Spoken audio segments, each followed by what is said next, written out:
Good morning, all. We'll get just started in about a minute here.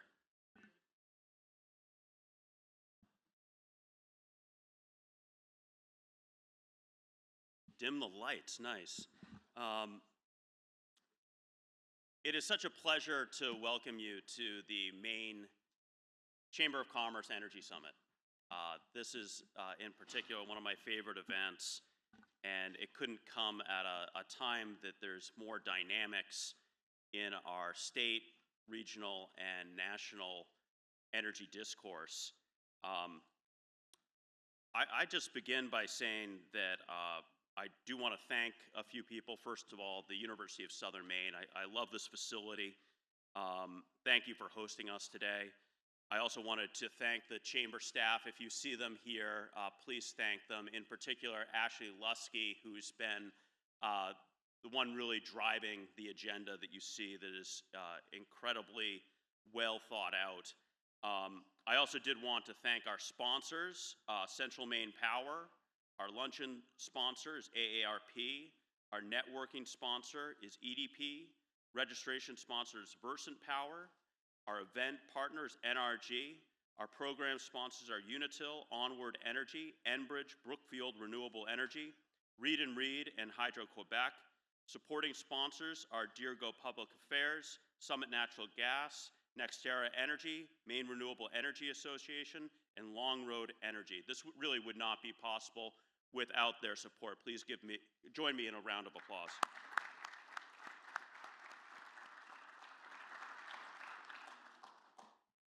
What I love about energy is it is humbling. Technological change, policy change, it is a fascinating era as we look at addressing climate change with pragmatism and a focus on delivering leadership that is so desperately needed. The area that we wanted to focus today on is we can all complain about affordability. It's easy to look backwards. Honestly, that's not very productive. What does an affordability agenda look like? What are the areas that we could actually improve for our constituents and our businesses to make things and live in Maine? That will be a challenge for us today. We have before us one of the most consequential rate proposals in our state's history with Central Maine Power's electric rate proposal as our businesses struggle with high costs, but consequentially, they have been paying for high costs for recovery of storms. Resilience is increasingly important as we've had tremendous storms that have had long duration outages. And ultimately, what is an investment plan that makes sense for our state to ensure that we can invest in electrification and our businesses can interconnect into our system and grow? The legislature, thank you to our legislators here today. It has been an incredible effort at trying to thread the needle at a challenging issue that has dominated Maine, and that is how to manage the state's net energy billing program. We'll be getting into looking at what the future of a solar program looks in Maine. How can we balance costs? How can we continue growth in our solar industry and provide a predictable future for those businesses? Regional transmission, we have a panel where one of the more consequential transmission proposals that will be developed in Maine. We will get an assessment of what's the process, and furthermore, what are the benefits and potential costs for Maine ratepayers as looking at regional transmission solutions. 2025 has had a lot of activity in any public policy space. One reflection that I have is that nuclear power has had perhaps the most activity in decades in the United States. Where are the areas that we're seeing the first generation of nuclear investments? What are the potential opportunities for new generation and also applications in a market like New England? I think we all saw with President Trump's election that it would be challenging for offshore wind development. That has been replaced by a real outlook of no new activity and even challenges for existing projects. How do we look at managing electric load growth with limited opportunities for offshore wind development with the federal government? I'll just conclude that two reports that I found very consequential in terms of speaking to this moment. One was a memo from Bill Gates, one of the largest climate philanthropists in our country, of a pivot that really, to be a climate leader, you have to focus on specific cost reductions for specific technologies. Don't retreat, but pivot. What does a climate leadership look like in Maine and New England? Just last night, it was revealed the chair of the Massachusetts Energy Committee put forward a bill that would effectively make their climate laws voluntary. That is really unthinkable in the landscape of Massachusetts, that a leader of the legislature would put forward a proposal like that. But it raises a question of what does climate leadership, affordability, how do you balance those two? And lastly, I'd say the Lawrence Berkeley Laboratory looking at retail rate increases across the country and trying to isolate what have been the causes. I thought it was a very helpful foundation to have a public policy debate. Maine has some challenges from that report. Our retail rates have had some of the highest increases over the last 5 years. Really, the report looks at the causes of being exposure to natural gas prices, net energy billing programs, and the state's renewable portfolio standard. Are there ways to continue our progress without simply relegating our leadership as a climate change state that is being represented in Brazil with the COP conference, where it's really only the states that are represented, not the federal government, for the first time in the history of the Conference of Parties of the UN. I do now want to turn to our first acting commissioner of the Department of Energy Resources of Maine. I will get used to saying that eventually. Dan Burgess has been a leader for the state for going on 6 years now, and we are so pleased for his leadership in joining us this morning. Please join me in welcoming Dan Burgess to the stage.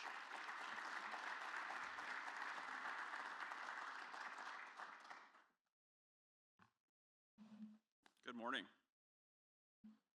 Let's try that again. Good morning. All right, everyone awake? I know we're in this is a classroom style. We're at a university, so make sure everyone's with me this morning. So I'm Dan Burgess. I'm the acting commissioner at the Maine Department of Energy Resources. A mouthful, for sure. It's great to see so many people here. I'm keeping track of who got here on time and early and who's not here yet, so we'll do attendance on that later. But I first want to start out by thanking the Chamber and his team for organizing today's event. I think it's one of the most chock-full Chamber Energy Summits that we've had, and I think that's a reflection of the Chamber's leadership and want to call out Patrick, my former state energy colleague, for his vision and expertise and his continued leadership in this space. But I was asked to be here today to talk about the new Department of Energy Resources, our priorities, and at the risk of already going against what Patrick mentioned, I'm going to talk a little bit about where we've been in the history here in Maine. So, because I think it informs where we're going, where have we been and where we're going, and I think it's a little bit risky to do that in this room with so many folks that have been in the energy space and expertise. But as many of you know, the governor put forward or announced the official creation of the Maine Department of Energy Resources this past September. The official cabinet-level energy department replaces the former governor's energy office, and we've joined more than 40 other states that have energy represented at the cabinet level. Until now, we were just at one of a handful of states, and the only one in the Northeast with its energy office located inside the governor's office. She proposed this new energy office because she knows that energy plays an essential role in our daily lives. It's essential to everything we do, to household budgets, business, competitiveness, climate resilience, and economic growth. And I want to thank the legislators here in the room for their leadership and support in getting this done and their partnership on many other issues. I saw Representative Runte, Representative Kessler. I know we have others coming here today and appreciate their engagement and leadership. But creating this new department allows Maine to take a more integrated, consistent approach to energy policy and planning, one that keeps affordability and reliability at the forefront, while continuing to make steady progress towards a cleaner and more resilient energy future. I'm joined by Selena Cunningham, the Deputy Commissioner here in Maine.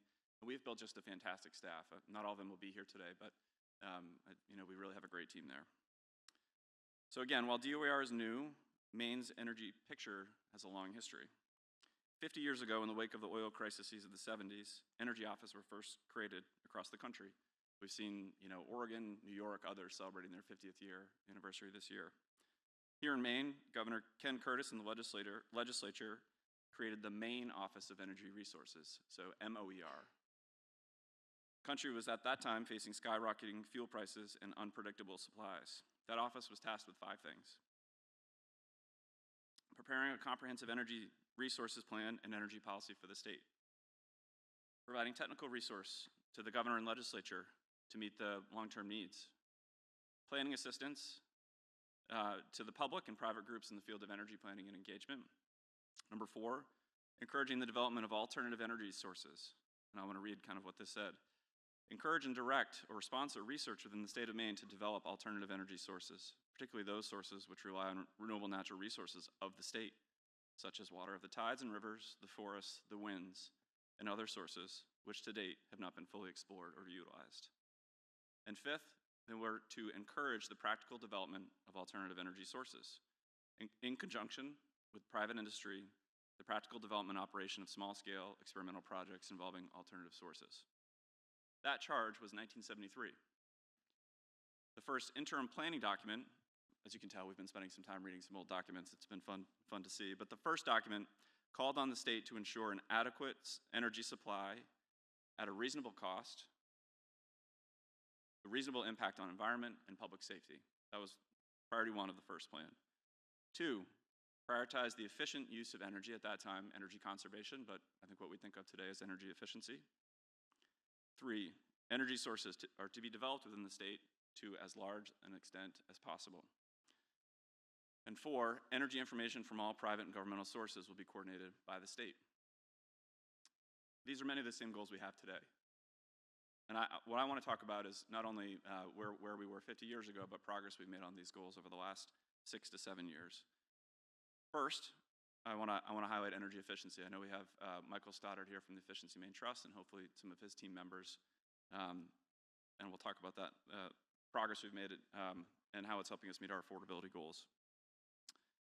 But the first energy plan, last time in history, I promise, published in 1976 and led by Director Abby Page, who I want to note testified on the legislation that created the new Department of Energy Resources over Zoom. She warned in her letter that Maine was especially susceptible to long-term supply and price variations brought on by international matters, and that the state would need a long-term, consistent energy strategy. At that time, more than 75% of Maine's energy came from oil. Administration since have recognized that Maine's energy future depends on reducing reliance on imported fuels and increasing our use of local, efficient, renewable sources. Responding to the crises in the 70s and then again in later decades, administrations have set oil reduction targets over the past decades and across the political spectrum, and these are now in statute. 50 years later, under the leadership of Governor Mills, we are making progress in advancing that energy independence. Between 2018 and 2024, the share of Maine households using oil as their primary heat source fell from 62% to now 50%. That's a 20% drop in just 6 years. We are still the most home heating oil reliant state in the country. However, we are making unprecedented progress. That progress is thanks to key investments by the governor, the legislature, and again, the market transformation work being driven by Efficiency Maine and their contractors across the state, where they've utilized federal, state funding to deploy the rapid adoption of things like high-efficiency heat pumps, in which we've led the country, but also things like heat pump hot water heaters and advanced energy efficiency measures. We've hit the governor's goal of 100,000 new heat pumps 2 years ahead of schedule and are on track to meet the goal of 175,000 heat pumps by 2027. Further, and I think this will come up later today, when we think about affordability, energy efficiency has to be at the keystone of that. And Efficiency Maine has just this year had approved and launched their most ambitious energy efficiency triennial plan in Maine's history. This is to be implemented through, from 2026 through 2028 and enables the trust to continue offering its core energy efficiency programs to support Maine people and businesses. And on average, these programs funded through the plan are found to outweigh program costs by a ratio of greater than 3 to 1. These are energy efficiency and beneficial electrification initiatives that will save Maine ratepayers money. The plan itself is expected to deliver close to $500 million in suppression of electricity rates, weatherize close to 10,000 homes, have close to 40,000 homes heated entirely with heat pumps, and invest more than $40 million in small businesses. These reduce emissions, save money, and keep homes comfortable year-round. I think it's also important to think about, as we're advancing energy efficiency and investing in things that will ultimately increase load and peak demand across the region. And I know Eric from ISO and others will talk about this, but we're going to be transitioning from to a winter peaking system. And you look at right now, I think the latest analysis says that heat pumps drove less than 1% of peak demand this past year, but by winter, 10 years from now, heat pumps will drive 18% of that peak demand. So we need to be thinking about how we're managing and planning for that. But to meet that load growth, we also need to we need to expand and diversify our energy mix, and again, look at strategies of how that's managed.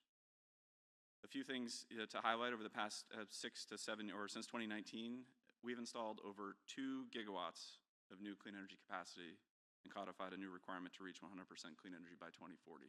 So more than 2 gigawatts of capacity in Maine have been added over the last, since 2019. These are projects from, I saw some of the sponsors up here. You've got Long Road's Three Corners solar project in Unity. You have Down East Wind in Columbia Falls. Projects like these are investing hundreds of millions of dollars into the state to bring new generation, new capacity, and new investments into our grid to help us meet our growing load. These new resources, that 2 gigawatts, also include a significant amount of distributed resources, mostly solar, also some hydro and others. They're helping meet our demand on peak days, such as this June, when we saw demand go to a historic high, or on the duck curve days that have now become more common. I think I saw one stat that in April, over 50% of New England's electric demand on that day was met by distributed solar resources, bringing the grid demand to an overall low. So as we think about how we're managing that system, we're not only having higher peaks, but we're having lower lows. There are more projects in the pipeline in Maine and across the region that are also important to highlight here. First, the New England Clean Energy Connect project, which I think folks are familiar with, but delivering hydro resources from Quebec to New England, expected to come online later this year. Patrick mentioned offshore wind projects.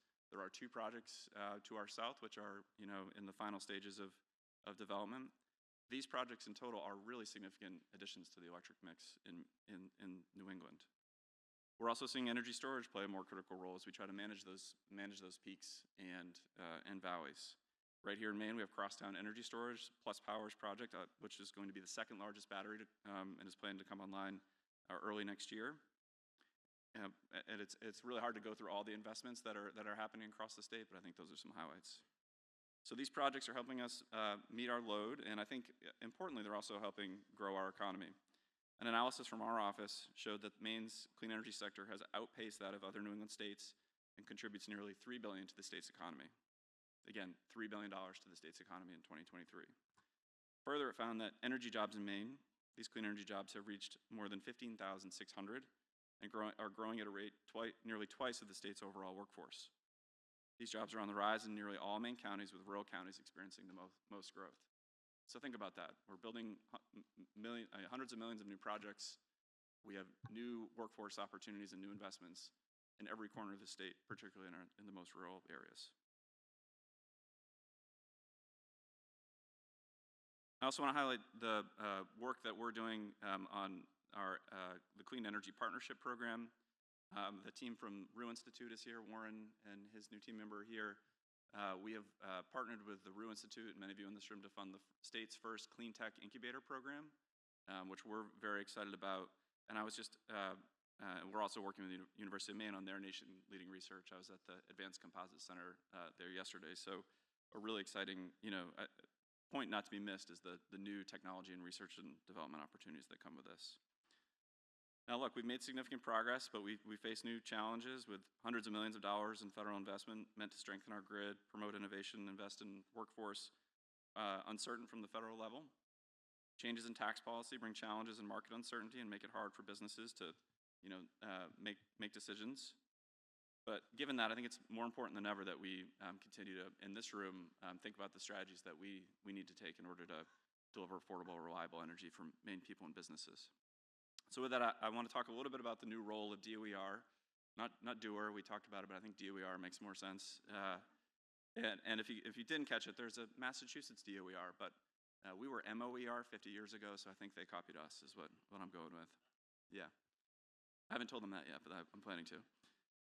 So with the Department of Energy Resources, we think we're better positioned to work with public, private, and governmental partners to deliver on our mission, which is to work with you all to deliver affordable, reliable, and cleaner energy for Maine people and businesses. Our department is organized into 4 different divisions. Planning and policy, so this group is going to be doing our energy plan, our regulatory affairs in the electricity and natural gas sector at the Commission, and new clean energy procurement authority, which I'll talk about. So planning and policy. Second, supply and security. That team is focused on emergency preparedness in our state energy security plan, looking at our portfolio standards, but also looking at new technologies and how we study what's happening in other fields and other states, and also working to ensure we can get projects built. Third is energy efficiency team, which is looking at the built environment, buildings and transportation, in coordination with Efficiency Maine Trust and others. And then the fourth is a team focused on economy and innovation. So that's the workforce, innovation, and economic development that I talked about. So what are our priorities over the next, in the coming months? One of the first tasks will be continuing to implement the Maine Energy Plan, which we released earlier this year. However, we also need to update this plan every 2 years, and we need to update it by the end of 2026. The plan as it exists now sets an energy pathway for more clean energy by 2040, aimed at reducing costs, volatility, and fossil fuel dependence. That modeling at that time shows that clean energy development is not just achievable, it's also beneficial and cost-effective. Modeling behind the plan demonstrates that while we're going to more than double our load in Maine, the more we use, as more homes and businesses shift to electricity, the cost of maintaining the grid be spread over more users and helping to stabilize and eventually lower electricity prices over time. As we update this plan, starting early next year, we're going to need to look at new modeling. The world is different than it was 2 years ago. We're going to continue to focus on affordability. We're going to continue to focus on getting input from stakeholders and businesses and people in this room.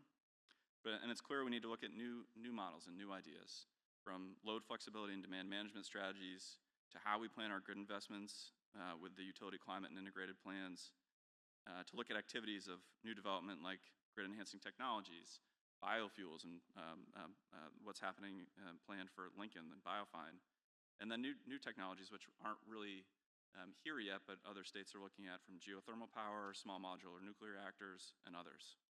I think importantly, it's hard to go to a national conference right now without having at least half the day be focused on AI and data centers. And so I'm going to mention it here.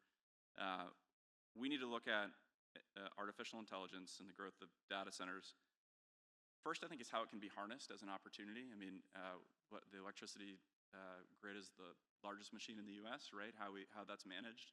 We should be able to take advantage of artificial intelligence, but we also need to be thoughtful about the load growth that comes with it and ensure that we're protecting ratepayers, but also not missing out on the opportunity that might bring economically. Finally, the last priority we have is in real concert with the Public Utilities Commission, ISO New England, and the other states. And the energy plan is the foundation for us, for our new authority we have to undertake clean energy procurements. Through new competitive procurements led by DOER, we're going to bring forward projects that meet a new cost-effectiveness standard, and which are ultimately subject to approval from the Commission. And we are going to begin this initiative in the coming weeks, how we bring on new clean energy resources that are cost-effective and help us meet our targets. But as we know, energy challenges don't stop at the state border. Maine is deeply engaged in regional collaboration through ISO New England planning, regional transmission initiatives, and cross-border efforts with our Canadian partners. We have to continue to build more infrastructure in our state and find new and creative ways to do so affordably. And we need to keep our eye on the future of what modifications and updates we need on wholesale electricity markets, long-term resource adequacy, transmission planning, and procurements. We can identify shared opportunities together. And today, again, we're coordinating with the PUC and ISO New England on a few initiatives which I think are going to be talked about today, but I did want to highlight them. First and foremost, the long-term transmission planning initiative underway at ISO New England. This is the first of its kind in the Northeast, and I think it's a major opportunity for the states. That, coupled with the Northern Maine renewable energy procurement, we think it's a really significant opportunity for both Maine but also the region. We've also announced intention with the Commission to join Connecticut's efforts on looking for procurement opportunities, but we also have to maintain the resources we have in Maine and New England. And the PUC is tasked with establishing a new procurement for existing resources, such as the one conducted in 2020, which have led to assets like the biomass facility in Livermore Falls, providing stable power prices and economic development. So with other states in New England, we're working to ensure the Northeast and Maine are working together to access that affordable, reliable power we need for the benefit of our ratepayers. So in closing, we have DOER now established. We have thought leaders in this room. We have the private sector. We have the public sector engaged. That opportunity to build on the last 50 years of progress, just like our predecessors did in the 1970s. Back then, Maine leaders understood that energy isn't a luxury, it's a necessity, or what they call the fourth essential of life. That remains true today, but we also recognize that affordable, reliable energy is at the cornerstone of the economic opportunity that comes with it. As we begin today, I want to thank you all for your partnership, expertise, and dedication to this work. 50 years ago, the first energy document said, quote, "There is no quick or easy way to find economically and politically acceptable solutions to the energy problems of the state of Maine. This task will require sustained effort through the next decade at least, regardless of administrative or political changes."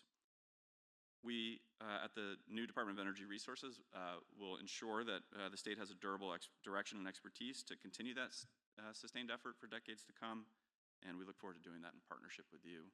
I want to thank you for being here, your leadership, and continued support, and I look forward to a productive and inspiring day. Thank you.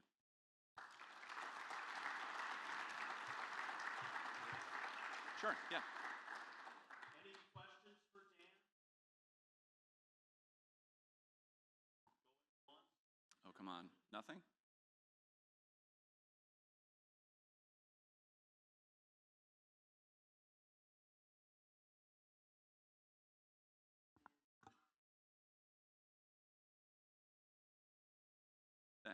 Yeah, and I didn't see you earlier, Representative Geiger, so nice to see you and welcome. The status of the two data centers, I can only say what I've read in the paper. There's one proposed at Loring by the folks that are developing Loring, and then there's been talk of the Wiscasset project. I don't have really a very good update for you, except that we've have reached out on some of those to learn more. We did fund some of the economic development work with DECD on looking at opportunities to redevelop Wiscasset. Data centers wasn't necessarily a part of that, but we're certainly monitoring that and monitoring projects across the region.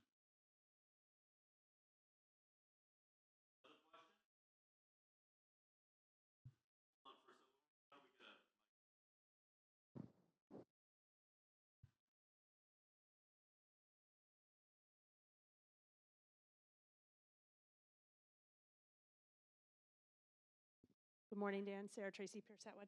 Hey, I just had a question about the pending proposal before the Maine PUC. I know you had a storage procurement program that you filed, and there hasn't been a lot of activity. And just, do you have a sense of timing and what the process is going forward? Because obviously storage, a lot of people are talking about that and where it's going in Maine, because it's taken off in Massachusetts. Yeah, thanks, Sarah, for that question. So the legislature passed a requirement that the then Governor's Energy Office design a procurement for the Public Utilities Commission to administer. The Public Utilities Commission actually told the legislature that they didn't think they had the authority to move forward with that procurement. And since that time, we have kind of moved the new procurement authority over to DOER. And so we are looking really closely at our first procurement strategies, and I anticipate storage will be a part of that. And so whether it looks exactly like what was established before the commission or is a little bit different, we're still working on and we'll want input. But I like you, I think, or your question, see a ton of opportunity in energy storage development and deployment in New England, and particularly in Maine. And so it's something we're thinking about closely and hope to have something to say on it soon. Last question.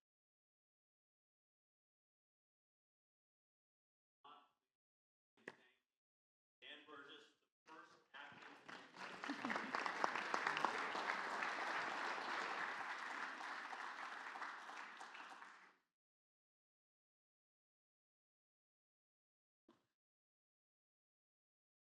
It's now my pleasure to introduce the longtime seasoned leader at Central Maine Power, who has just recently taken over the reins with nothing to do here in the state of Maine.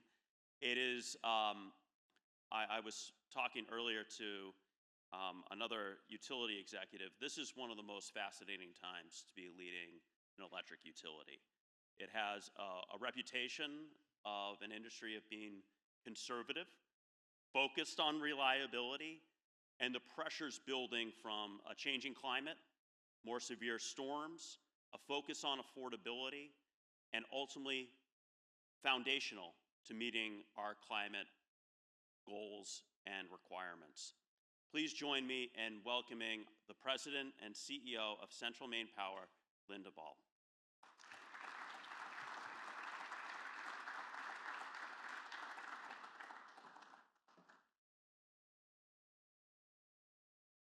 That was quite an introduction. I don't know if I'd call myself conservative, but I will say we're still very focused on reliability and investing in the grid. I am the new president and CEO of Central Maine Power. I have been in the industry for 30 years now. We just celebrated an anniversary last month of those 3 decades. It feels like I started just yesterday, and yet I feel like I've been around for a little while, but I've heard it from very good authorities that I can be the new president for at least a year and ride on those coattails. So that's what I'm going to do. In my 30 years, I've worked mostly in customer service, but also in regulatory affairs, working with the government in New York State, and then again here in Maine, and also worked in operational smart grids, understanding smart meters and the benefits that they add to our system.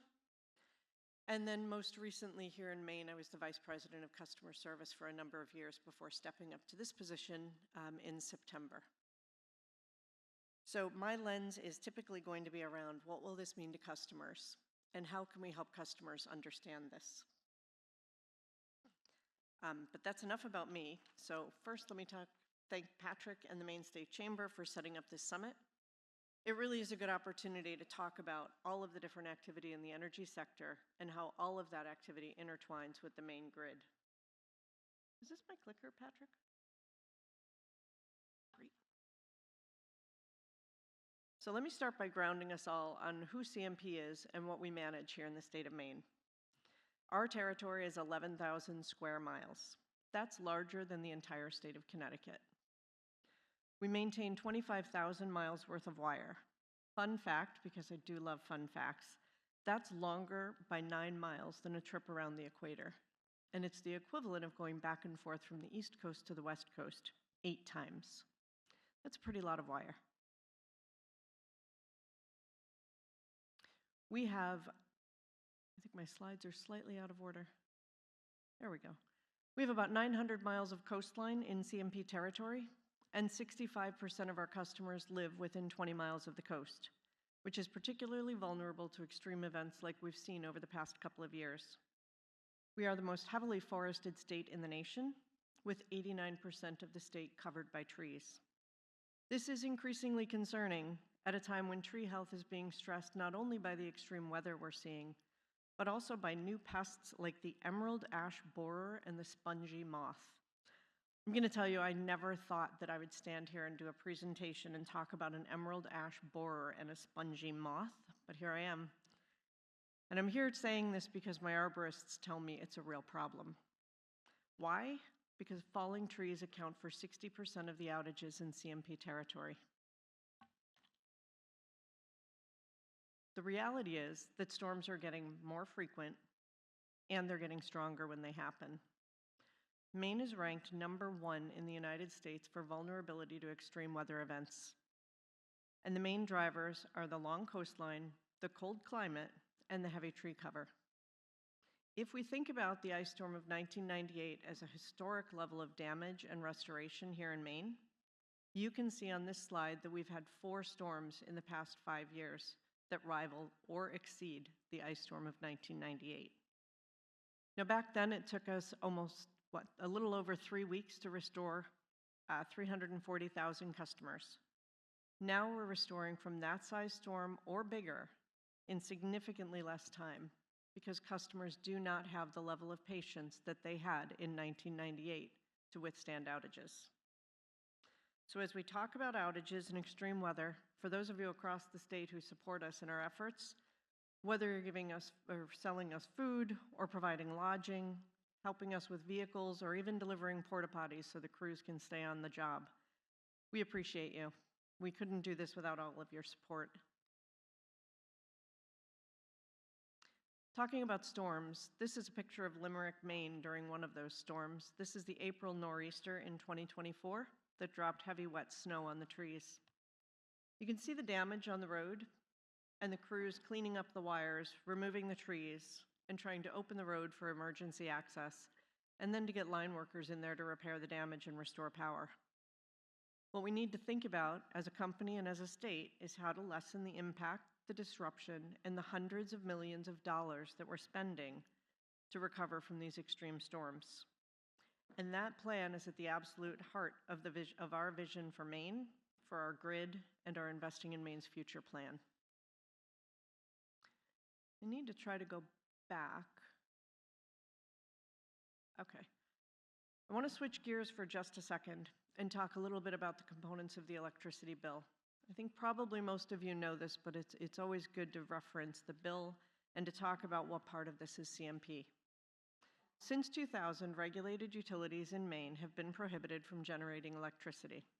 We can't generate and we can't sell it. What we do is deliver the power. So the bill has 3 separate components. The first part of the bill is the CMP portion. That's the transmission and delivery. That's to get the power to your house and to maintain the poles and wires and recover from storm damage. The second part is supply costs. And in Maine, you can either purchase your power from a CEP, a competitive energy supplier, or you can purchase it from the standard offer provider, which is managed by the MPUC. That's about 39% of your bill. The T&D portion is 51% of your bill. The supply portion is not CMP costs. It's a pass-through for us. We're required by law to bill you for it, to collect the money, and then to turn the money over to the suppliers. The last part of the bill is public policy costs, and that's paying for things like solar power subsidies, low-income assistance programs, and funding for Efficiency Maine Trust. That's 10% of your bill, and it's also not CMP revenue, but it is for priorities established by the state of Maine that are collected in your electricity bill. So as we talk about our plan for Maine's grid and our focus on affordability, it's really important to remember that we're talking about 51% of the bill. So what's our solution? And what are we going to do to fix some of these problems? I'm going to play you a short video where some of the folks who work at CMP are going to tell you all about the plan.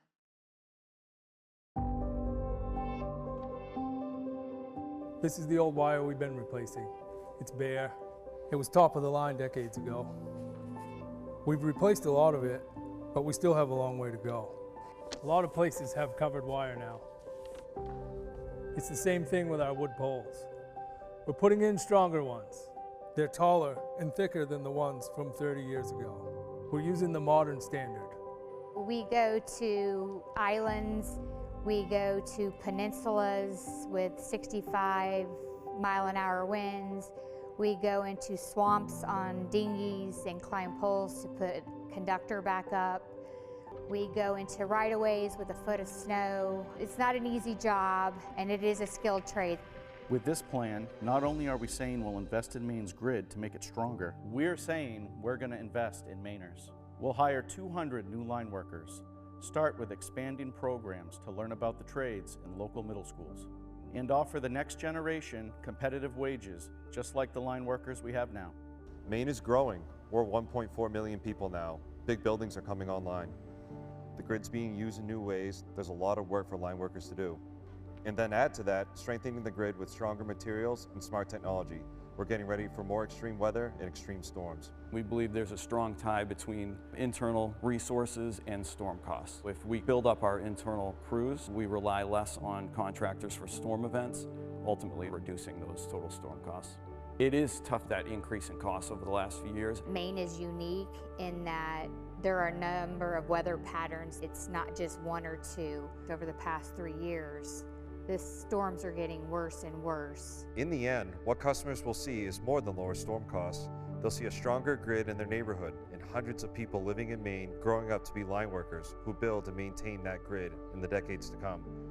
We've already done a lot, installing tougher materials, putting in that covered wire, modernizing substations. We want to bring that to so many more Maine communities.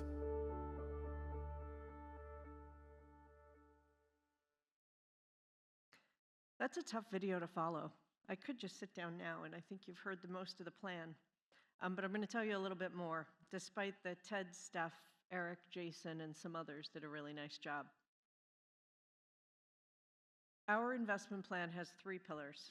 We talk about capital spending, veg management, and workforce investment. This isn't new. You've probably heard our story over the past couple of years about taller, stronger poles, insulated wire, and adding smart switches, right, to reduce the scope and the duration of outages for customers when they do happen. And the plan works. We're going to build on our proven successes over the past couple of years, and then we're going to layer on workforce expansion. Our efforts are going to stabilize storm costs over the long term, reduce outages, and improve the grid of the future. We need to continue to upgrade our infrastructure and address aging and outdated grid components. Along with increasing capacity needs, you just heard Maine is growing. We're up to 1.4 million people, and Dan talked about the number of heat pumps coming online in the state of Maine and the goal to add even more. We need capacity to serve that. And then we need to continue to enable distributed generation across the state.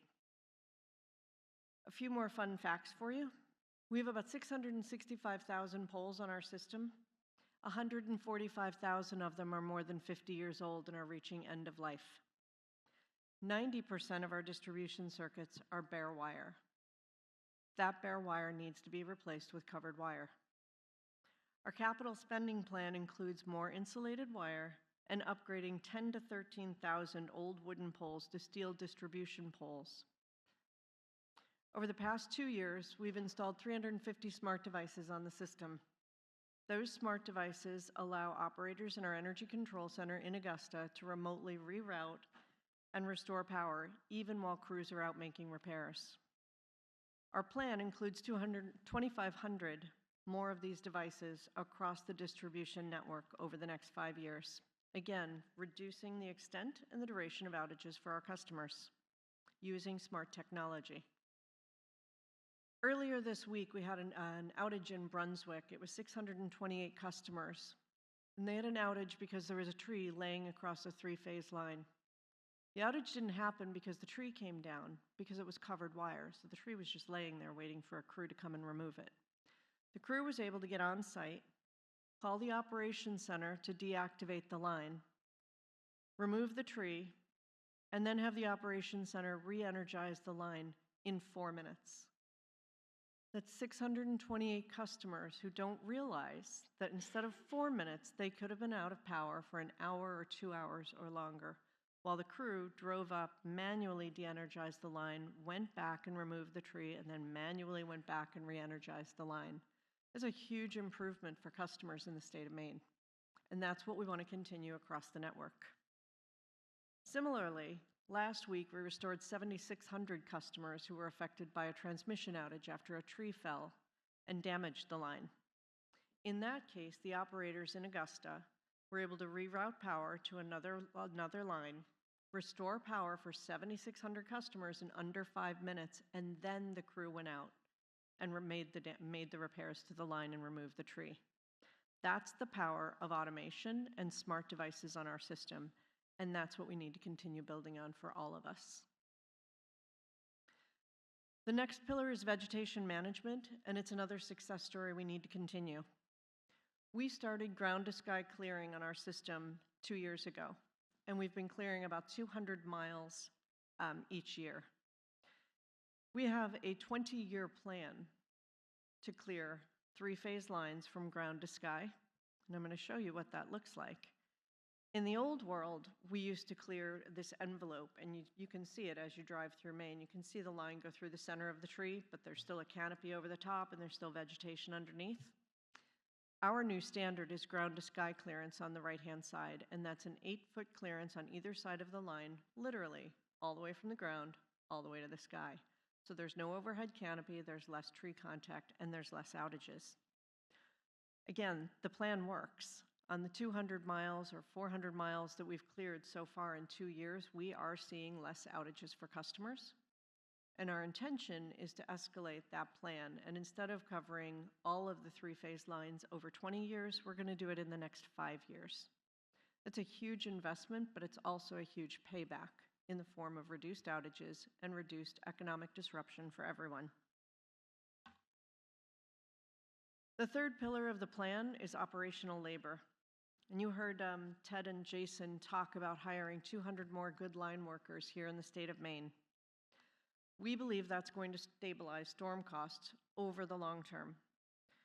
We're going to add the line workers and then other support staff like engineers, customer service people, and then people to support those 200 linemen.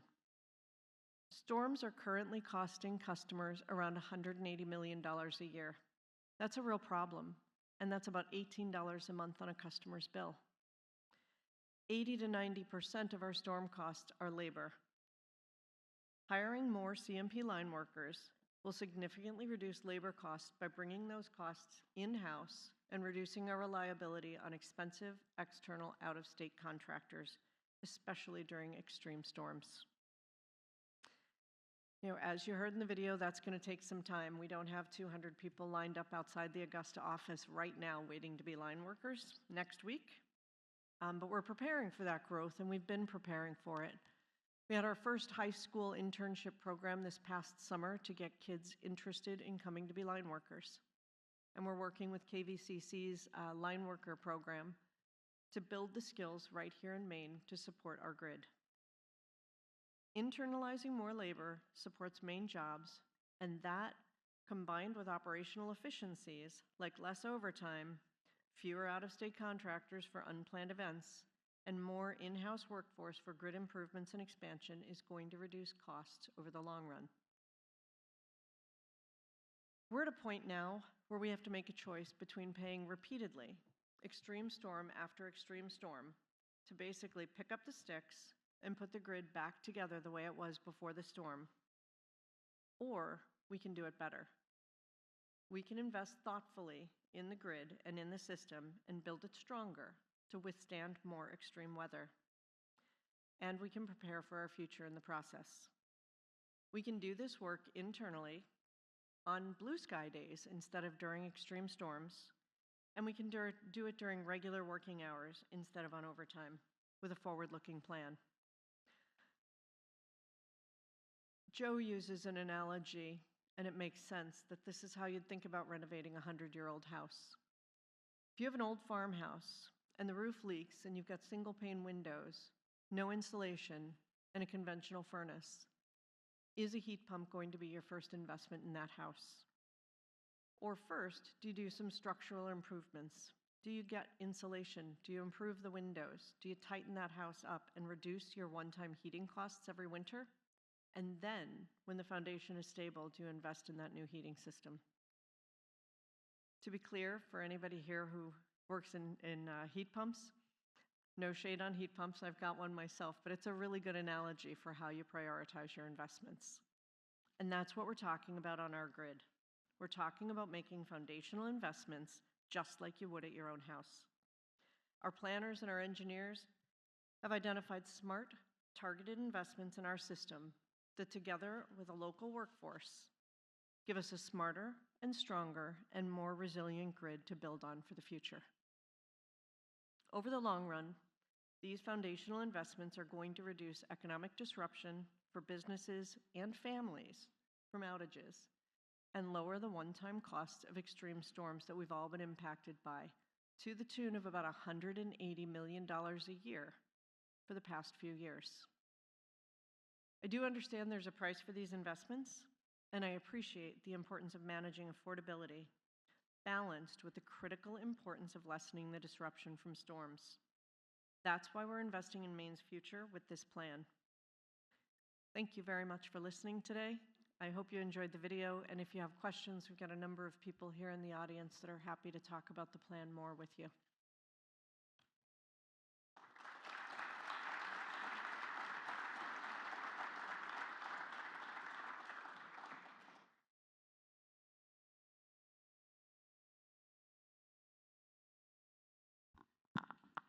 With that, I think we can take a very short coffee break. If people are back here, Senator King will be joining us by video at 9:40. So we have about 10 minutes. If people could be back in their seats in 10 minutes. Thank you. If everybody could please take their seats.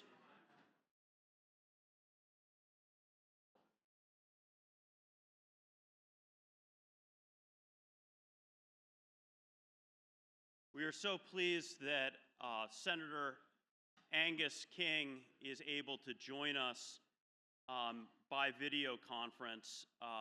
For anybody who knows Senator King, energy policy has been not something that he's brought leadership not only in the U.S. Senate, but throughout his entire career.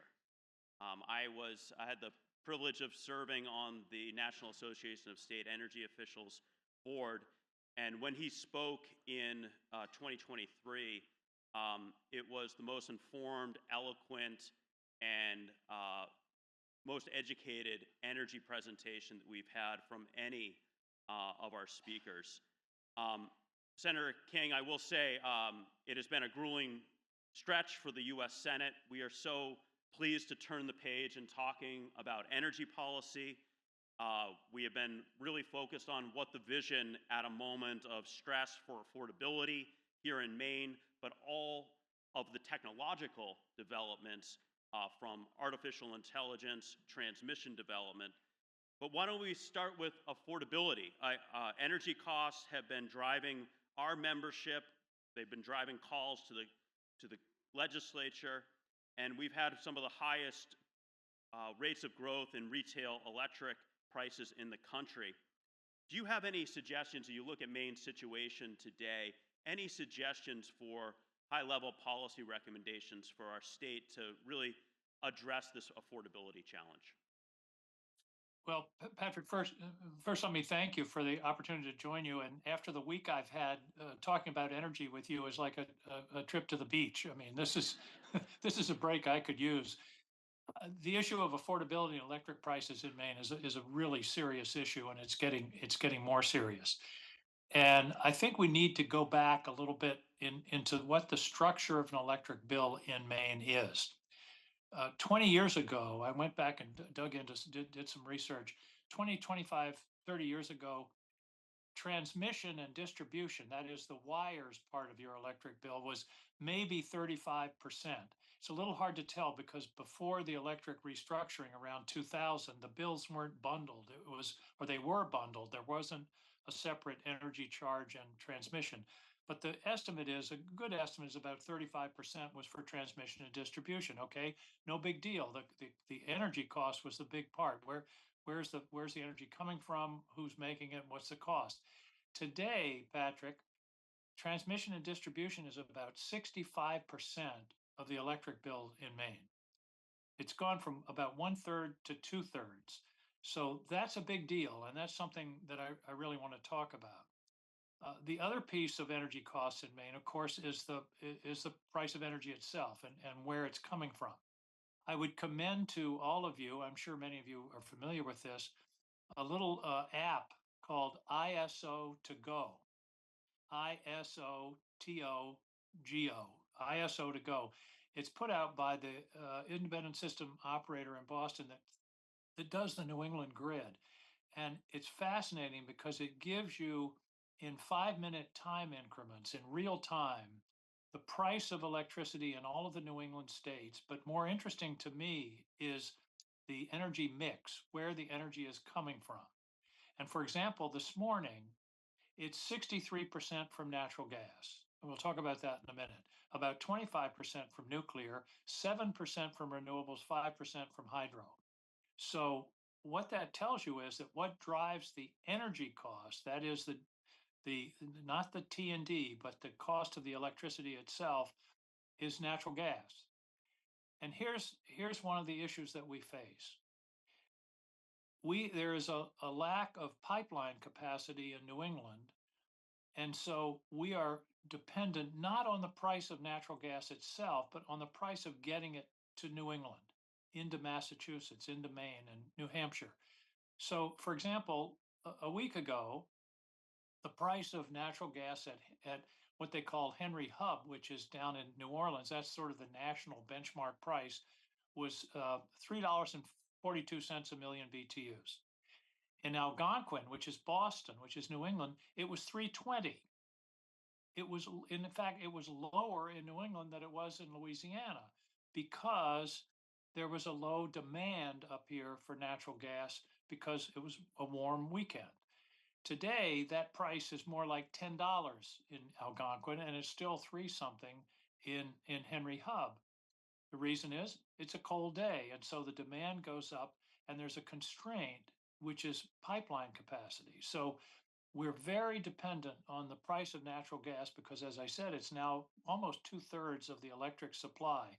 Now, that's a good thing because going from coal and oil to natural gas, and we all remember Cousins Island, has tremendously lowered the CO2 emissions in New England, but it's created a new dependency that is driving to some extent our prices. Now, I look back at retail prices over the last 15 or 20 years. They bounce back and forth a lot in terms of how cold the winter is and that kind of thing. They've gone from 5 cents a kilowatt hour up to 17 at one point. Now they're around 10. But remember, 2/3 of the cost is in transmission.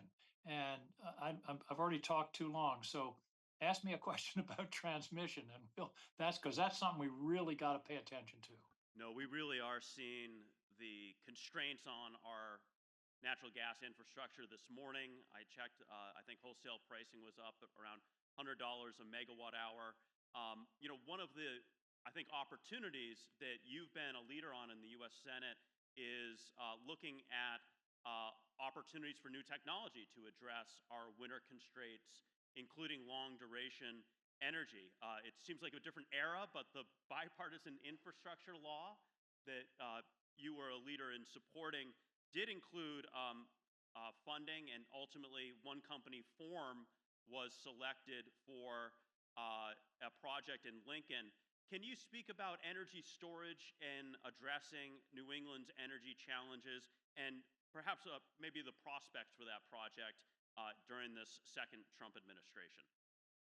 Well, the battery storage is a huge opportunity for minimizing or controlling transmission costs. Here's an example. You have, let's say, Ellsworth has a growing demand, and it's going to, instead of 100 megawatts, it's going to need 130. But the question is, when does it need that extra 30? And is it just on a hot afternoon for 2 or 3 hours, or a cold winter day at between midnight and 3 a.m.? That's where a battery can come in, because a battery can much more cheaply supply that extra increment of power than building a whole new power line or rebuilding the power line to get there.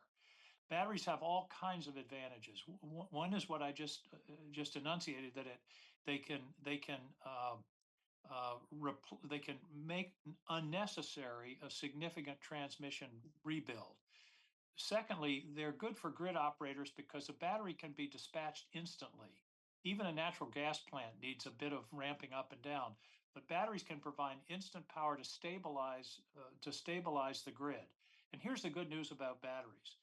The price has been dropping dramatically over the last 10 years. And, batteries were pie in the sky a few years ago. And a lot of people said, oh no, that's a boutique technology.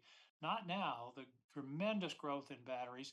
And then you mentioned the Lincoln project. That's one of the most promising projects in the country because the battery is called an iron air battery as opposed to lithium ion.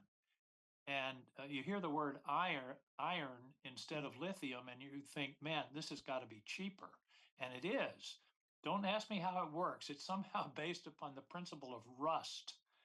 But this battery that's proposed to be built in Lincoln would be 85 megawatts, which is that's a big number. That's 4 times. I'm trying to think of what to compare it with. That's 4 times the capacity of the hydroelectric plant at Brunswick, the dam we all see when you cross the river. That's a lot of power, and it's 100 hours of power. Most lithium ion batteries are 3 or 4 hours. In other words, they can be peak shavers. But this 100-hour battery could take care of us, for example, if you have a bad 4 or 5 days where the wind doesn't blow and the sun's behind the clouds. So it can really help to stabilize the grid in connection with renewables. Now, where does it stand? It's awaiting a final decision from the Department of Energy in terms of funding, because this is something new, and there's a grant that has been approved prior in the Biden administration, and it's sort of hanging in the Department of Energy. But I believe we're going to get it. I can't guarantee that, but I think it looks good. But battery technology is a huge opportunity as an alternative, at least in some cases, to expensive rebuilds of the transmission system. Opportunity for the state of Maine, and so appreciative of your leadership in spreading those funds in the bipartisan infrastructure law, continued support. This should be reuniting any energy secretary. We are so pleased. I think it's tailor-made for Maine and New England's energy situation. I did want to turn for the outlook on energy efficiency. Dan Burgess spoke about Maine's heat pump adoption success. The Maine Chamber wrote to the congressional delegation, said one thing we really want to preserve is the 25C residential energy efficiency credit that has really been so helpful in overcoming that upfront cost. When you look at the energy efficiency and renewable industry, I guess there are 2 ways to look at it. With all the success, have we hit that escape velocity where we don't need these subsidies? Will we be able to overcome this disruption? What's your outlook, Senator, for renewables and energy efficiency as you look ahead into a new tax year? Well, I'm gonna answer that, but I want to touch on one more point about transmission before we leave it. And that is, there's a whole area, we talked about batteries, but there's a whole area called GETS, GETS, Grid Enhancing Technologies. And there are devices now. For example, the grid is designed for the hottest day, the highest load, the lowest wind, the sun shining. All of those things determine how much power can go over a particular line. So it's very conservative. It assumes the worst case. There's now technology that you can attach to that line that reports back to the dispatch on a second by second basis about the actual temperature, the actual load on the line, the actual what all those factors are, and that can control what goes through the line much more efficiently, and it doesn't have to be overbuilt to that extent. So that's another technology. And my view is there's a big rate case coming up in Maine on transmission and distribution. My view is that we should push our friends at CMP to show that they're looking for the cheapest GETS technologies and batteries and everything else first before deciding to do what will ultimately be a pretty expensive upgrade. Another example is there's now new wires with fiber in them that will carry twice the electricity in the same piece of same piece of hardware, or in a new conductor is called reconductoring. So I believe that as a matter of policy, we should be insisting that that CMP and Avangrid will do the low cost, no cost things first before going, and only as a last resort, the building of the new towers or the new wires and all of that kind of thing. Now let's go back to energy efficiency. One of the problems we have right now, Patrick, and let's be honest, is that this administration is on a jihad against renewables. The president hates windmills, I think, because there was one built off a golf course that he owned in Scotland, and he hated the looks of it. And he's just, they're just, they're just, it's a holy war. And so the question is, to what extent can we maintain these credits?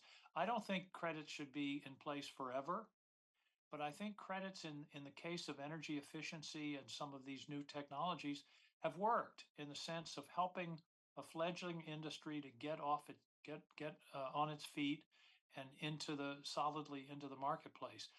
Maybe what we should be talking about is some kind of phase out rather than a cliff where it just stops on a certain date because Congress doesn't renew it.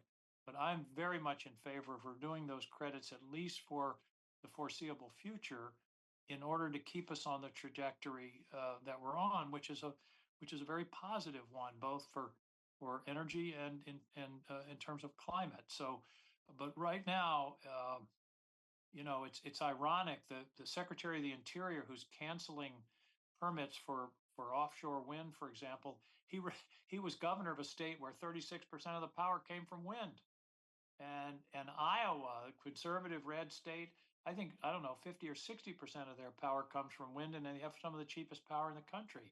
Let me say one more thing about that. We're facing a huge energy demand spike. Energy demand nationwide has been sort of roughly flat for the past 25, 30, maybe even 50 years. Suddenly, the projection now is 2% demand growth a year. And that may not sound like a lot, but if you compound that in 10 years, that's a 30% increase in demand. That's gigantic. And so the question is, how do we meet that? If you want to build a new gas turbine plant today, you decide you got the money and everything, it'll take you 5 to 7 years to get it online because there's a 5-year waiting list for a new turbine. So what's the fastest energy source to get online? Well, you won't be surprised to hear it's solar and wind. What's the cheapest per kilowatt hour to get online? Solar and wind. Solar is now the cheapest form of electricity. It's about 3 cents a kilowatt hour, compared with coal and nuclear, of course, is reliable and important, but it's very expensive because of the capital cost. So what I'm trying to get across to the administration is you're going to have a real problem with brownouts and blackouts unless we get power on the grid fast. And the only way to get that power on the grid fast, even if you don't like it, you're going to have to hold your nose because it's solar and wind. You know, what I really appreciated about the Senate Energy and Natural Resources Committee is it was so representative of the country and sort of an all of the above approach because of those geographic constituencies. It has a reputation of being one of the more bipartisan committees in the U.S. Senate.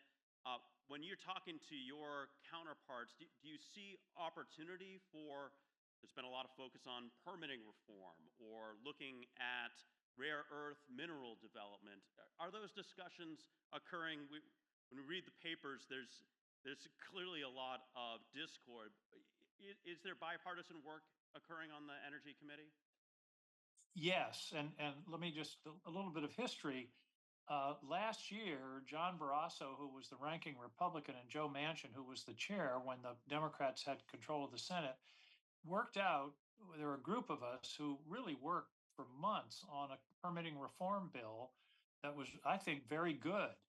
The problem is we got it out of the committee. I think the vote was, I don't know, 15-4 or something like that. It was overwhelmingly bipartisan. But the landscape has changed. And one of the problems right now with permitting reform is people like me are less interested in permitting reform if it's only permitting reform for fossil fuel projects. If they're going to block transmission projects and other projects that involve renewables, then I'm not in on that. Now, I will tell you that I think it's next week. A group of us are having dinner at John Hickenlooper's house. He's a senator from Colorado, bipartisan group, to talk about permitting reform and see if there's some place we can get, because and nobody's talking about waiving the rules or making it easier. The question is more about time. It takes years, sometimes 10. There are transmission projects in the West that have been waiting 20 years, and we can't do that. I mean, we've got to be able to do to meet the demand that's coming. And by the way, part of the demand that's coming is these data centers. You're familiar with that, I'm sure. These data centers use enormous amounts of energy. A data center will use as much energy as a small city.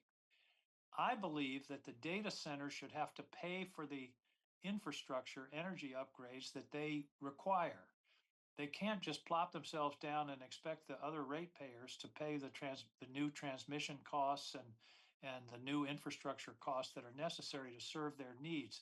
I think building the electricity supply infrastructure should be part of the cost of the data center. I'm so glad you mentioned utilizing our existing transmission system more efficiently, dynamic line ratings. We'll have Commissioner Judy Chang with us later today, Commissioner at FERC, to talk about what the Federal Energy Regulatory Commission. She's probably sitting there smiling right now because I went after her and the other commissioners on dynamic line rating and gets pretty hard. I suspect she'll have a vivid memory of that. You prepped her well for this discussion today.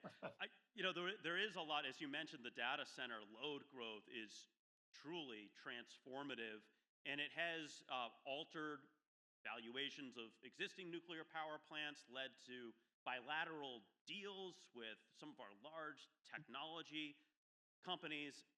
When you look at new generation, though, you mentioned the cost, and it is extremely expensive.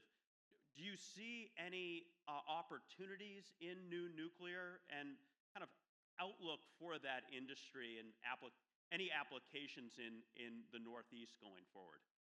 I do. I think that one of the most interesting and exciting possibilities are what are called SMRs, small modular reactors. And these are nuclear reactors that are really based on a simpler technology. They're safer. The waste is less toxic. And they're in the 50 to 100, maybe 200 megawatt range. Again, to put that in perspective, Maine Yankee was 800 megawatts. And the problem is, Patrick, they're in the infancy of the technological development.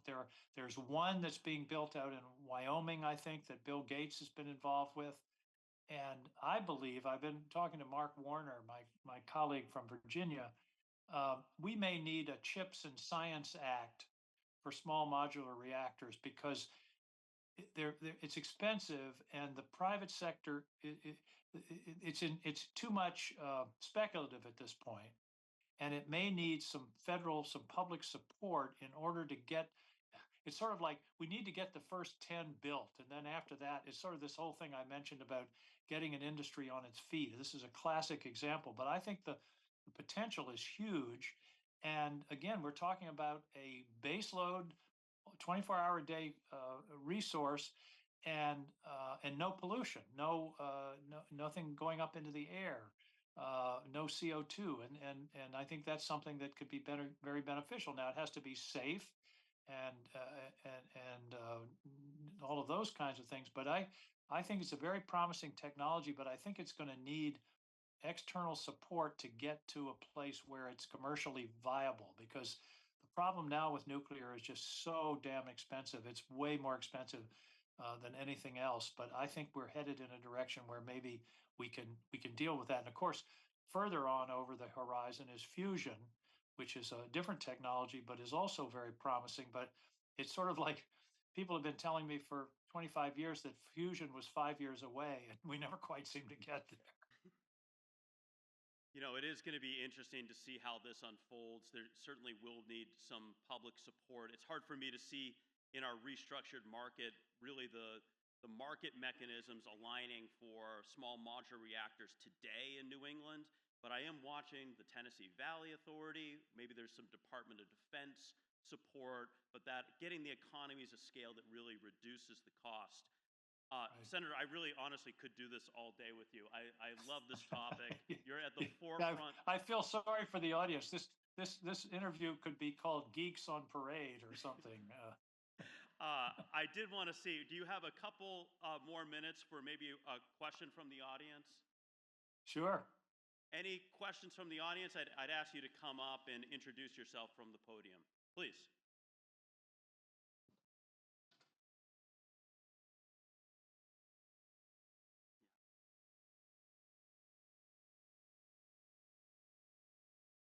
Morning, Senator. This is Woody Bartley. I'm the Utilities Director at Midcoast Regional Redevelopment Authority. Your backyard. Oh, you're a neighbor. Backyard. We are a newly minted member of ISO New England. We just started the Brunswick Landing Electric Utility. And what triggered my thought on this, just yesterday, I got an email asking about taking a position on a notice of proposed rulemaking or something like that from the Secretary of Energy, asking FERC to, the way I read it, was basically grease the skids for AI data centers to basically to make it easier for them to get started, but with no thought to what it's going to do to the grid. Now, is that what you were talking about as far as making sure data centers pay their way, or because it just that's exactly what I was talking about. And I don't know about that proposed rulemaking. You've given me some homework, but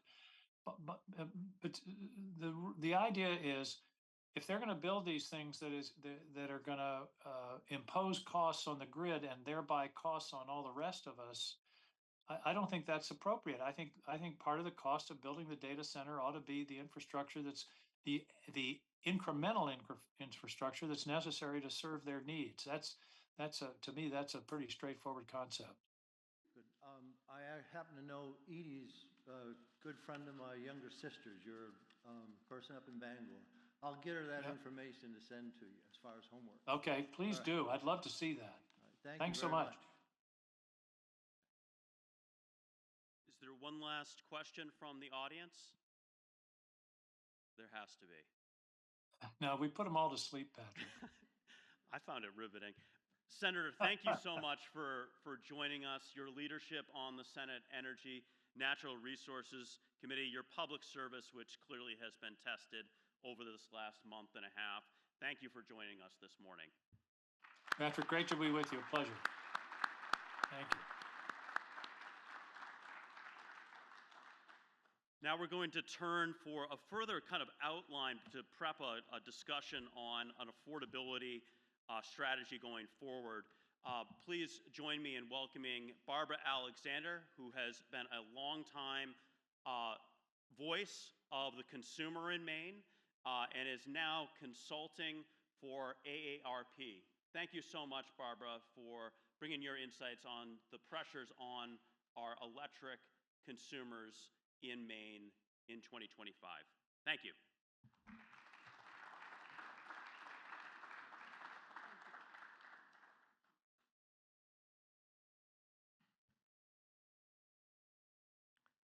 Thank you very much for this opportunity. You have a lot of speakers that will provide you with a lot of information in this full day session. And my part in this is a representative of AARP Maine, who had a nonpartisan, nonprofit organization representing 200,000 or more members in the state of Maine. Our main objectives, as you will see from my presentation, are to ensure affordability for the essential electricity service that is vital for the health and safety of every homeowner, resident, business and industry in our state. I will provide a brief background on how we got to our current rate structure and what some of the forces that have been brought to bear that have influenced our current prices for essential electricity service, and I hope set the stage for what we can talk about the rest of the day as to how to ensure affordability for this essential service. Do I press the button? The green one, okay. Electricity is obviously crucial to health and safety. And the important point I want to make is that electricity rates are regressive in nature. They charge the highest percentage of income to pay for essential electricity service based on income. And it is totally opposite from general, more progressive income taxes. So the poorer you are in Maine, the more you spend of your essential household income for one of life's necessities. Many of the people who are talking to you and communicating with the Commission are fixed income, low income, disabled, and other vulnerable customers who do not see an end to rate increases and their inability to pay for bills. And they don't usually pay any income taxes because our progressive income tax system does not require it. But that's the problem with electricity. Maine adopted restructuring in 2000-ish, and as a result of that, we got out of the market of the generation of electricity, the supply part of it. We ordered our utilities to divest it. All of the generation resources based in Maine are owned by private, profit-making institutions over which we have no regulatory control. That is the result of restructuring, which has not been fully comprehended or followed in our more recent decisions. 15 states adopted this approach, and CMP and Versant do not own, manage, or sell power directly that they own. So the regional transmission system is set by the federally regulated ISO New England. The market of the ISO New England sets the price for generation supply. The only thing we clearly regulate is the distribution service that CMP and Versant provide us. That has been the vehicle by which Maine has decided to recreate its own new system of generation mandates. Maine buys the standard offer, which is our generation supply, in the competitive bid in the wholesale market. Some of it is from Canada, but most from ISO New England. This is the market price based on the bidding system the PUC has decided to adopt. And so all of that is loaded onto CMP and Versant's bill. And the rate changes every January 1. And I will point out that AARP and the Public Advocate have for years asked this commission to adopt a portfolio approach to buying that power. And instead, over the last 3 or 4 years, the commission has bought 100% of the residential and small commercial standard offer at one point in time for everybody. Now, the generation that is located in Maine is mostly renewable. But as I said before, we don't own it, we don't regulate it, and we don't dispatch it. Maine uses less energy than 44 states, but our economy uses significantly more energy per dollar of gross domestic product in any other New England state. Our natural gas prices are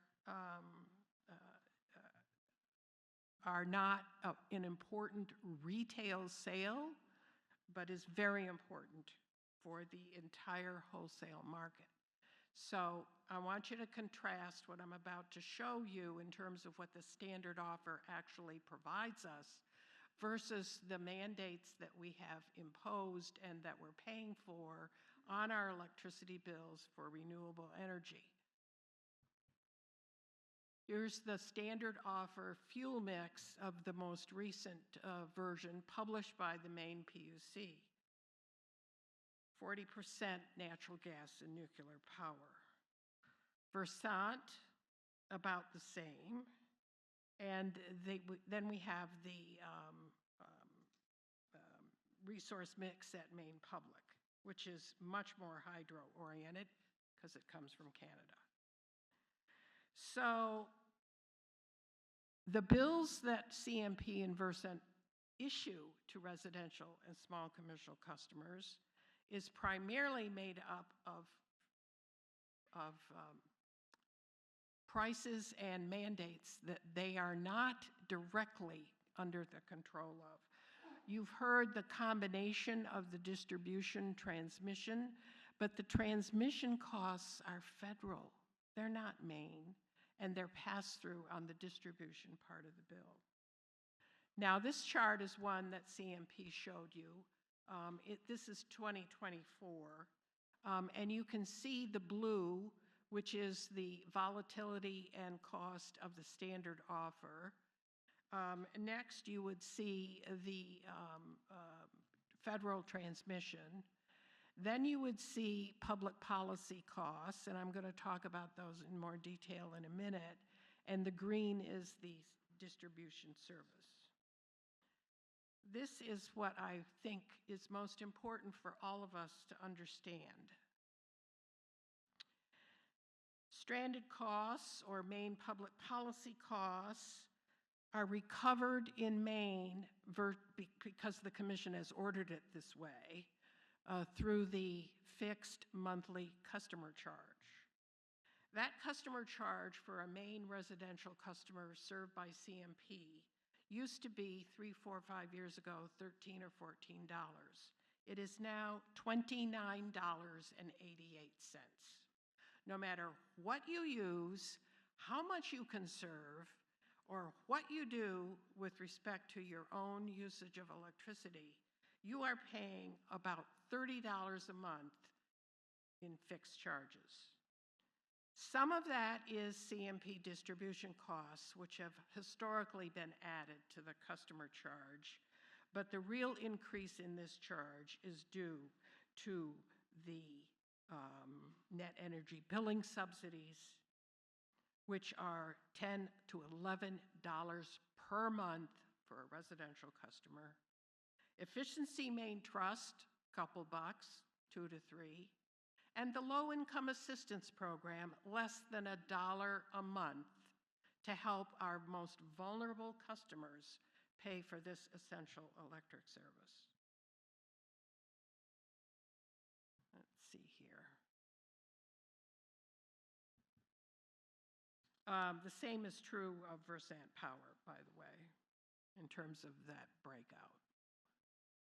Now, in my opinion, and that of many others who have actually evaluated the prices charged by competitive energy providers, there was some hope when that system was adopted that people would be able to shop and get a better deal for their generation part of their bill compared to the standard offer. That has not occurred. Every study in every state, including the state of Maine, has documented that on average, residential and particularly low-income folks pay higher prices to CEPs than the standard offer over any reasonable time. The public advocate has documented this repeatedly. The excess over the last 5, 6, 7, 8 years is $150 million. And as a result of that, what have states done?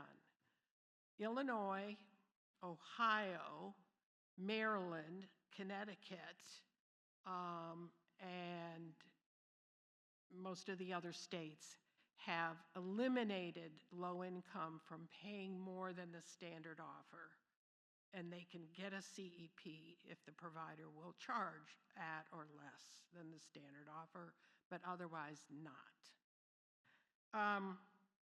Maine's low-income assistance program has not kept pace with the affordability challenges that I've just described and the basis for those challenges, over which Maine state government has undertaken steps that have vastly increased our bills to pay for generation, climate change, and other kinds of investments that are not part of what was intended when we adopted restructuring. Our low-income assistance is very poorly funded. It reaches a smaller number of customers than needed, and is vastly important and needed to improve. I will say that CMP's multi-billion-dollar rate case never mentions the need to improve funding for the low-income assistance program, a point that you will hear about in this rate case from AARP. So my point is not to deny the importance of climate change, the need to adopt appropriate programs to reduce greenhouse gases. It's important to reduce our reliance on natural gas, but the policies we have adopted were never designed for affordability. Bill impacts were never calculated. I was in the room. I know how these programs got adopted, and I know the importance of trying to look at affordability and least cost in the design of these programs, but that was not, unfortunately, what happened. The notion that we could get all of the solar that we currently have in this system at 3 to 5 cents a kilowatt hour is tragic, because what we're paying is 15 to 20 cents a kilowatt hour. That is the problem. It was the design of the programs, the lack of least cost analysis, the lack of integrated planning. We're making decisions, unfortunately, that the market was intended to adopt, and that now is being done in work sessions at the legislature without the kind of analysis and approach that would get us where we want to go at the least cost, with affordability in mind from day one. So what I'm hoping is that the rest of the day will be spent talking about how we can undertake the desire for reliability of service when we've basically used up our capital in terms of selling what we're trying to provide to customers, with an agenda that is now coming home to roost in terms of higher bills. 700 to 800 customers have provided comments to the PUC on this rate case. That is unprecedented.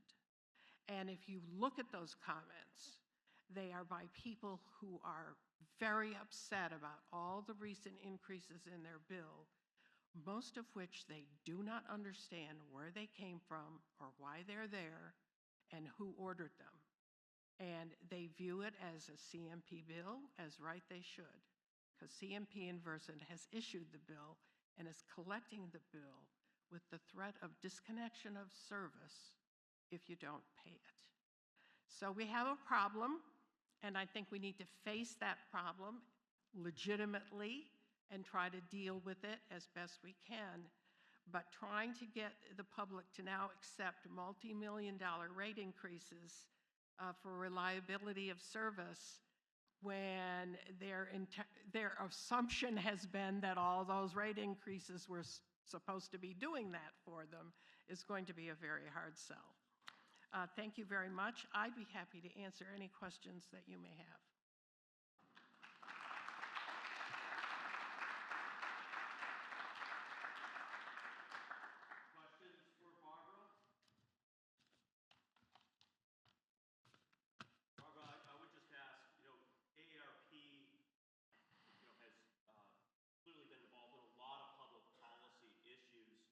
What is driving AARP to become involved in this rate case, become involved in energy issues before the legislature? AARP is a national organization in which the state offices are empowered to take action in a wide variety of issues. And you would naturally and specifically find us involved in anything to do with Social Security, health care, home health care, and other programs that are vital to the 50-plus community in our state. But in addition to those programs and issues, the national and state offices have very specific energy policies which have been developed over many years throughout this organization and adopted by the board of directors of AARP. And our core policies relate to affordability, reliability, transparent and open decision-making, and low-income support, and support for low-income programs in our electric rate structure. That has always been part of our key approach to any energy issues. Thank you. Any other questions for Barbara? Thank you again, Barbara, for joining us. Thank you.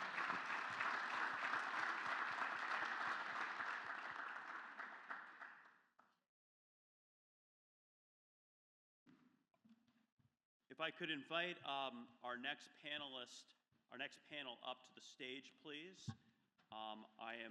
I'll let everybody introduce themselves, but I am so pleased to really get some thought leadership on, as it has been explained, we do have an affordability challenge.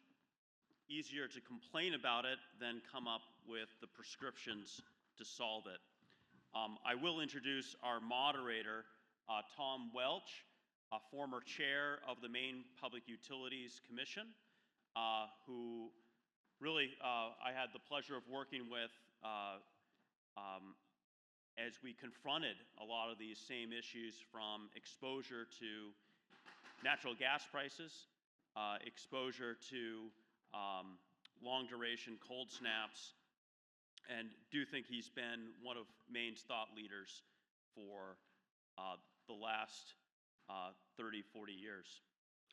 Tom, I will turn to you.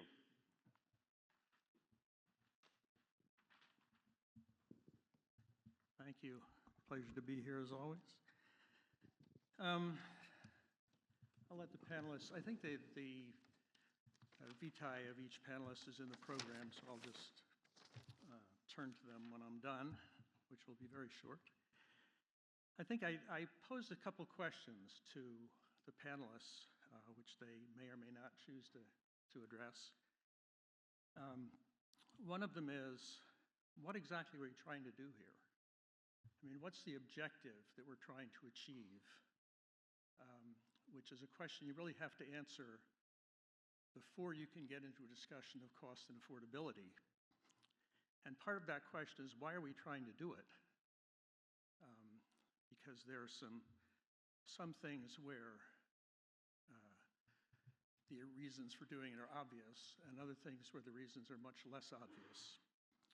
And the impact that Maine can have in the world is much less obvious.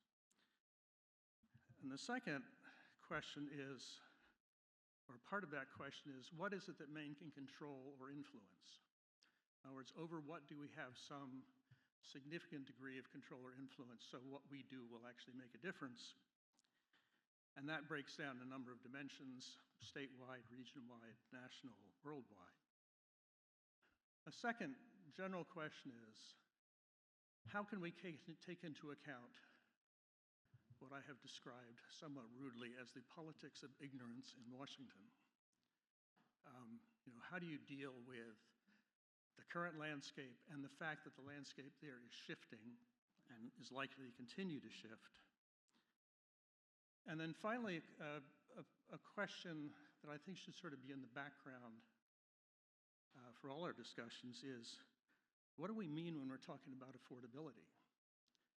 For whom? For what? Are we talking about affordability with respect to the state as a whole, which leads to one set of actions? Are we talking about the kind of affordability that Barbara was talking about, affordability for our most vulnerable customers? Those are different things, and they lead to different actions. So I think having a sense of exactly what you are talking about and what you're trying to achieve on the affordability spectrum makes a certain amount of sense.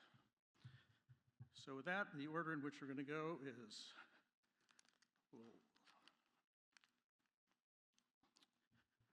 Dan first, John second, Michael third, and Phil last.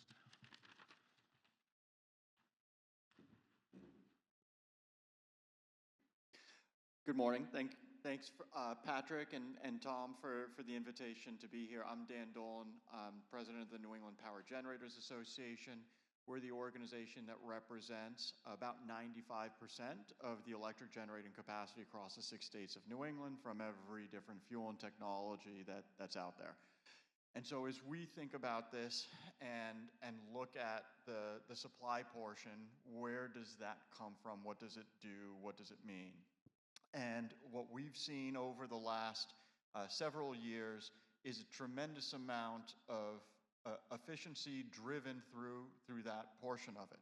While the retail portion of some of those supply costs have been extraordinarily volatile over the years, the 3 lowest wholesale electricity price years ever in New England have all happened in the 2020s.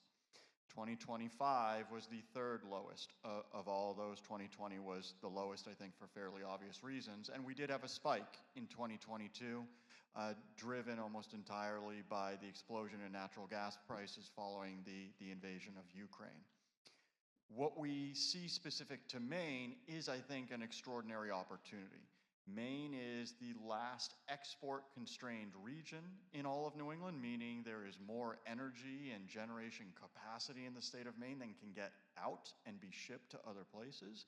There is an opportunity to unlock that. I know there's going to be discussions about the long-term transmission plan that the states have played a leadership role, and I think that really is an economic opportunity for the state to maximize the manufacturing base that exists here, because power plants are manufacturers.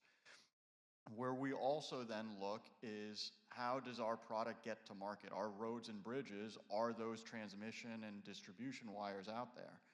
However, I would posit that I think in New England, we're a little bit of the dog that caught the car, in that the utilities are out of that business of producing the power, so the only place in which they make money is in that transmission and distribution function. And that wholesale transmission portion, as Barbara noted, that federally regulated component of the largest transmission lines that are up and down the transmission corridors, has exploded in New England. It has increased 9 times over the last 20 years, where New England now pays the highest transmission costs of any electricity market in the United States. And so the benefit of that is, outside of that export-constrained portion of getting power out of Maine, there's virtually no transmission congestion left in New England, and we have a fairly efficient movement of power. As we now look forward, the question is, what is going to be the supply growth? Right now, we've got 3 major energy supply projects under construction. All of them have been mentioned at different points: the Northeast Clean Energy Connect, the Revolution Wind and Vineyard Wind offshore wind projects. After that, there's not much. There are some storage projects out there, but New England is the only electricity market in all of North America that doesn't have a large-scale generation project in the interconnection queue. And part of that is because while we see the potential for large-scale demand growth, whether that's from data centers or other manufacturing, there's none of that that's live. There has been very slow retail demand growth, and so we've now been in the business of maximizing the infrastructure we do have. We are in the middle of a retirement cycle in New England. We're in year 2 of a 4-year stretch in which nearly 3,000 megawatts of existing generating facilities are permanently shutting down. To put that in context, the extraordinary electric demand day that we saw on June 24th that Commissioner Burgess mentioned in his presentation, that was 26,000 megawatts. So about 13% of the generating capacity to meet that peak demand day is going away in this 4-year stretch, being replaced by about 2,400 megawatts of those new supply sources, NECEC, Revolution, and Vineyard. So we feel like we're going to be okay for this stretch of time, but we need to draw the line, and there needs to be a reinvestment in some of those existing facilities, because with the lack of new supply coming in, if demand starts rising any more than it is right now, there's not going to be bandwidth on the system to maintain the reliability to go with the affordability. And of course, the third leg of that stool is clean, is decarbonizing. And so for now, we are in the business of trying to maximize every facility that's online, trying to make those markets as efficient, as transparent as possible. And I think, one of the aspects that hopefully we get into a little bit here is how do we create a better and more close alignment between those wholesale energy market outcomes, in which we see very competitive pricing, and the retail rates that consumers pay.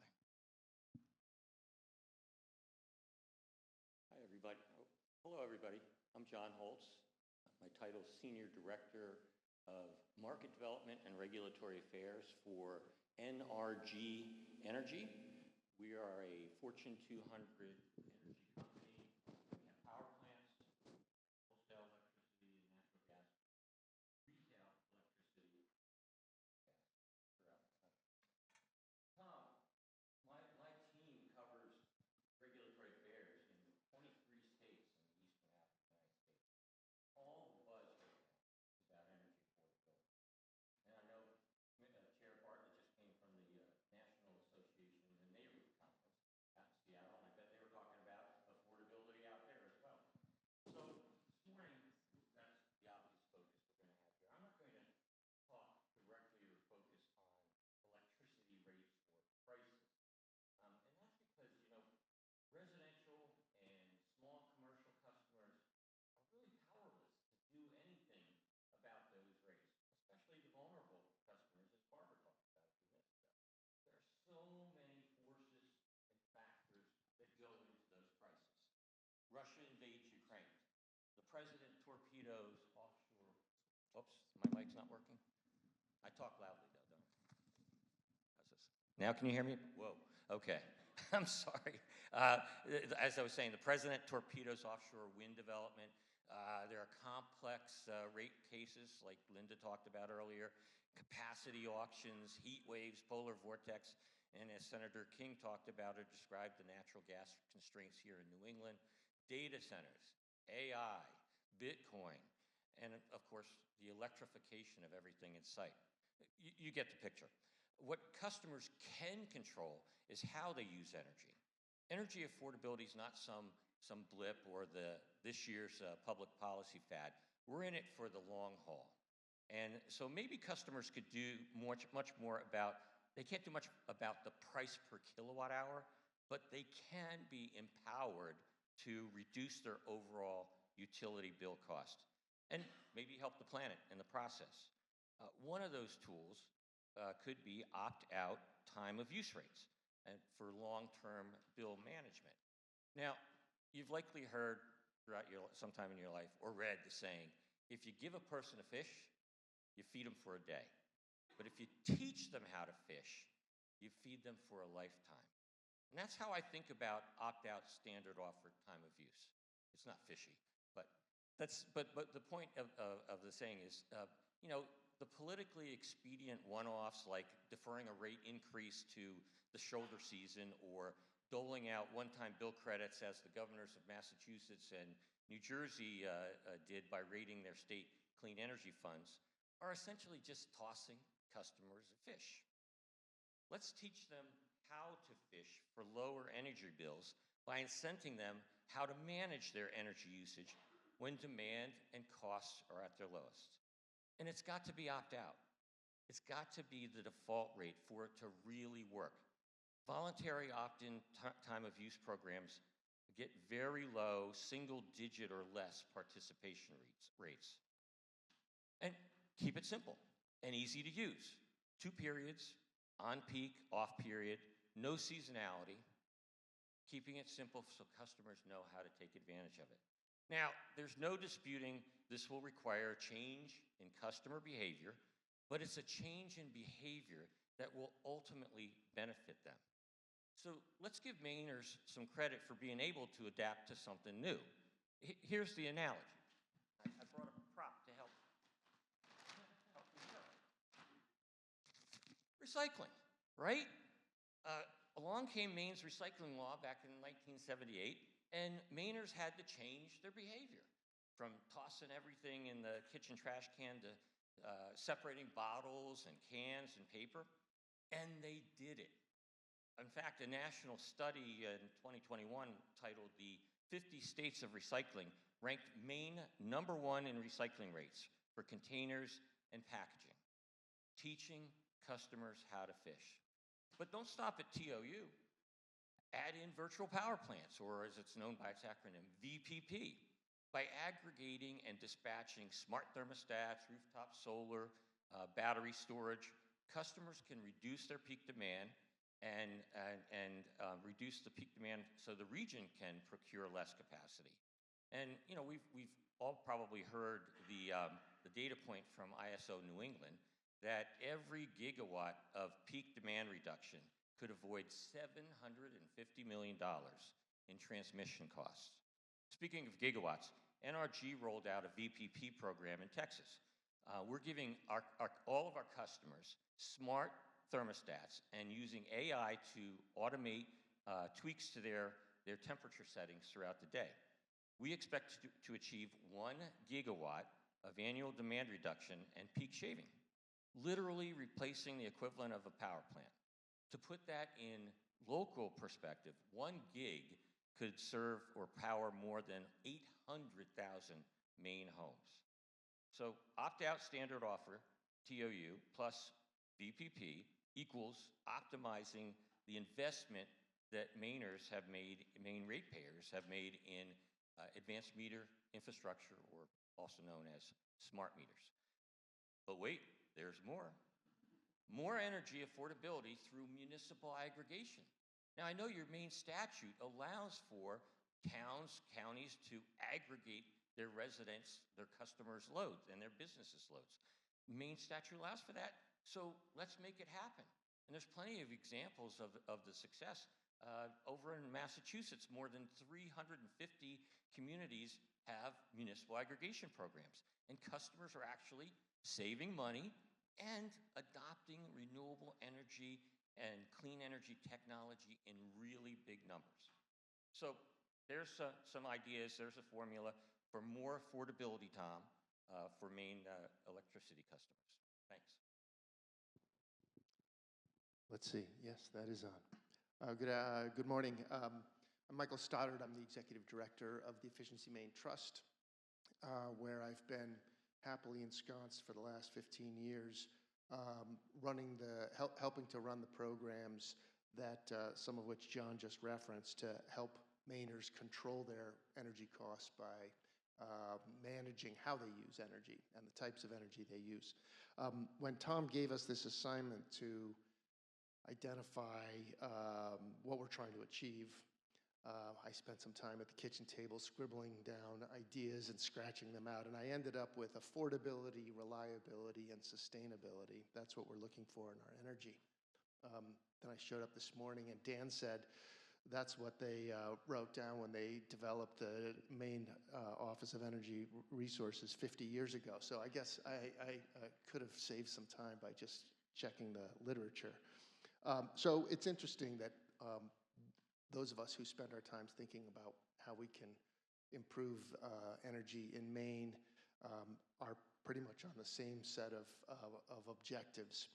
Our role at Efficiency Maine is a small piece of this equation.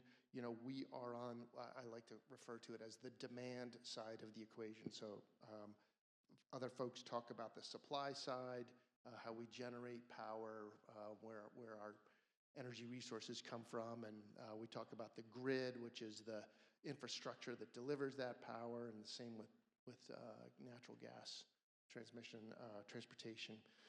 But at Efficiency Maine, we're trying to help Maine's consumers from the littlest home all the way up to the biggest factory and everything in between manage their energy costs by finding ways that they can use energy more efficiently. There are a couple of different categories of programs that we use to try and help folks manage their energy costs.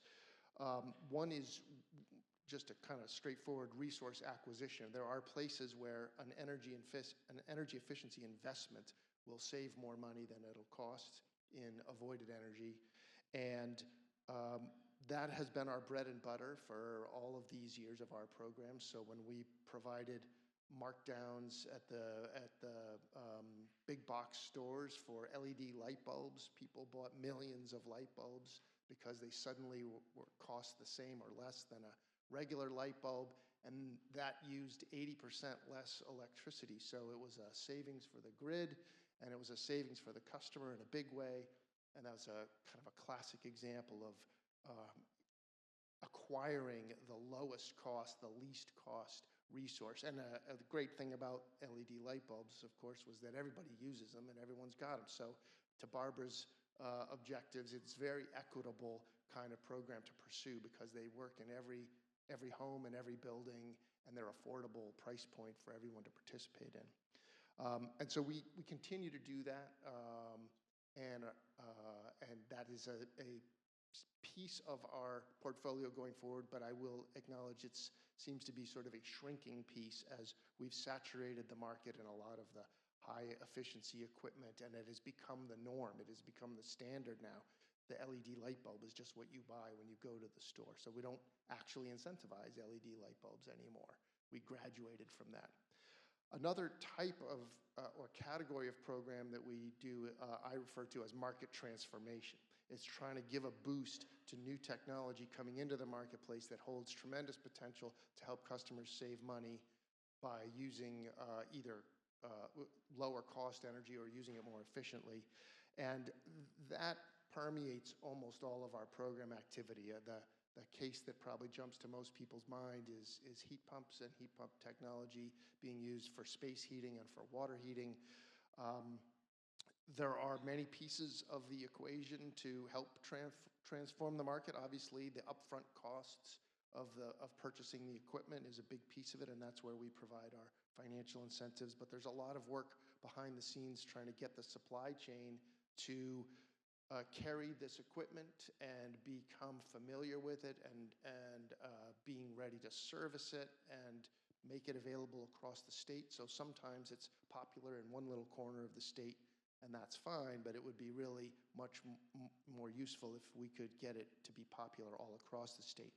The heat pump program has been a tremendous success in that regard. If you look at maps of where people have installed heat pumps over the last decade, you'll see that the highest concentration per capita is up in Aroostook County. So that tells me we are succeeding in having that market transformation happening all across the state. Another piece of or category of our work is on making sure that the grid and the energy infrastructure is as efficient as possible, because what customers do on their side of the meter can play a role in how much grid we have to build and how we use it in real time, to some of the points John was just making. So we're running programs now to help larger customers turn off their electricity use or scale it down at times of peak demand on the grid. That's a good old-fashioned demand response program, so not very sexy, but very effective and very low cost for those folks who are able to participate in that. We're getting much more into grid flexibility and demand management in real time, things like getting people to install those folks who have electric vehicles, when they plug in, that's a 6 kW load that hits the grid all at once.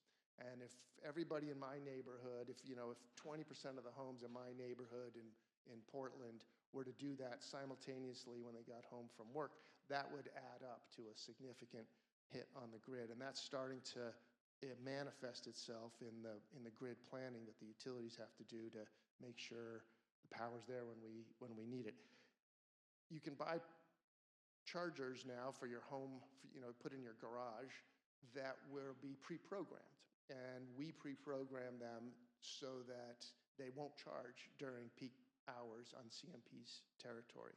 So they just pause from 5 p.m. to 9 p.m. and then they'll start up at 9:01 or whatever we set it to. Customers can override that anytime they want to, so it's totally voluntary. Then any day that they feel they need to charge during those hours, they can. But for 99% of everybody that's using one of these chargers, they don't know the difference because the thing starts charging later in the evening, and by morning when they go to drive off to work or to school, their battery's fully charged. Similarly, we've run a pilot project to dispatch people's batteries, their home, not from their cars, but from emergency backup batteries that people are buying and installing all over the state. And we can dispatch those during peak times to also help improve grid reliability and manage the load during that time. So through all those kinds of little tweaks and twisting of the dial, we're able to help delay the year of need for the grid to add more capacity in it, if we can do it at scale. And so right now we're doing it in little baby steps, and I think it's kind of proof of concept, and it does work. It is working. So the next challenge for us will be to figure out how we can do that at scale. And I think one of our very strong interest in the rate case and the investments that the utilities is proposing now is to ensure that the billing systems they have and the metering systems they have can handle this. Can it do these things in real time, and is it affordable? Is it at a price tag that makes sense? Because the last thing I'll say is that the attractiveness of heat pumps and heat pump technology to customers is in part impacted by what the price of electricity is going to be. So if that price gets too high because we're loading too many costs onto the utilities and the whole electric supply all at once, that may make electricity a less attractive solution for customers. And so this effort we have to try and electrify the way we heat our homes and businesses and the way we power our vehicles to get around is gonna be delayed. So there's a fine balance, and I think timing is going to be important. Of when we make these investments, we make them in sync up that investing with the timing of the new load coming on. So we have big goals for lots of EVs to come on to the grid in Maine over the next decade, and same with heat pumps, and I'm confident that that will happen.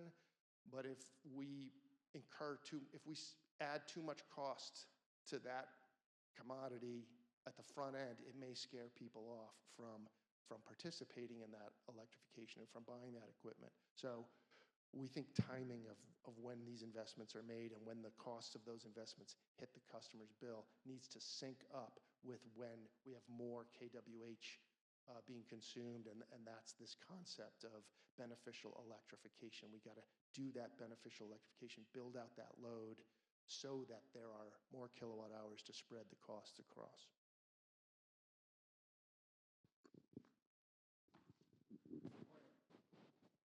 Good morning. Phil Bartlett, Chair of the Maine Public Utilities Commission. One of the challenges of going last is most of the things I was going to say have already been said. So I'll add probably maybe a little bit of color to this discussion. You know, at the Commission, you know, what we see or what we're trying to accomplish, I think, is set out very clearly in statute. We need to ensure there's safe, reliable service for customers at reasonable rates, and do that while trying to reduce Maine's greenhouse gas emissions. So it's really a lot of what we're doing is that balancing, making sure that the investments that need to be made for reliability are being made, but also make sure that we're keeping customers in mind and not gold plating or overbuilding the system. When I think about how we deal with the challenge of affordability, I think we need to really reorient the discussion and make customers at the very center of everything we do. If you think historically, you know, the utilities are sort of building out a grid to serve the load, and customers come in at the end when you're designing rates and you're allocating rates based on their share of the costs of the system. And I think now we need to start thinking very differently, to think about how can customers contribute to that reliability of the system. How do we help them? How do we start paying our customers to bring some of the value so that we don't need to build as much? You know, I can see a future where instead of, you know, the utilities getting to a point where there's a substation that is starting to get overloaded because of that 1 hour of the year, right, when everybody's got everything turned on.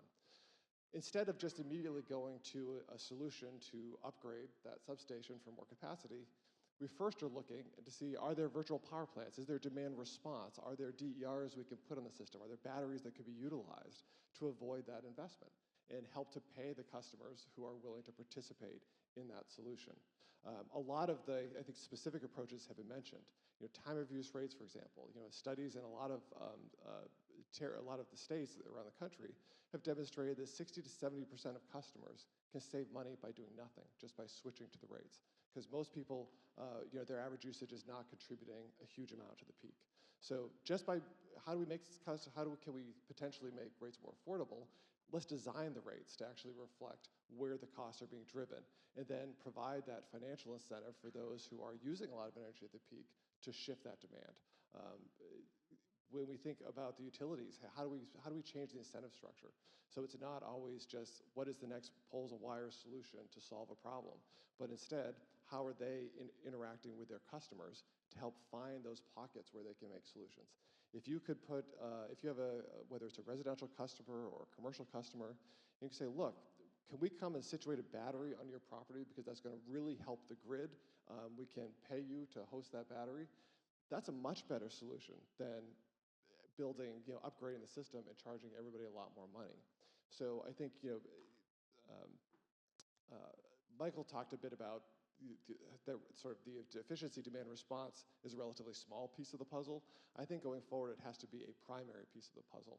And I think that's where we're trying to get to. And I think at the moment when there's so much pressure on rates, when affordability is becoming such a big issue, now is the time to start for all of us to be thinking big, to think about what are the out-of-the-box solutions that are going to start rewarding customers for helping to bring us the reliability that we need.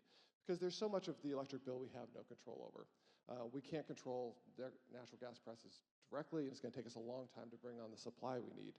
We can't avoid, you know, we really can't impact the cost of a new transformer or a new substation, but we can figure out how to get a lot more out of the system and how to pay people to contribute to that.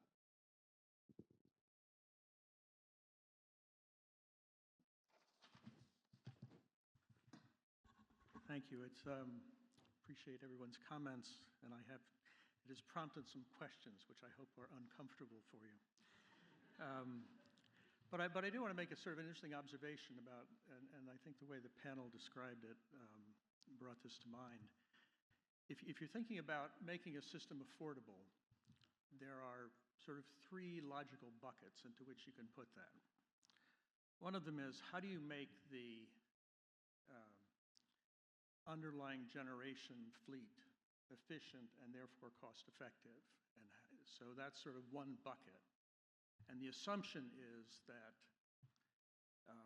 competition post-restructuring will actually drive that kind of efficiency. And the continuing question, which happily resides at ISO and not in my head, is how do you make that market actually work effectively? I mean, how do you actually achieve the good economic result? The second dimension is what can customers do? And I think Michael and others have pointed this quite directly. There are a lot of things that, all else being equal, customers can actually do to make their service more affordable.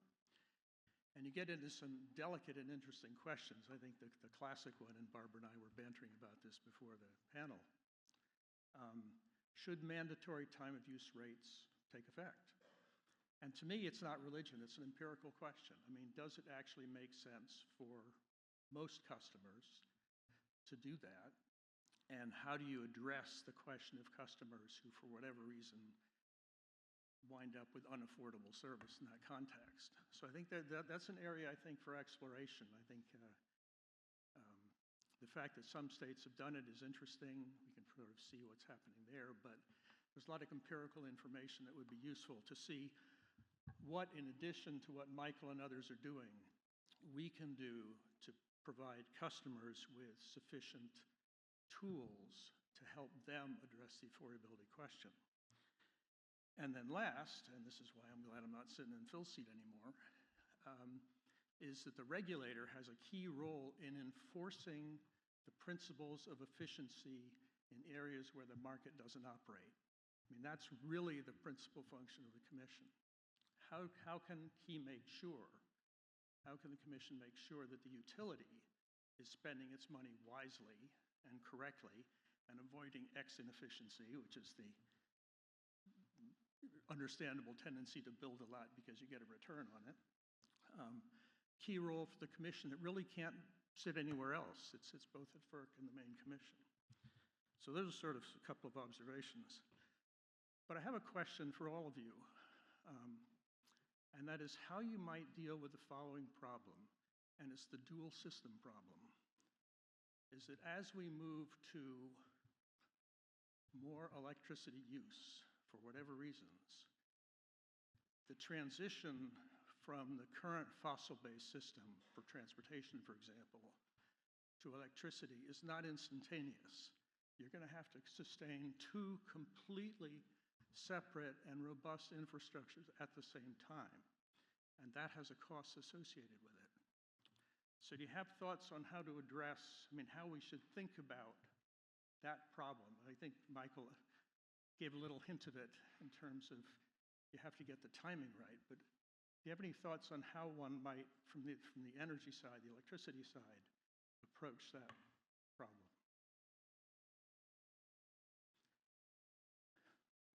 This is a classic Tom Welsh question. I feel like I'm back in law school. I don't have a great answer to that. I do think we're somewhat fortunate compared to other states in that while we spent a lot of years complaining that we didn't have more natural gas distribution in our state,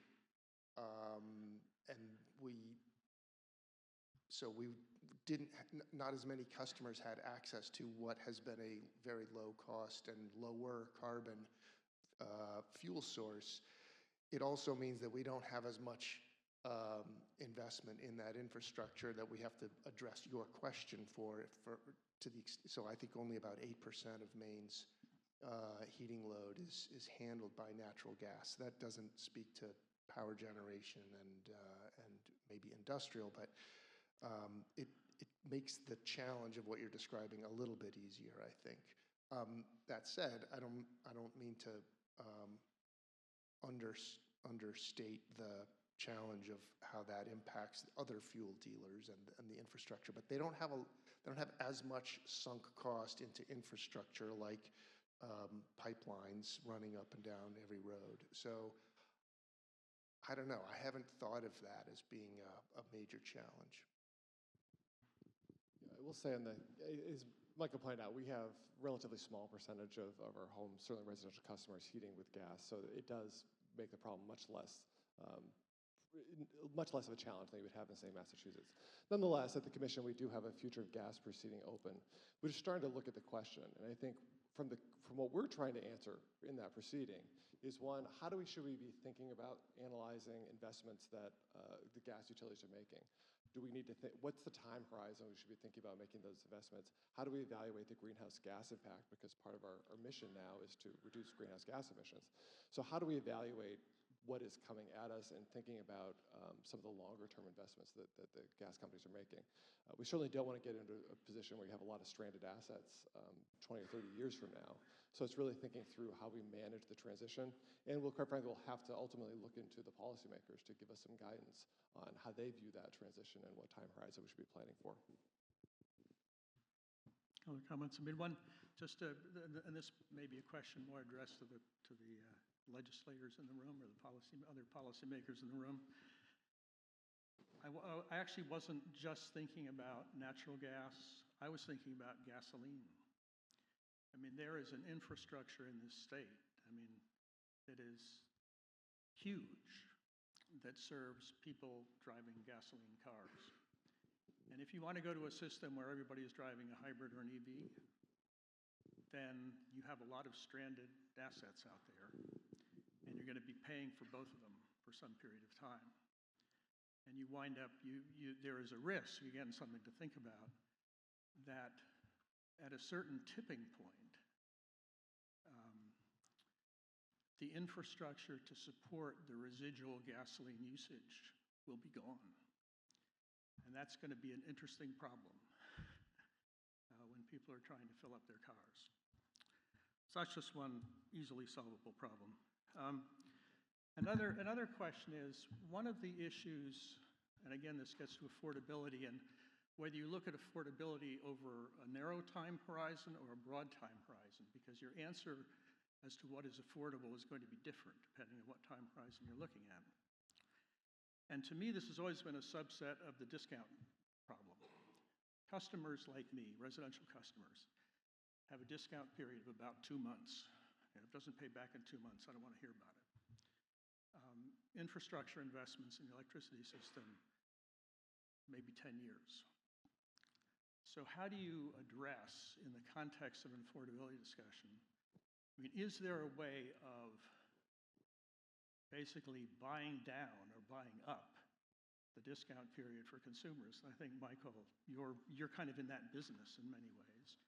But are there other opportunities for that we can find that will allow the infrastructure that we think we need and still not result in a level of unaffordability that causes a political backlash? So this goes to part of, I think what we're talking about, and how do you create opportunities for customers to benefit today, right? So if what the system needs is a lot more storage on the system, batteries large and small across the distribution system, one way of getting there and just sort of avoiding that longer term big investment is to give people some money up front, right? So you're helping to defray those costs by rewarding them for the benefit that then they're bringing to the grid. So you're trying to look at what's that long-term horizon. Yes, is that going to save, is installing a battery going to save you money today? Probably not, but it will save you money in 5 or 10 years when that substation doesn't have to be upgraded. So I think designing well-designed programs that are cost-effective to help bring forward, I think, some of the savings you anticipate and putting them in people's pockets today is a great way to do it. Do any of you see a role for a utility bank-like function in this context? I know it's been explored in some other places where, for example, for certain efficiency installations or renewable installations, the utility actually, and if you had a bank you could do it, that would be great, but banks are notoriously conservative in such things. The utility actually acts as a low-interest loan agent to enable the customer to do it. Is that something that's worth considering here? Again, we have a piece of that happening at Efficiency Maine with the Efficiency Maine Green Bank. It's not, to date, done anything on the supply side of the equation, and it sounds like that's a piece of what you're talking about, Tom. And similarly, we have not and don't envision doing anything that is what would be a utility asset.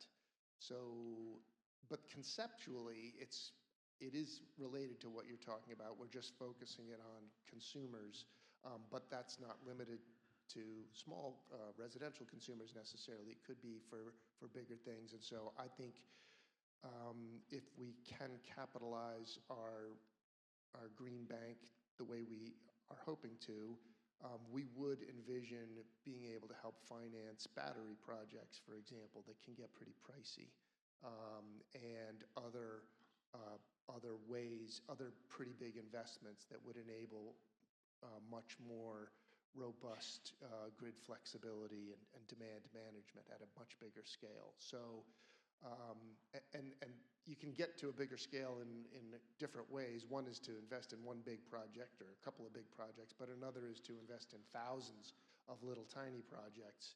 And I think both of those things are in our future. There's nothing wrong with subsidies and investing from small customers up to the large commercial customers, because the potential return on that investment is so huge, financially, as well as in terms of meeting climate goals that a lot of our states have.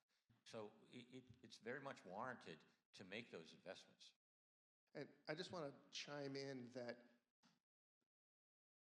I think everyone recognizes the financial benefit that a customer can experience if they make an investment in an energy efficient widget that is in their home or business. And they see the benefit of that by their reduced consumption and reduced costs. That's nice for them.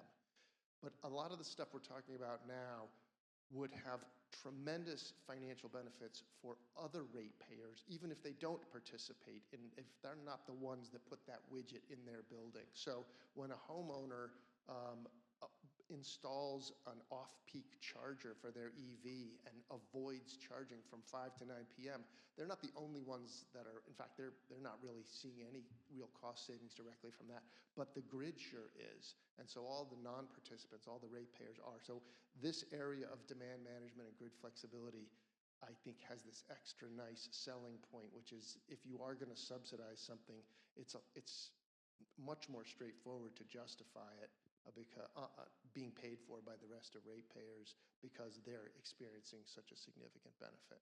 I just want to echo that. When I talk about being cost effective, that's exactly what I mean. You're looking at what are the savings to the system, and then how do you pay the customer, give the customer a piece of that for being part of the solution. Because any of these investments that I think we're talking about are only worth doing if they're going to lower the overall cost of the system. And lower everybody's bills. And I think that's what we really need to focus on. Where are the best opportunities to bring down the overall cost for everyone? And that's where the money should be targeted. And just to reinforce that point, one of the perennial issues at ISO, and which is also, I think, increasingly an issue for the PUC, is how do you monetize the benefits that somebody's bringing to the system? And not just calculate the value, which is useful, but actually pay somebody to do something. A tricky issue, but nevertheless, I think if you start with a premise, you want to have the most efficient system possible, whatever that system looks like, then finding ways of ensuring that you have extracted every ounce of efficiency and monetize the benefits people are bringing, I think is sort of a useful exercise. The way I sort of think about it is, you're going to be paying some of these costs anyway. If we stay on this current trajectory, we're going to be building a lot more substations. We're going to have a lot more poles and wires in order to deliver this electricity. So if you look at the cost of that and say, we're looking at $100 million of investment, to use a round number, and you can invest $50 million in sort of effective demand side management that essentially cuts that investment in half, that's a huge win for everyone. Do not underestimate the importance of the humble billing system. Humble billing system. Our observation from from running some pilot projects, doing these kinds of devices and incentivizing them and paying people to run them when we want them to or not run them when we don't, we have learned that the limitations of billing systems that the utilities have, and they are wickedly complex. So I do not mean to understate how complicated it is, but it's expensive. So I think it's something that just needs our close attention, because our observation is we would not be able to do this at the scale we think is possible and would be as beneficial as Phil is talking about if we cannot have a more robust billing system. It's always Michael, tricky when reality about, intervenes. Oh, sorry, it's okay. Sorry, Tom. Michael, are you talking about the utilities bill being very limiting in terms of all you can put on there right now is your delivery charges and your supply charges? You're talking about adding, additional line items for these types of things that you're I actually think I use billing system as a shorthand, but I think it's everything that goes into what gets recorded on the bill or reflected on the bill. So it's also the metering and the ability to, everything we're talking about requires the ability to see what's happening in real time at the meter. And and then that all has to get communicated and digested by the utilities billing system. And so it's the metering and the billing together. Utilities haven't had the incentive to put in sort of the kind of flexible billing system we need. I think one of our certainly frustrations, my frustration has been over the years, is we made a huge investment in smart meters, which are designed to allow for more flexible billing options. But anytime you want to make a change, you know exactly the answer you're going to get from the utilities, some of which are in the room, which is it's going to take 18 months, minimum of 18 months and $2 to $5 million to make any change. And we need to figure out a better, quicker way to be able to adjust the billing to meet the needs and the demand-side management that we're going to need for the future. Well, would a movement away from paper billing to online billing help get there? Would that technology give billing more flexibility? I mean, I know that we serve 7 million customers throughout the states where we're doing business. 70% of our customers choose the e-billing method instead of the paper bill. So the paper bill is very limiting, as you just described, and I've worked with the utilities on that over the years. But now the technology is changing. If people are using it online, we can adjust, revise, and change things in real time in the digital world. There are unquestionably cloud-based billing systems that are much more efficient than I think what we see at most utilities. Yeah, I think, although I will just observe that because the utility is providing what is characterized as a necessary service, there's a certain lowest common denominator element that floats around in it. And I can imagine there would be a certain amount of resistance if the commission were to tell the utilities, you don't have to send paper bills anymore. Because there will be a subset of the population that will want paper bills, and therefore that system's going to have to be reserved. Now, maybe that means those people wouldn't be eligible for some of the same benefits.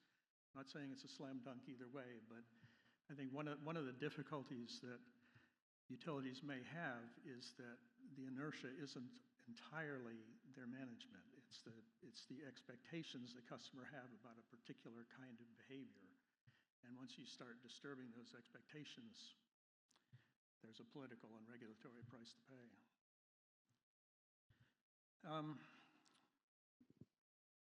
Let me ask another question again, and this may be a question of delving into your sense of how the political landscape will shape itself.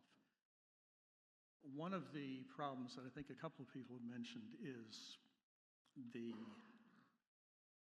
problem that is created by adding what are loosely called public policy costs to electricity bills, and the way in which that fact tends to actually work against what you're trying to achieve in the same time. If you're trying to get beneficial electrification, the last thing you want to do is overprice electricity based on the completely understandable legislative tendency to keep everything out of the general fund and put as much as you can on the electricity bill.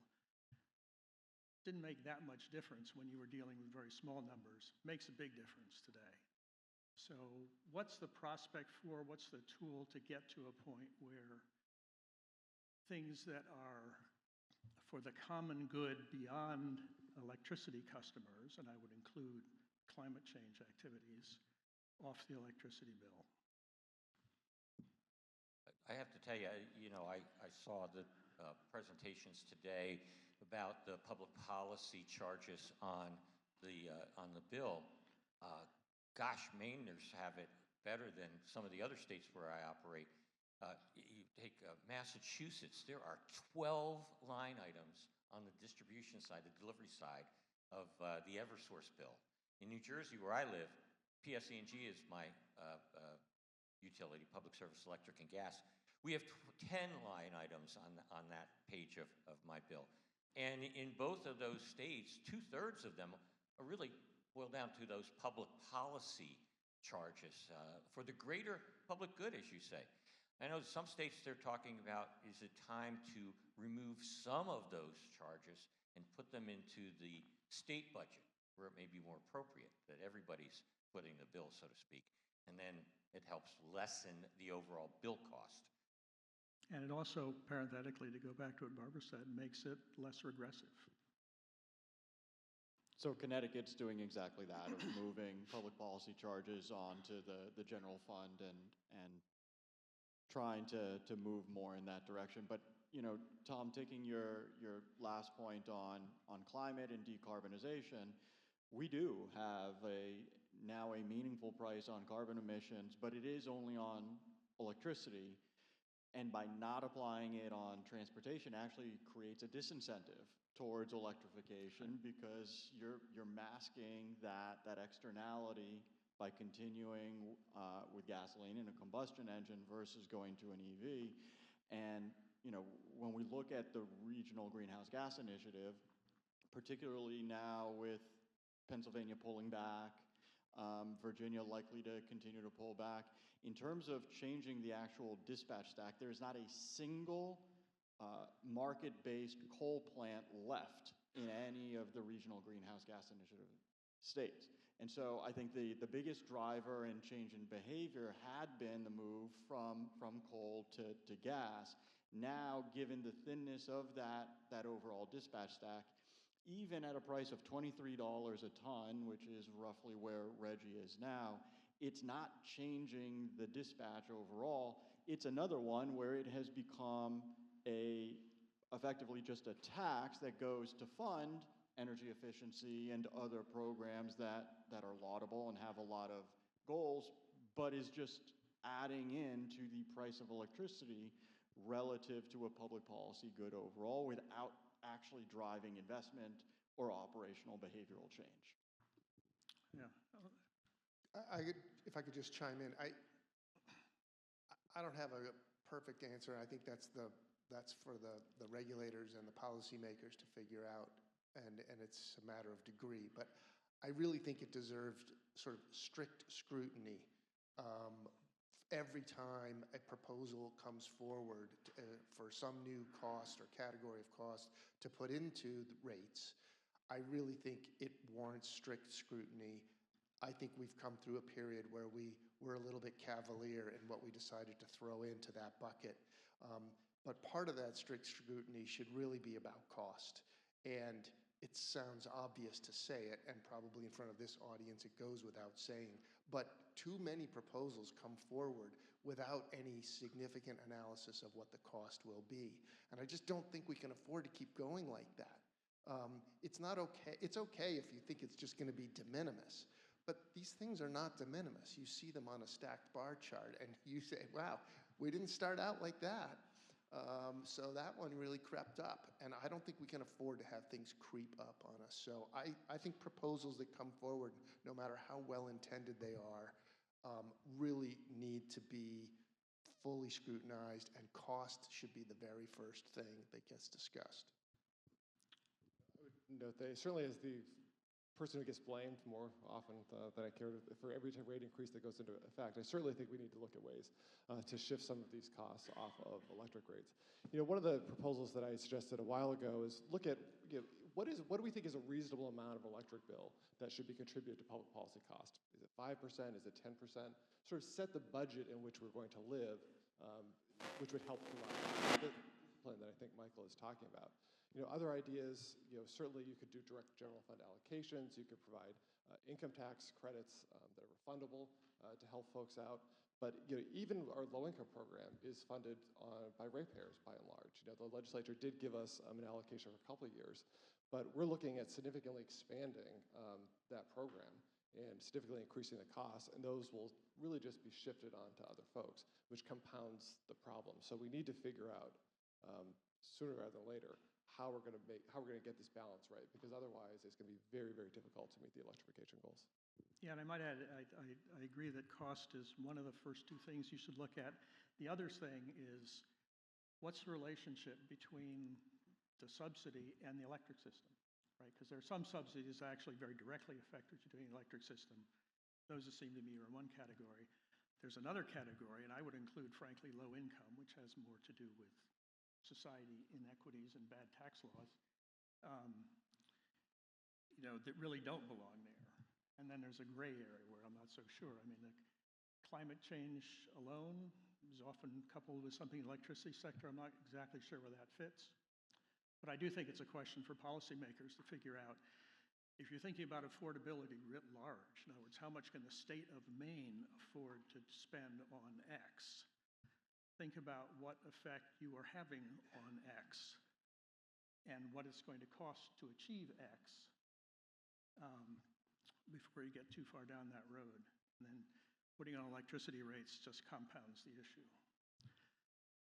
I think do we have time for questions? Any questions from the audience? Yeah. Hi, I'm Orion Breen, Executive Director of E2 Tech.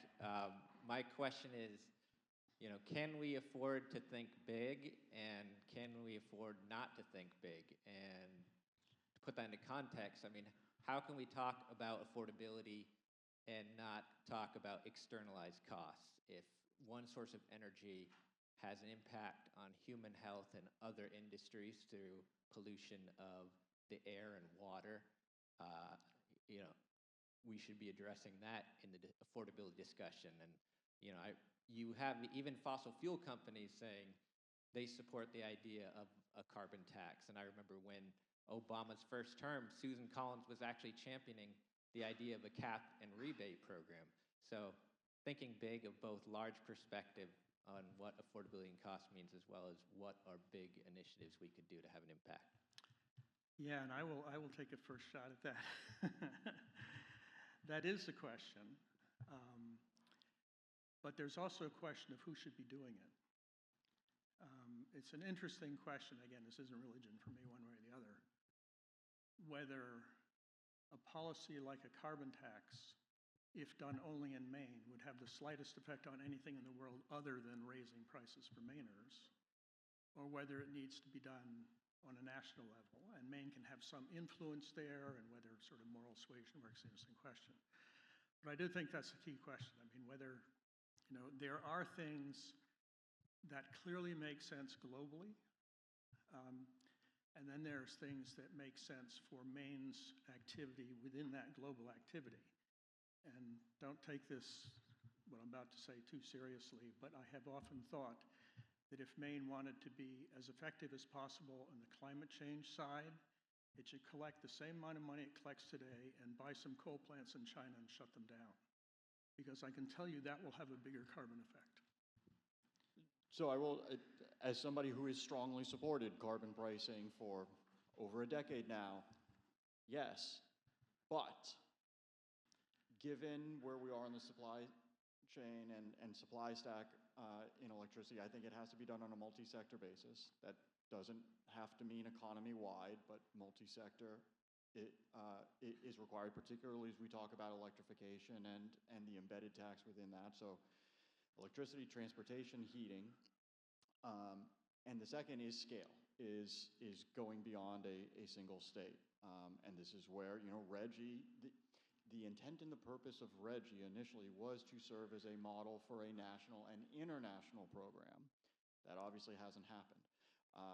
I think, collectively in New England, our responsibility right now is to demonstrate that we can meet these climate and clean energy challenges in a way that maintains affordability, that sustains reliability and economic prosperity overall. That's a really hard challenge. And the last component of it is, particularly if the decarbonization that is going to be expected in transportation and heating is premised on electrification, we're dramatically going to have to increase that supply base. And that's a big part of why states like Maine and Massachusetts and Connecticut had taken a really serious look and made big bets on things like offshore wind. But we operate in this industry in a cooperative, federalist regulatory structure. And so right now, that Venn diagram of the things that you can get sited, financed, and developed that satisfy federal government issues and meet state policy objectives and can be pushed through there, it's a really, really small and narrow space. And so I actually do think right now we have to be a bit modest in what the expectation is going to be on that supply end, particularly given that the demand growth isn't really happening at scale here compared to some of the other parts of the country. So that's the most unsatisfying answer possible. It's really hard and complicated, but we're trying. Other questions? Yes.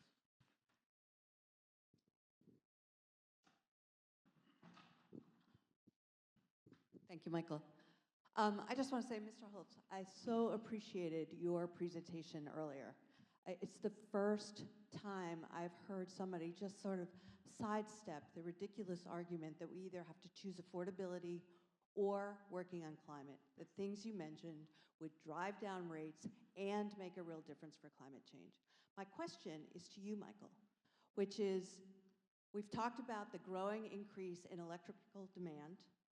You have commented about your worry that heat pumps and EVs will be, the argument for them will become less as the cost of electricity goes up.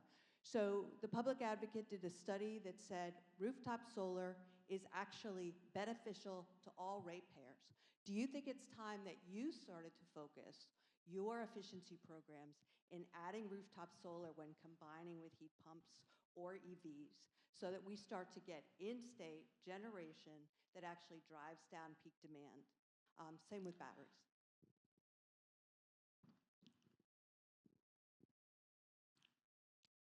Maybe.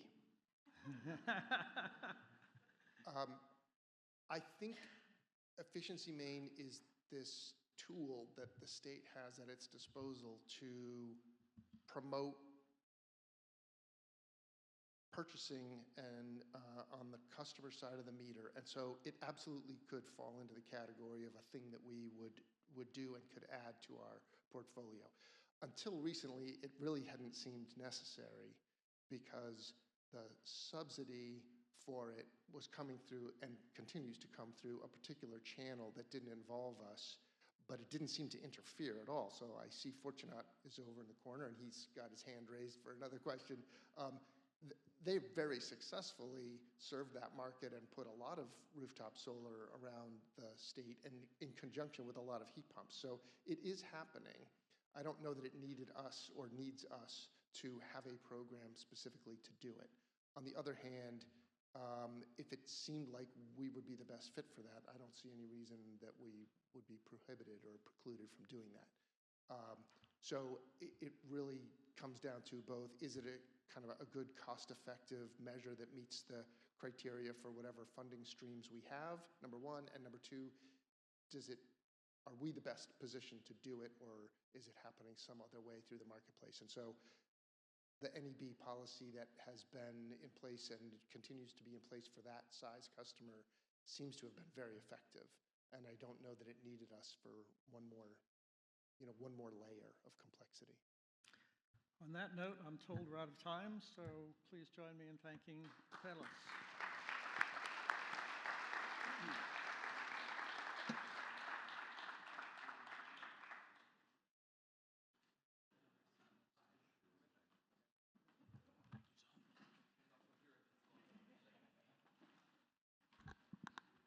As the panel leaves the stage, I just wanted to thank all the discussion focused on affordability, putting the customer first.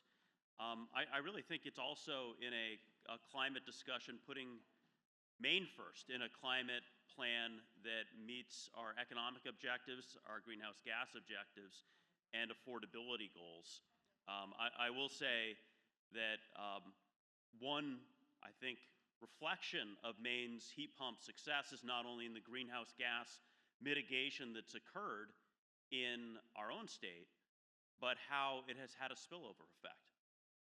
Other states adopting the policies. And I do agree with Tom Welch's assessment of, what would be the lowest cost of reducing greenhouse gas emissions. It could be a coal plant in China, but ultimately, could we create the momentum for a policy that is adopted throughout the United States, for our building construction, utilizing forest-based products, mitigation, sequestration? Are there ways that we can meet this for our entire economic, greenhouse gas, and also customer-focused approach? It is now my pleasure to introduce our keynote speaker.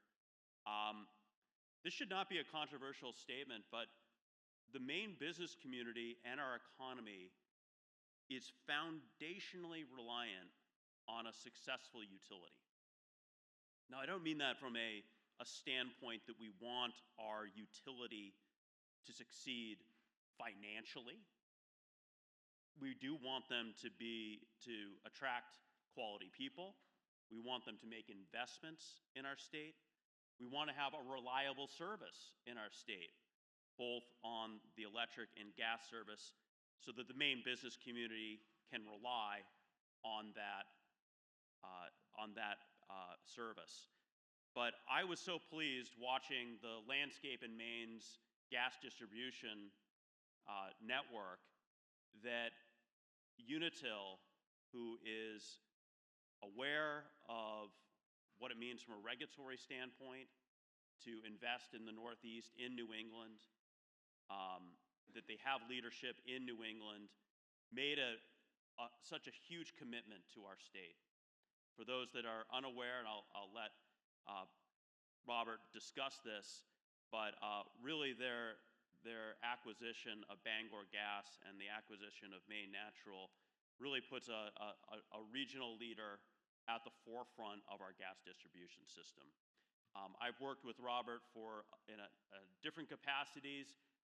So pleased that he can join us today. He has a background of being a thought leader in some of New England's highest and best reputations for our energy consulting businesses, and now is the Chief Administrative Officer, as well as our President of Unitil. Please join me in welcoming Robert Hebert to the stage. Thank you.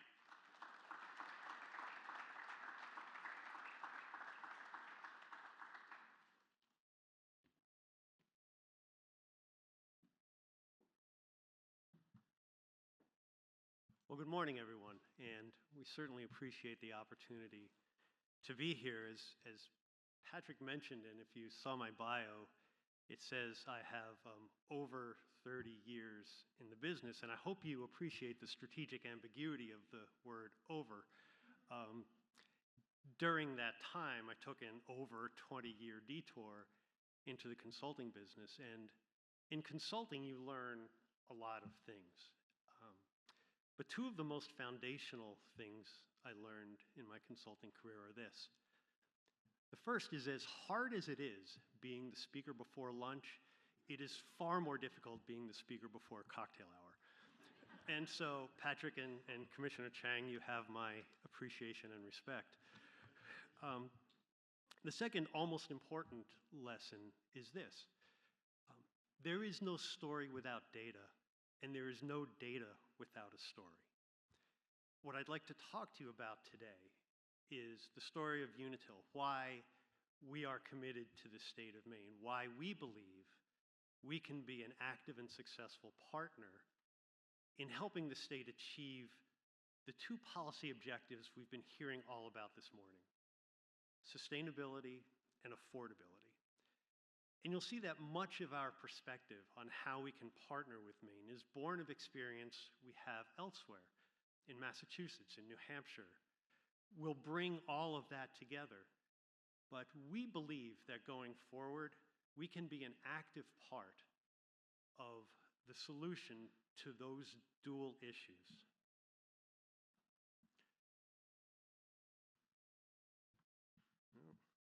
Try this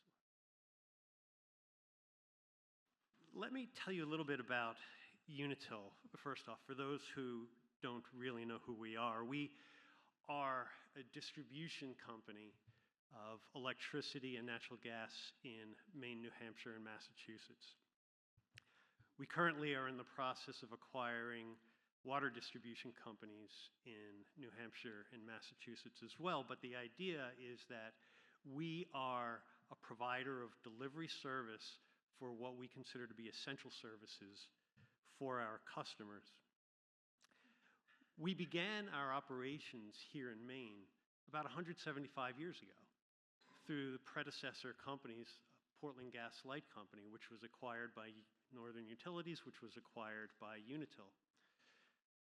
We've seen a lot of change. That 175-year history is marginally longer than I've been in the business, but the company has learned a lot through that time. And one of the things we've learned is that when change comes, when systemic change comes through changes in policy, through changes in technology, through changes in customer requirements, you can't resist it.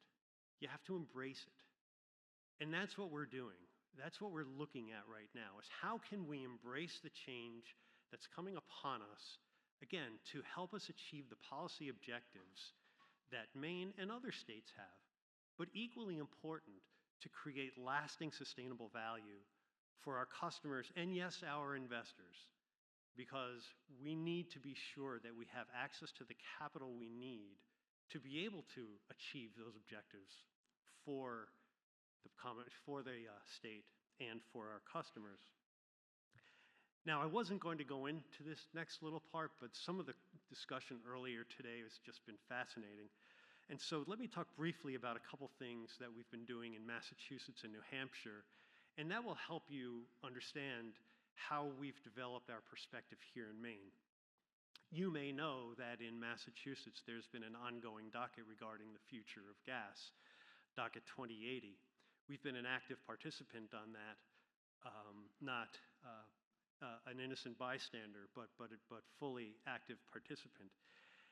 And much of our perspective in that docket, and many of the positions we've taken in that docket, is a result of the service territory that we have. And there are two unique characteristics to our territory in Massachusetts. One is that about 90% of our customers take both gas and electric service from us. So what that means is that when it comes to an energy transition, when it comes to electrification versus natural gas, we are financially indifferent. And because we're financially indifferent, we focus on what the best answer is for our customers, and in Massachusetts, for the Commonwealth. The second point is that we serve a large portion of environmental justice communities.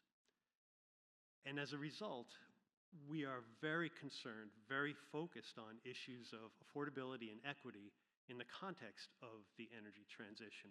So we've had several years now thinking about those issues.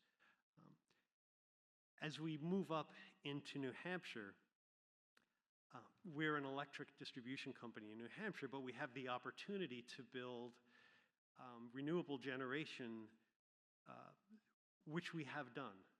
We've built a 5 megawatt solar plant with the help of our friends from Revision. And that plant is strategically located and has been developed to be what we refer to as a load reducer, meaning that it reduces the amount of electric load that we need to take off the grid, that we need to take from ISO. We can produce it locally. And not only does it have the benefit of being a local resource, but it produces benefits for customers. And we've shown that to be the case.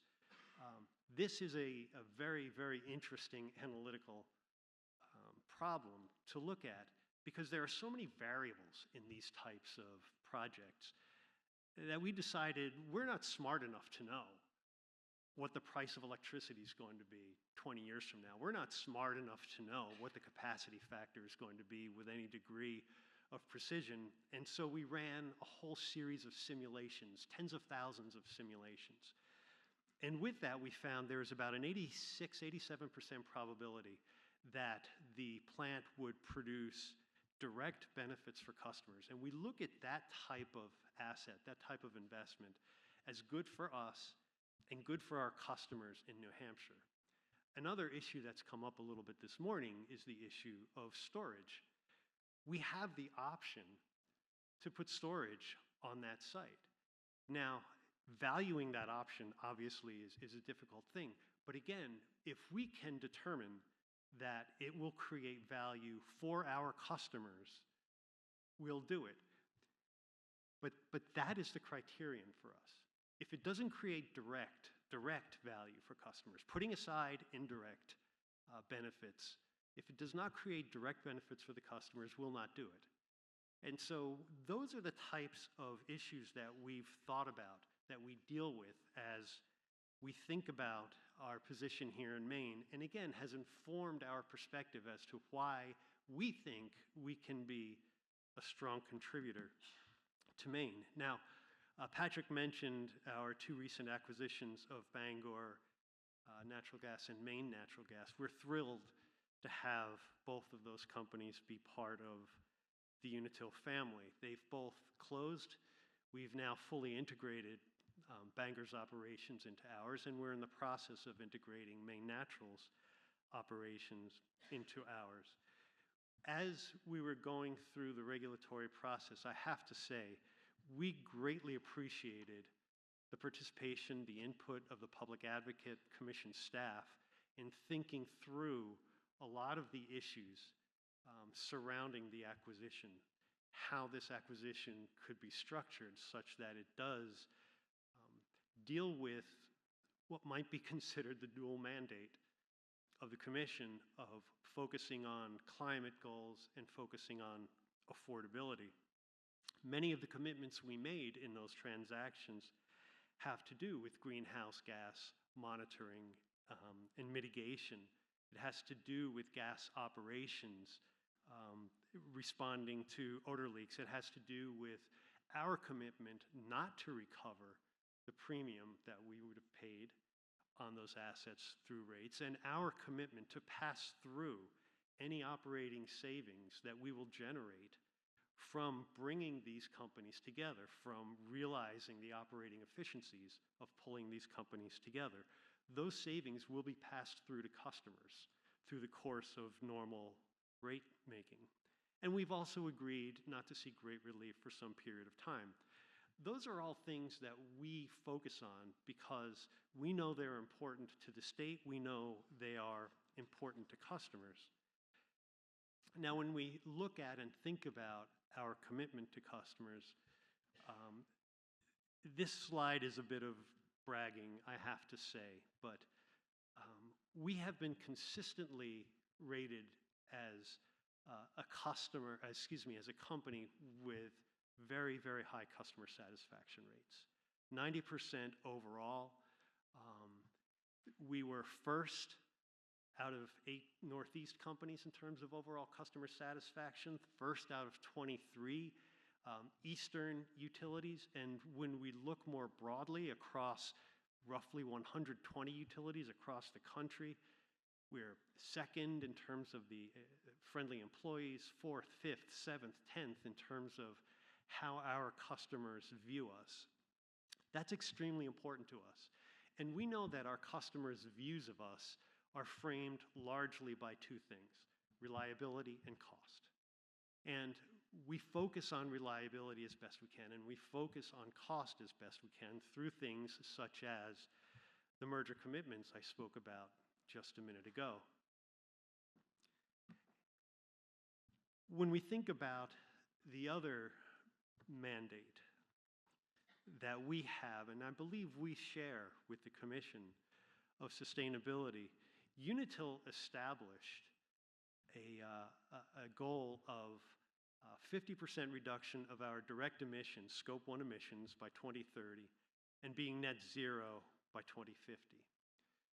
And when we think about our direct emissions, they really come from two principal areas. One would be fugitive emissions on our gas system, fugitive emissions arising from leaks in the system, arising from a vapor that escapes during operations, during maintenance. And company operations would include things like managing our fleet, managing our buildings. Now, we have already, and our baseline is relative to 2019, right? So we're not giving ourselves credit for things that happened well before that. We're setting the baseline relative to 2019, which we think is relatively rigorous. By 2024, we've already reduced those direct emissions by 27% relative to 2019. And we've done that through the replacement of leak-prone pipe. We've done that through things like you'll see on the right-hand side of the slide here, leveraging fleet data so that we can really optimize the use of our fleet so that we minimize idling, so that we minimize travel time, so that we understand driver behavior and we can optimize how drivers actually operate the vehicles. We look to have as many hybrid, as many electric vehicles in the fleet as we can. Our buildings, we have one in Exeter, New Hampshire, a LEED certified building. So we focus as best we can on those Scope 1, those direct emissions, as part of our commitment to sustainability. Now, when we look at safety and reliability, we had a 91% gas emergency response time that's within 30 minutes. And based on the American Gas Association, that was top 10 performance in the country. So we're focusing on being sure that our operations are efficient as possible, that we know, because reliability is so important to customers, that we are as reliable as possible.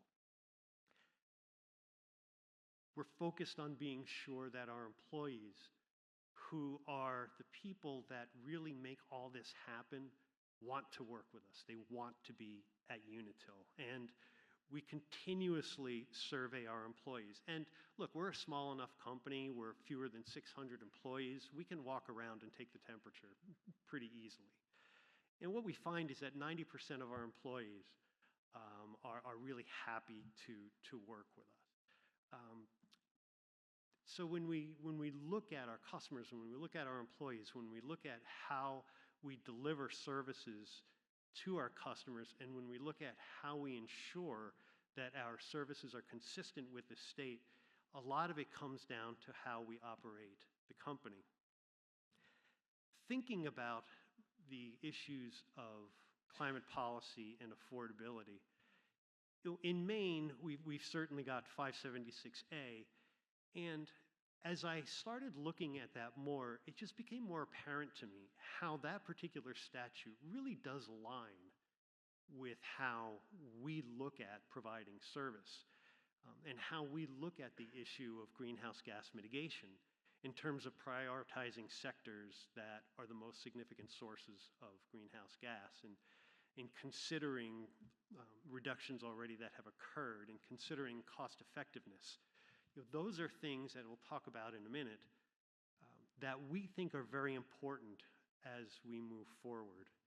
And we all know, looking at the right side of the chart there, it's no secret that electric rates here in Maine are relatively high.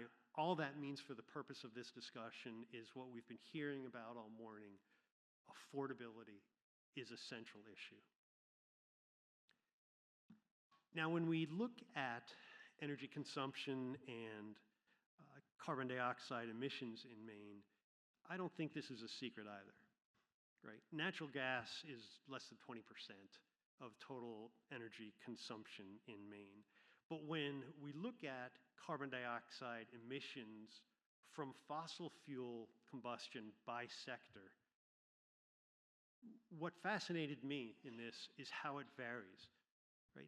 For residential customers, natural gas is a relatively small amount of carbon dioxide emissions.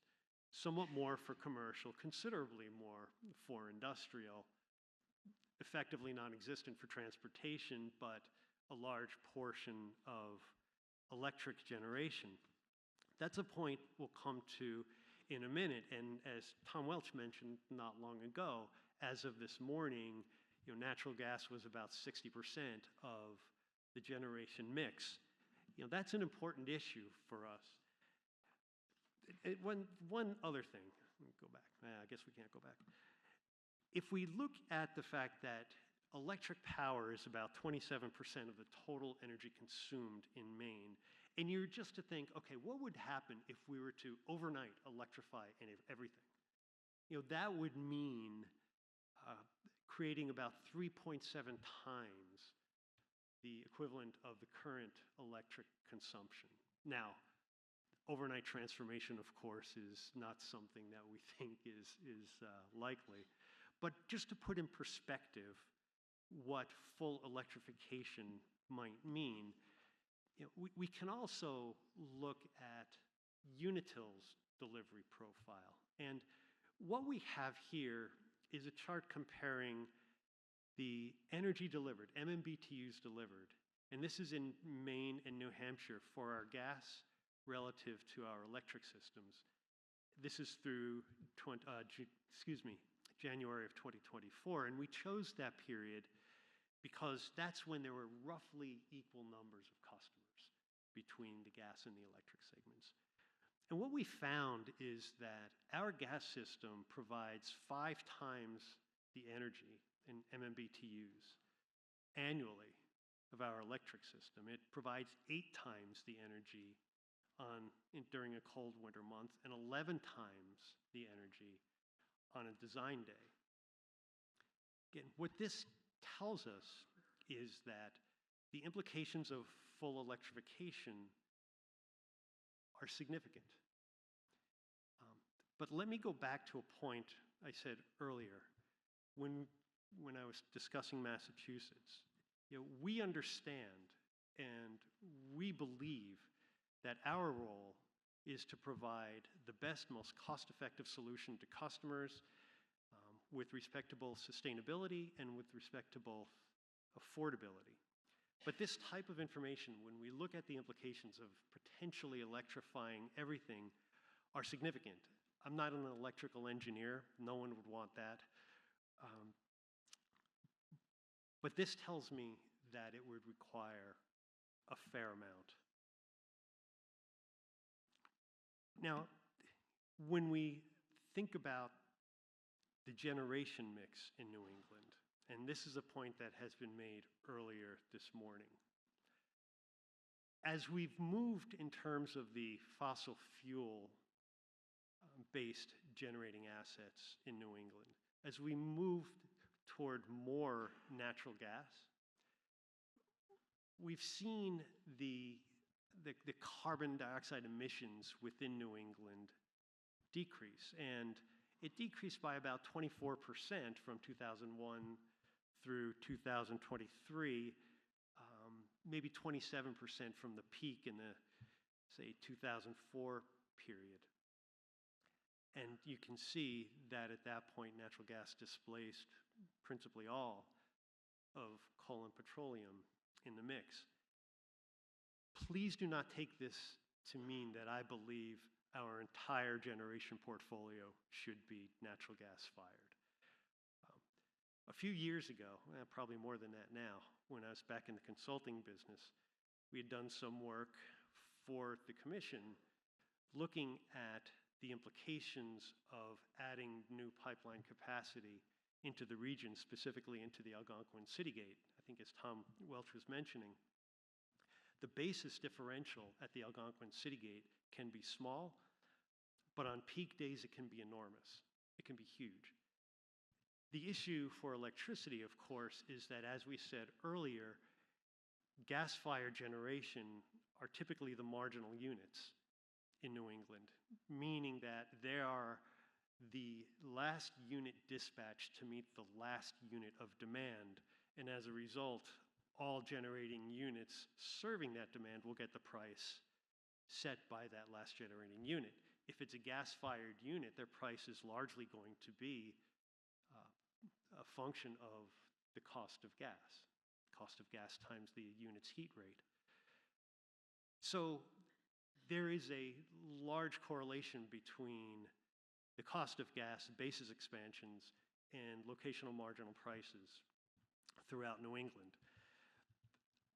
Again, I'm a finance person, and I often look at things in terms of a portfolio, right? Your financial portfolio, you want to maximize your return relative to minimizing risk.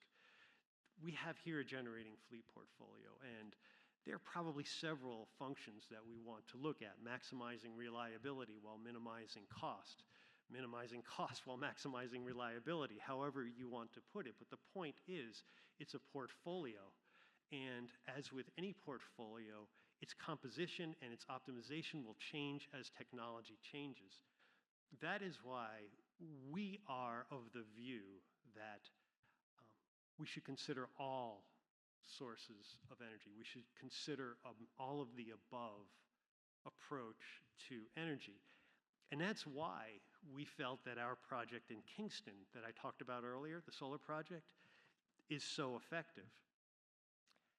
Now, when we look at Maine a little bit closer, I think earlier this morning the point was brought up that if you look at the energy consumption in Maine relative to GDP in Maine, it's relatively high compared to New England states, and that may be true. The thing about a comparison like that is that at any given point in time, that relationship will be formed by systematic factors, right? One state's going to have a colder climate. One state will have a broader industrial base. There are systemic reasons why a state may have a higher portion of energy per dollar of GDP. So to me, the relevant metric is how those numbers change over time. Have you been able to decrease that ratio over time? Have you able to become more efficient over time, assuming that those structural parameters remain fixed? And what we've found is that if you look at, and I'm sorry for the typo here, from 1997 through 2023, not 2013, Maine reduced that ratio. Maine reduced the energy consumption relative to a dollar of GDP faster than all but 5 states in the country. So Maine has actually been very effective, very efficient at managing its energy consumption relative to GDP. And during that entire time, the state's per capita CO2 emissions have remained below the national average. So you put those two things together, the state has done a really good job of becoming more efficient when it comes to energy consumption, and all the while, its use per capita has been low relative to the rest of the country. And I think another point that was brought up a couple times this morning is that when we look at carbon emissions, perhaps we shouldn't look solely at the state. Perhaps we should look at how the state contributes to carbon emissions nationally. Maine produces less than 1/3 of 1% of the United States carbon emissions. Looking at the components of that, the residential sector in Maine produces 0.06%, 6 basis points of the country's carbon emissions. It's a small portion. That's not to say it's not worth looking at how we can best mitigate the next unit of carbon, but it is important to put that in perspective. And the other point of perspective, I think, is looking at the energy burden customers already face. I think this is a point Barbara was making. The energy burden in Maine, if you look at the total energy burden, right, so total costs of natural gas, electricity, fuel oil for home heating purposes relative to household income. And what we've done here is look at household income relative to state medians. So on the left side of the graph, you've got people who are in the 30 to 60% of median household income. They are the low to moderate income groups. And then it moves over to higher income. And not surprisingly, the energy burden is higher for lower and moderate income groups. The distinction between Maine and the rest of the country, is the use of fuel oil in Maine, right? We've heard earlier today that about half of all homes in Maine use heating oil. But the energy burden is higher in Maine. And when we look at how the energy burden differs between Maine and the rest of the country with respect to natural gas and electricity, this really surprised me. For electricity, the difference between low-income and higher-income people is about 4.5 times in Maine, 4.2 times throughout the rest of the country, pretty close. For natural gas, it's 2.9 times in Maine, but 3.8 times for the rest of the country. So on the natural gas side, that difference between the energy burden for the low and the high income groups is fairly meaningful. Now let's put it all together. If we look at the energy burden relative to the portion of CO2 emissions contributed by state, what we see is that Maine is in the unfortunate area where the energy burden is high, but the contribution is low. Juxtapose that to Texas, where the contribution to CO2 emissions is high, but the energy burden is low. These are things we have to think about from our perspective as we look to how we mitigate the next unit of CO2. And it really brings up this question to me. It's, what is the most cost-effective way of mitigating carbon so that we can maintain affordability, so that we can improve affordability as best we can? Now, I'd mentioned earlier that much of our direct emissions arise from our operations. There are things we're doing. We're able to actually use machinery by which, when we're working on a section of pipe, we can extract the gas, compress it, store it, and then once the work is done, re-inject it so it doesn't escape into the atmosphere. We have what we are focusing on now, advanced leak detection, so that we know very precisely now where leaks are, how we can best mitigate them. And what we're finding is that leaks are fewer than we thought, but there are fewer leakers that contribute to larger portions of our fugitive emissions. It allows us to be much more effective at managing those points. So what does that mean? We think in Maine, the state has done a good job, right? Where the state is efficient in terms of its energy consumption relative to GDP. It's efficient in terms of per capita GDP. It's a low contributor relative to the country. It's got a high energy burden. And so our focus is being sure that we promote sustainability for the state, for the customers, and that we do it at the lowest possible cost. So, thank you. And I know I ran a little bit late. I apologize.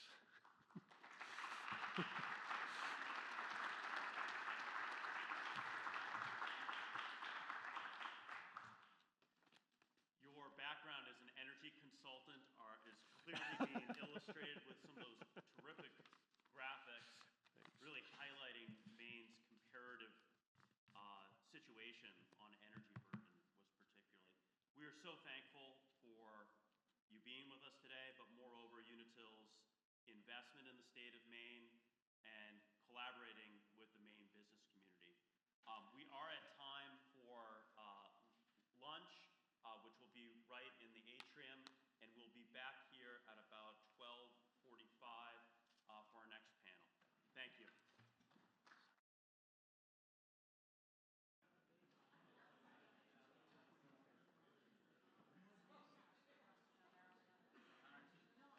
If everybody could please take their seats.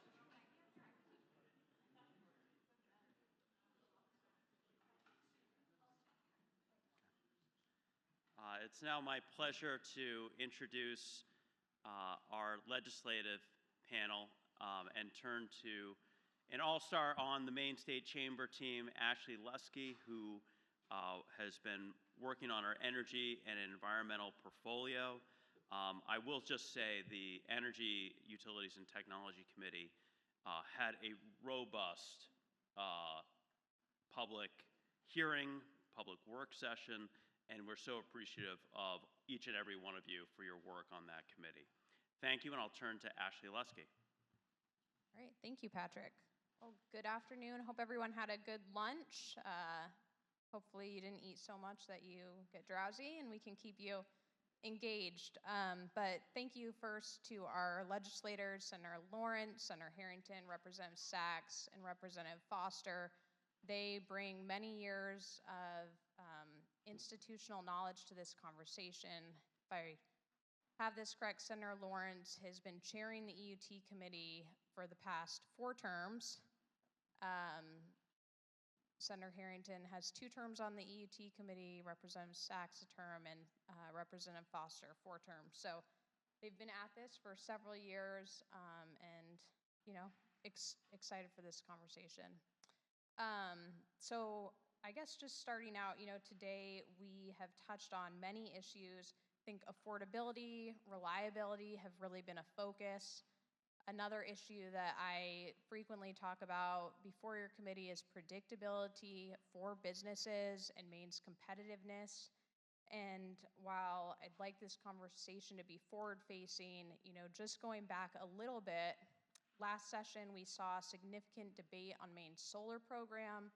Ultimately, the legislature enacted LD 1777, which cut some costs for existing programs, reallocated costs to balance overall costs of the program, and established the ability for a new program to begin. And so as we're thinking about this, and there was a tremendous amount of debate, conversation, I will say, on the committee, how this new program should be developed, what considerations should be made. I just ask, starting out for any of you to answer, what parts of that bill did you support most, and do you think there is some additional work that should be done on solar policy here in the state of Maine moving forward?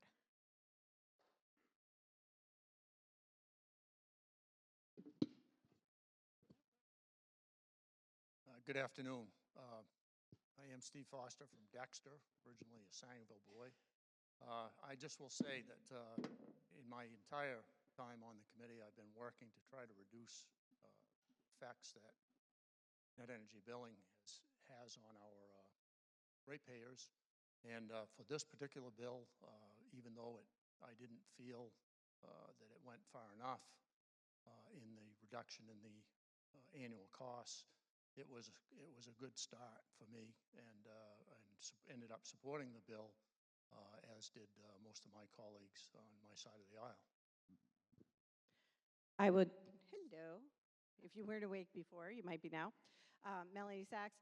I appreciate the fact that we spent 85% of our time on 4% of your bill with net energy billing, but nonetheless, I'm very excited about for example, $61 million worth of ratepayer savings that will come.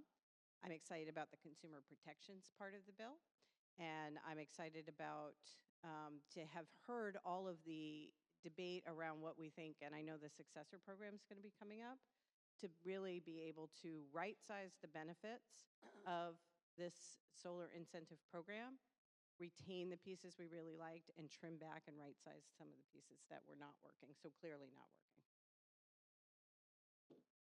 I would just add that, I'm excited that we actually moved the ball in a positive direction on net energy billing last session, but I don't think it went nearly far enough. I think LD 1711 was put forward to spur solar growth in Maine. I think we have way more than achieved that, and Maine ratepayers should not be subsidizing solar at any level anymore. So I will continue to push for complete repeal. So I think the net energy billing issue has been resolved in Maine, and we have it in the rearview mirror. I was pleased we came together in a bipartisan fashion to do the rate restructuring that went through the commission and successfully changed some things in how rates were allocated. Unfortunately, we couldn't get the Republicans to support what we wanted to do on net energy billing, but the Democrats were able to reform it, and I think the net energy billing issue is done.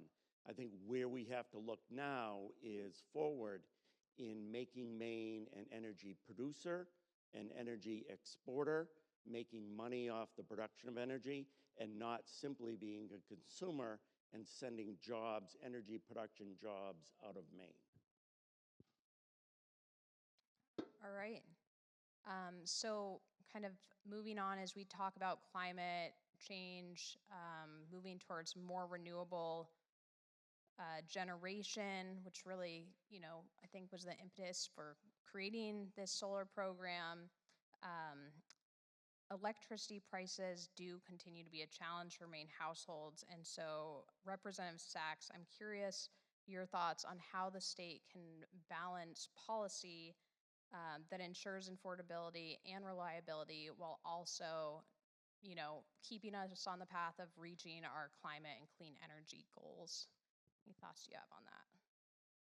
I appreciate the question, although I would frame it sort of like Representative Geiger, my colleague, did this morning, of affordability and climate resiliency don't have to be not aligned. In fact, I think many of our policies are trying to do so.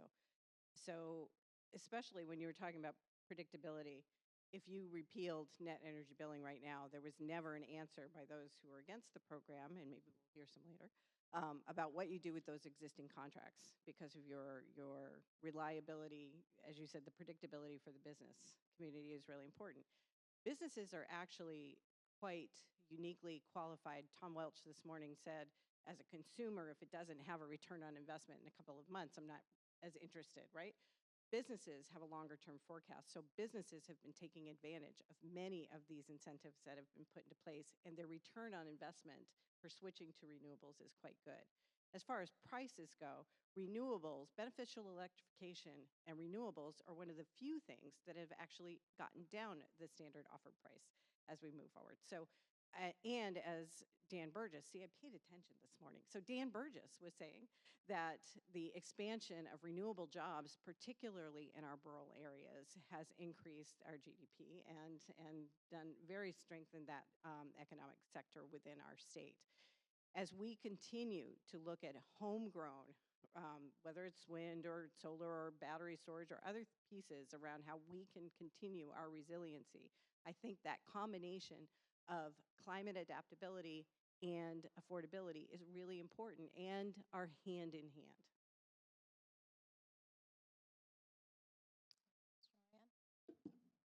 I'd be happy to, and the answer really is in my prior answer to the question. The way we bring down electricity prices now and over the next 30 years in Maine is to turn Maine into an energy producer, not an energy consumer. And that's a very big difference. Think of your oil bill, how much you spend on oil, what percentage of that goes to Texas, Oklahoma, etc. People are talking about bringing nuclear power to Maine. Melanie and I were up in Ontario, the center of nuclear power in North America. If we go with nuclear power, think of how much that bill, that electricity, is going to go to pay for research, for mining, for development of nuclear power into Ontario.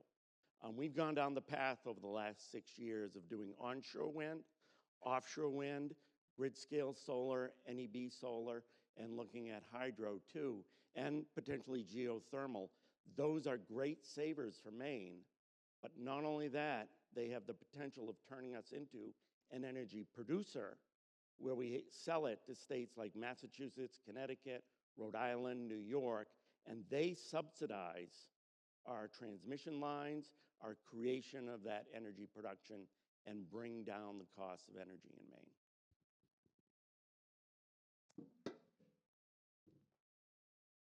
I would agree with what Senator Lawrence has said in regards to other states subsidizing some of what we do here and probably will going forward, especially with transmission lines.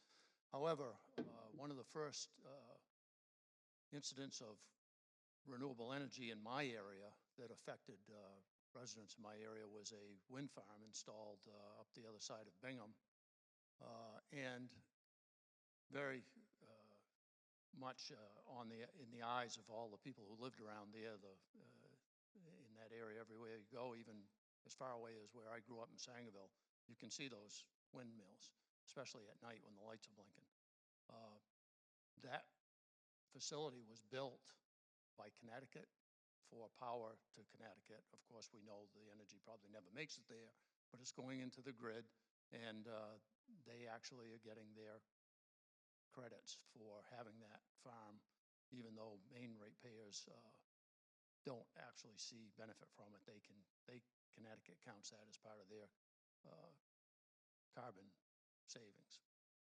So it's just something to keep in mind as we look at this, to scrutinize what these projects are and who's really benefiting. And I would just add finally to that, I think the question in and of itself, the balance between affordability and their climate goals, because I do emphasize they are their climate goals. We constantly use this, our climate goals. No, that's the majority's climate goals. I do not share in those goals. I think for the last 6 years, the only focus in the Maine legislature has been on their climate goals, and there's been zero emphasis on affordability. And Maine people are feeling that so badly today, and we are feeling the most outrageous electricity prices in the country. Dear ago, we lead, but we lead in electricity prices. And it's not a good place for Maine. It's not a good place for businesses to invest. I just got back from Taiwan. 70, everyone in this room who has a cell phone in their pocket has a microchip that was produced in Taiwan. If you want to save the planet, get rid of your smartphone, because all of those were produced with about 70% coal energy. And, as long as the rest of the world is continuing on that path, what little old Maine does is not going to make one bit of difference on a climate scale. I don't agree, but I think that's a different conversation. All right, so as everyone knows, our electricity demand fluctuates dramatically, whether it's seasonally or daily here. Open this up for anyone who wishes to jump in, but do you think the state has an opportunity with energy storage? We chatted about this a little bit earlier today, and how do we make sure that as we incorporate this new technology, we don't exacerbate costs for our low-income constituencies and businesses? I don't mind starting there. We heard a little bit about it today. This actually, again, I don't think it was bipartisan, but we did put in a time of use that Phil Bartlett talked about this morning. They already do it some with Efficiency Maine on the demand side. This is just looking at supply side. I think we need to be really thoughtful about some of these technologies in ways that we can look at the grid and, talk about both demand and supply, because again, supply is about 50% of your bill. And I have to say the distribution portion of your bill has gone up for both Versant and CMP, 155%, 145% since 2020. So the fact that we need to not, as my colleague just said, on their side of the aisle, embracing, for example, the CMP rate case that's before us wholeheartedly, instead saying, are you doing the best investment so you're not overbuilding the grid? Because that is an affordability. Grid reliability and using your grid plan is important. I know we had a 25-minute commercial for it this morning, but I have to say, you have to be really smart about the investments that you do make, whether it's storage, whether it's get technology like Senator King was talking about, or others. And it cannot just be wholesale doing the same thing we used to do. It has to look different moving forward. We have to. You don't want me to talk about deregulation now, right? Okay.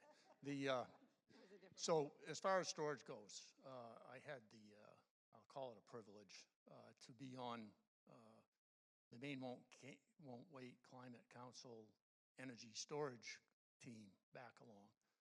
And I will just say that it was all about battery storage, and it was all about what Maine can do to have battery storage, and very little discussion about hydro, which is a great storage for energy in that It's base load power and can be used for that purpose, and it has been for hundreds of years.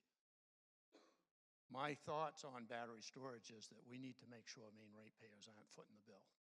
Right now, commercial entities are taking that on. They may be getting federal subsidies. They may be subsidized by companies. They may be subsidized by earnings from companies, or they may be subsidized by locales. But the thing is, it's happening without the Maine legislature demanding it and without costs being foisted onto Maine ratepayers. For example, in Millinocket, they have 2 battery storage facilities that were put there as a supplement to the hydropower because of renewable energy demands that we need to purchase solar and wind first. Those hydro dams are not always making a profit, if you will. They're not selling the power like they did before. So companies put in battery storage so that they can make use of that and save that power and discharge it when renewable energy we have now is not producing or when rates are high. So to me, this is something that I'm all for it being done commercially. I just don't think the legislature needs to step in and demand it and then possibly put that cost on, more cost on to ratepayers for it. Thank you.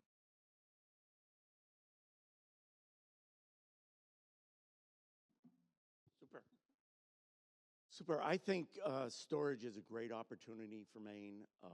Storage has a great opportunity to make Maine an innovator in this area, both across the U.S. and globally.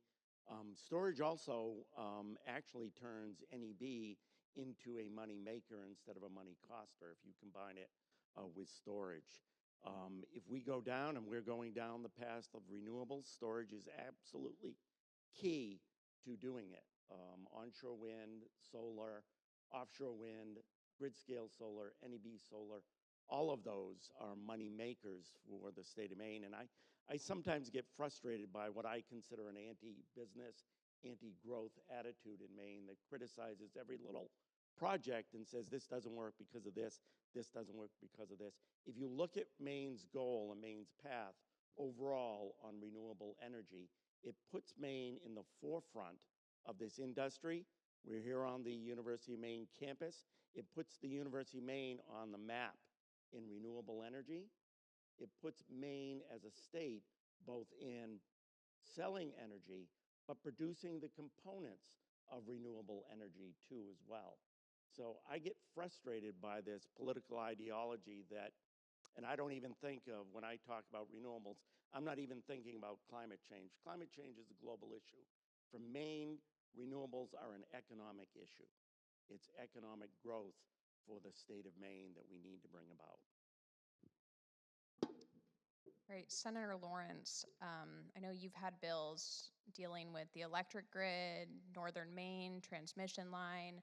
I think Representative Runte has a bill in this session on long-term planning for the grid.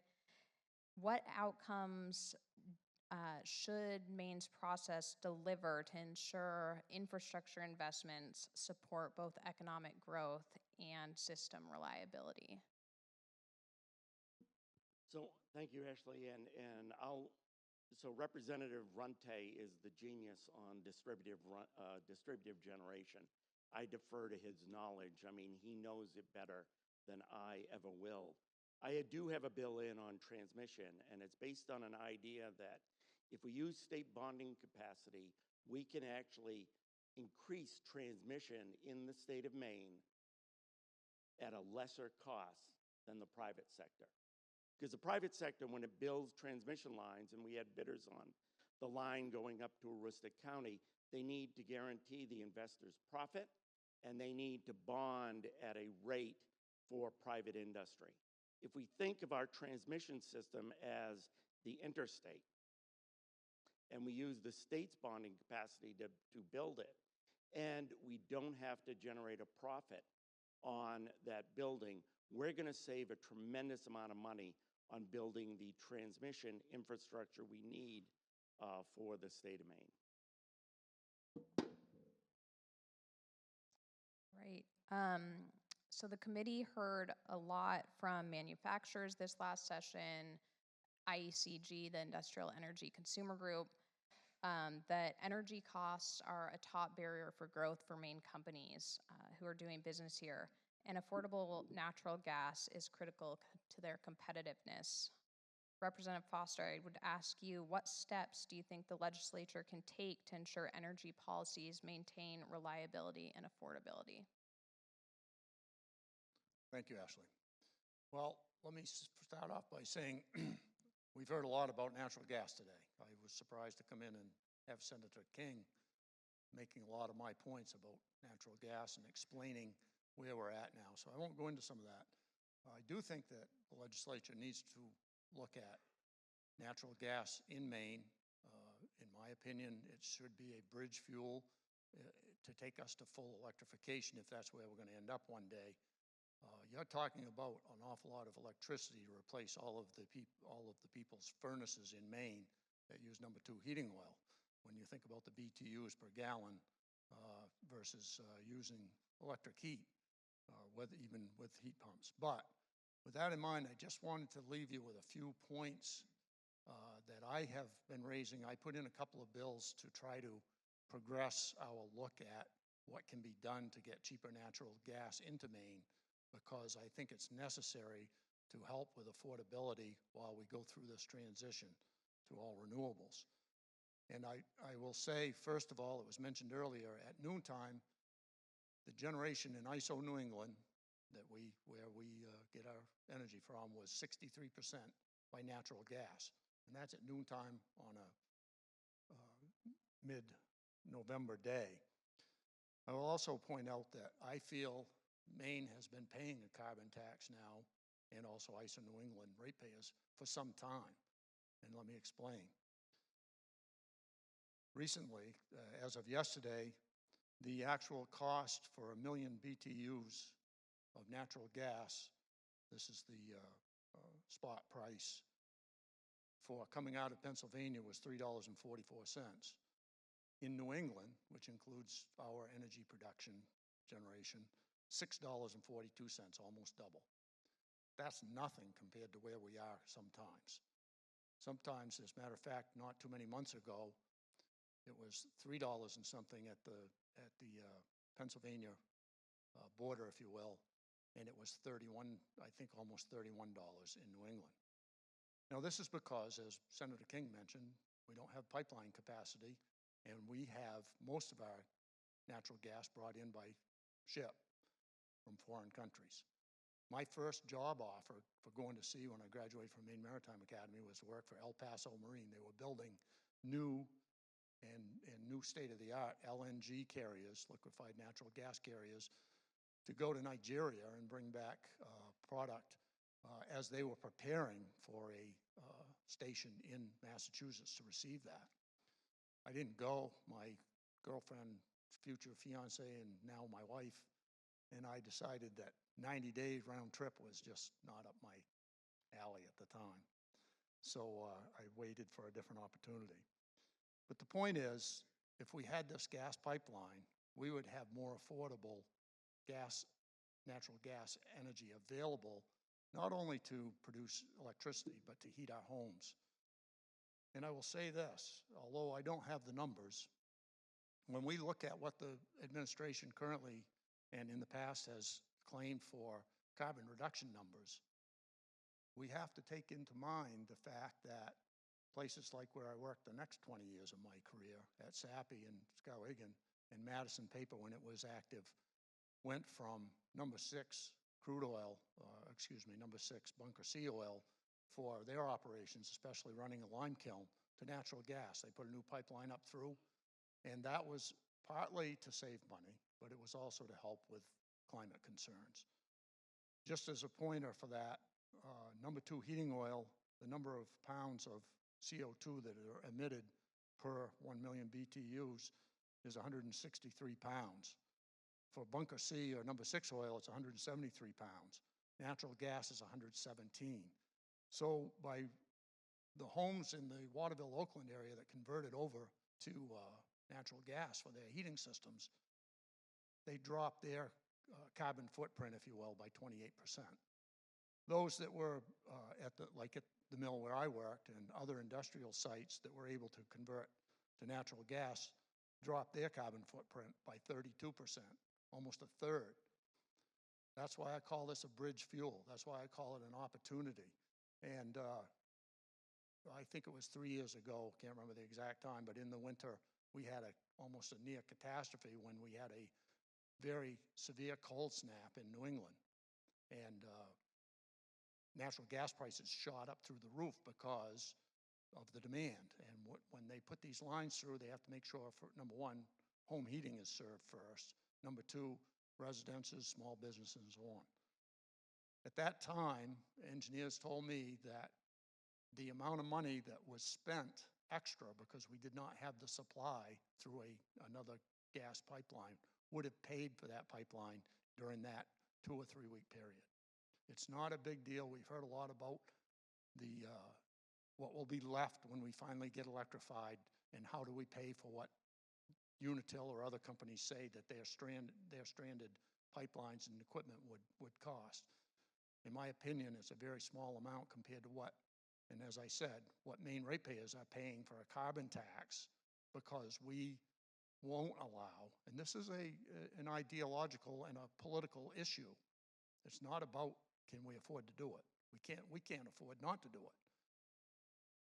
As a matter of fact, if you remember just a few months ago, the governor of New York was talking about letting a pipeline go through New York State.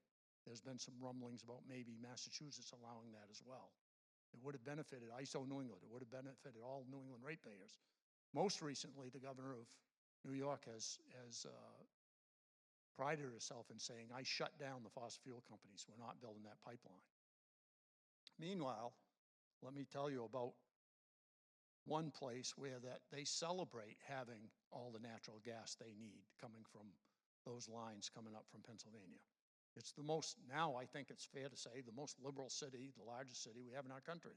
New York City is at that $3.44 rate as of yesterday per million BTUs. So you think about it.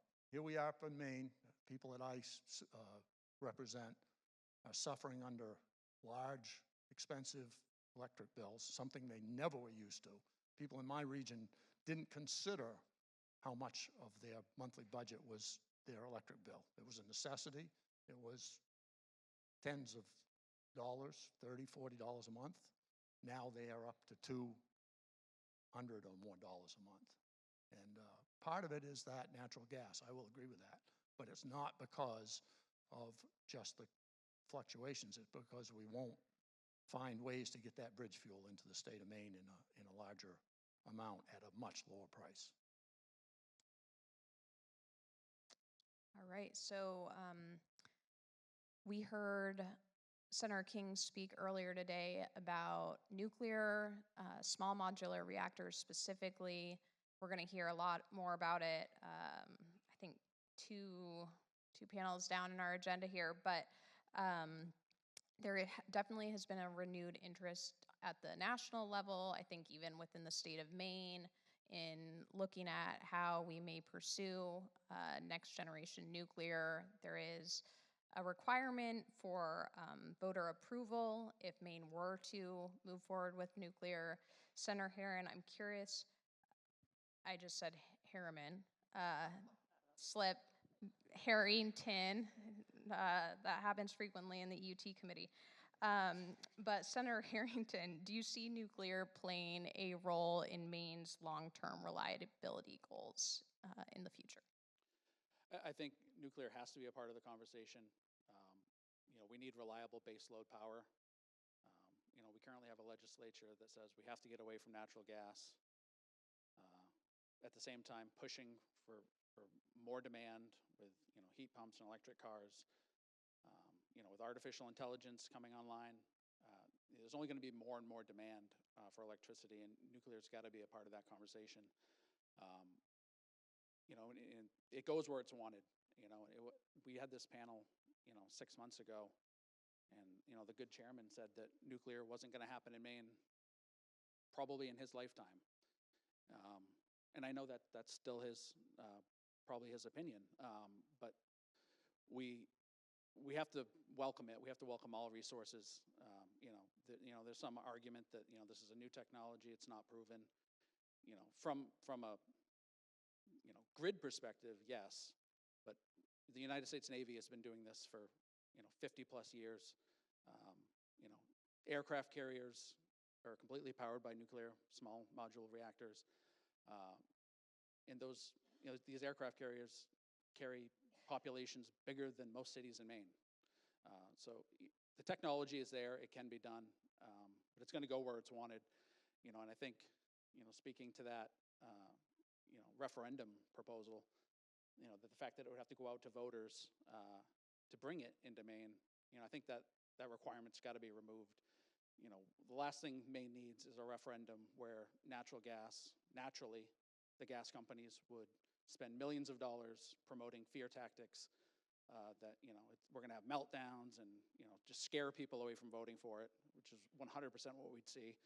We saw it with the corridor, natural gas, again, paying for that entire effort.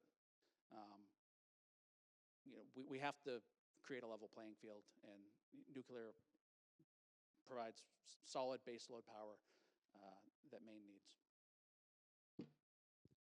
So I remember that statement about nuclear power, and I don't know if it's a hope or a guarantee that it was ever going to happen, or maybe over my dead body it was going to happen. But nuclear power, for the state of Maine to go into using nuclear power or investing in nuclear power, is an economic loser for the state of Maine. We lose money if we invest in nuclear power. Now, I have no objection to nuclear power. I have no objection to buying from existing nuclear powers if they put SMRs in New Hampshire. If New Hampshire goes that way, I have no objection to going, or SMRs as I like to call them, neighborhood nukes, a nuke in everybody's backyard. I have no objection to that. It's not the nuclear power issue, it's the economic issue. Melanie, as I said, Sachs and I went up to Ontario and saw what is going on there. It's government-subsidized nuclear power. They're investing huge amounts of money in their university system, in everything. And let's look at when you buy an electron from a nuclear, let's say an SMR was built in Maine, if you buy that electron and pay for it, where does the money go that you pay for that electron? Well, it goes to mining the uranium. Where is that mined? Canada. Where are the geologists from the University of Maine going to go to work on nuclear power? Canada. The young people are not going to stay in Maine to work on nuclear power. They're going to go to Los Alamos. They're going to go to every other part of the state of Maine except stay here in Maine and work in Maine. And where are those SMRs built? They're built in Ontario. That's where they're going to build them. Their plan, and we saw it, we did a tour, we saw what they're planning to do, and the economics of it doesn't add up to me. I don't think they're going to be able to make it financial, but even if they did, their plan is to build these modular homes. State of Maine would buy one. It's all constructed in Ontario, shipped here, and all we do is put it together. So that, and chances are they ship the people in from Ontario to put it together. So that electron you're buying from that SMR, if you pay $1 on that, chances are 90 cents of those dollars is going to create jobs in Ontario. Whereas if we invest in onshore wind, offshore wind, and solar in Maine, the reverse happens. The vast majority of that money goes to keep graduates of the University of Maine system here, young people working on construction and building the economy in Maine. And that's my objection. It's not the nuclear part, it's the economic part. Just a couple of things that I'll point out. For those who are old enough to remember when Maine Yankee was running, a lot of Maine students worked there. Matter of fact, in my later career, I hired a few of them that, when that plant closed, had lost their jobs and came to work for us at the paper mill in Skowhegan. That facility not only employed a lot of Maine people, but it also helped out the local economy greatly, as those who may have lived in that area would know. When that plant closed, it was quite a shock to the tax base, if you will, in Wiscasset and surrounding towns. It's not something that is going away. I think that, as Senator Harrington mentioned, it is the future. And there's currently a program that they had when I was at Maine Maritime Academy, nuclear program, that recently was restarted. They are preparing for what may come on commercial shipping. Years ago, there was a ship that was produced with a nuclear plant in it, like the Navy has, a small SMR called the Savannah. And it's something that they are looking at as they try to decarbonize our commercial fleet as a possibility. I think that the program that started back up at Maine Maritime Academy, one of the gentlemen that they've hired there was worked up in New Brunswick Power. They currently have a program going on up there to build SMRs. During our last session, we had gentlemen on at committee on Zoom, and he stated that they hope to have one near operational ability in 2030. So it's not that far away. Thank you. Which is why I think, again, you can tune into any EUT meeting and have this conversation. But I will also say that LD 1868, which set our clean energy standard, put nuclear energy as one of those possibilities as a non-emitting source. So it's not about whether it is nuclear or not. In fact, many of us on EUT would say that it's not necessarily SMR that will be the technology. It's technology neutral within 1868 to do our clean energy standard. It is the economics. And in the real world, the 14.9 cents per kilowatt hour that is currently the projection for nuclear power in Ontario, that is not counting the massive federal subsidies that need to still pass yet to be there. They are hoping for a site in New Brunswick. It makes much more sense, because we have a clean energy standard and now a Department of Energy Resources, to continue to look at what is going to be our best and most affordable mix of fuels for that standard offer. That should include nuclear, but it does not mean that it needs to be here because of economics. All right, as this is a legislative outlook panel, real quickly, so we don't get too far behind our schedule, one priority you have for this session. Representative Foster. Well, I think you heard it all here today. I'll keep working on affordability for Maine ratepayers, trying to keep businesses, large employers, and certainly those who are less fortunate among us, senior citizens and others, in their homes and able to afford the basic need of electricity. Well, and I think I echo that, because if you look at the work that we did about putting general fund money and continuing to explore ways for many aspects, not just quote-unquote public policy, but other aspects into the general fund, and being creative about that, doing things like time of use, doing things like fighting against huge rate increases, doing the old ways of doing resiliency on our grid, and really being thoughtful about those, knowing that the future may not look the same in terms of how we set rates and how we recoup those costs. I think all of that is going to continue to be the conversation, and that is bipartisan. That is something I think we do all want to see moving forward. I would say affordability. To Representative Sachs' point, maybe nuclear is not the cheapest option, but I think the only real standard I believe personally that we should be working under is not some clean energy standard. Mainers are getting absolutely hosed right now, and I think the only standard we should be working under is an affordability standard. We should be making every source of energy compete to be the cheapest, and that is the only standard that we should be working under, in my opinion. And I think I have two priorities. One is the transmission bill I talked about, in exploring ways to use state bonding capacity to bring down transmission costs.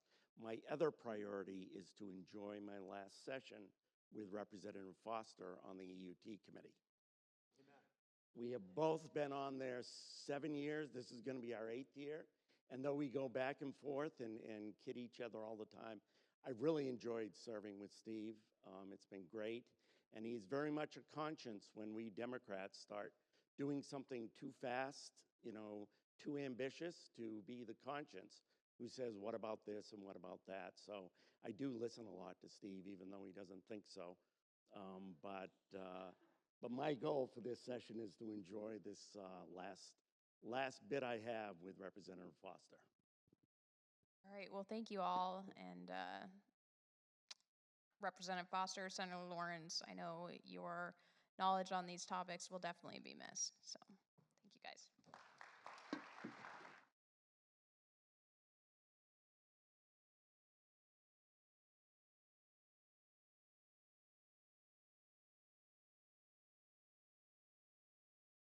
Panel for outlining their priorities, a look back, but also to this upcoming session. And thank you to Ashley, who's been spearheading all our work at the Energy and Utilities and Technology Committee.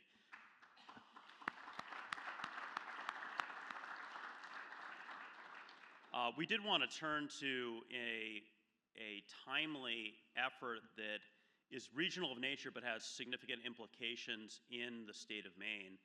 And that is, for some of the people working in this room, they know this cold, but it's the LTTP RFP. And for those that are unaware of this, and I'll turn to ISO to really give the background and process, and then we'll turn to the Maine Public Utilities Commission to outline the opportunities for the state from the Commission's perspective. But this is really a very unique part of a transmission development. Historically, we've only looked at reliability, now turning to a longer-term transmission planning process to think about what the transmission system needs to integrate the clean energy goals that were referenced earlier, but also get ahead of transmission planning. So with that, I do want to introduce Eric Johnson, who I have had the pleasure of working with for many years. Eric is the Executive Director of External Affairs with ISO New England. Thank you for coming here, Eric.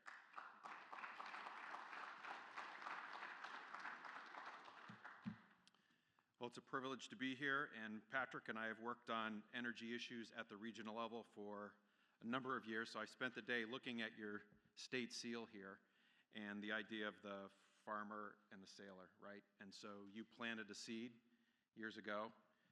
It's been watered by other people, and it's growing. And so today we're going to talk a little bit about that. So you invite the ISO to share a little bit about our work. So I just want to start by talking about, well, what is an ISO, right? It's not a household term. A lot of folks in the room may spend time at ISO New England meetings with the Federal Energy Regulatory Commission, FERC, or NEPOOL. But the ISO has been given three key responsibilities. So going back to the 1997 timeframe, we operate the bulk power system. So what does that mean? It means the high voltage transmission lines in New England and the generation that is attached to the system. So when you think of poles and wires in your community, that's the electric distribution. We don't really see that as the ISO. We're operating just the high voltage lines. So you can think of us like air traffic control. And air traffic control doesn't own planes, they don't own runways. They want to make sure that that system operates safely. Our job is to make sure that supply and demand are in perfect balance 24/7 here in New England. So we operate the grid. Secondly, we plan the transmission system, and I'm going to share a little bit about how that's evolving in the region. And thirdly, we administer wholesale markets. And that's a platform for buyers and sellers to come together. Now, we're not operating at the retail level, so we don't have customers that we sell to directly, but power plants and suppliers and utilities and load-serving entities are transacting in the ISO market. And we're also independent of the companies that are operating. That's the I in ISO. So thinking about transmission, Patrick teed this up a little bit on the idea of reliability. The role of the ISO has evolved pretty substantially over time, and just in the capacity as a transmission planner. So if you think big picture, there's like 3 ways that transmission gets built in the region. One way is for reliability. So the ISO would identify that there's a need. Maybe the demand is growing and the transmission system's ability to meet that demand is compromised, so you have to reinforce the transmission or in some cases build new transmission. And we plan the solution. We work with the transmission companies in the region to do that. And there's a mechanism that FERC has approved for the region to share in the cost. So if there's a project that's built in Maine, the other New England states share in the cost and vice versa. And an example of this would be the Maine Power Reliability Program, or MPRP, which went through that reliability process. The second concept would be elective. So a buyer and a seller come together and say, we want to transact to deliver energy. It could come from Quebec into New England, as an example. And the deal that they strike includes the cost of building any transmission that's required. And the New England Clean Energy Connect is an example of that. The ISO's role there is pretty limited. We're not saying you should do this. We look at the project to make sure it can connect reliably to the system, and the costs are not shared across the region. It's the buyers and sellers that are figuring out the cost. The third area, which I'll focus on today, is in the area of public policy. So in this case, the states determine what the need is, and where does that come from? Well, legislators determine policy in coordination with the governor, and they empower the public utility commissions in Maine, as an example, to think about what type of transmission do we need in the region to solve our public policy goals. So LTTP is longer term transmission planning. So it's a new acronym for you to think about. What does longer term mean? Well, historically, we've looked 5 to 10 years into the future to make sure the transmission system is reliable. But the goals that the legislators are talking about go 2035, 2040, 2050. So the state said, ISO, can you help us do some longer range planning to help us meet our goals? So back in 2020, the New England states, through the New England States Committee on Electricity, or NESCO, cast a vision, and they came to the ISO and said, we need technical support from your team to help us think about that longer term transmission planning. So what does that mean? We went from being the entity that's designing the solution to evaluating solutions that are presented to us.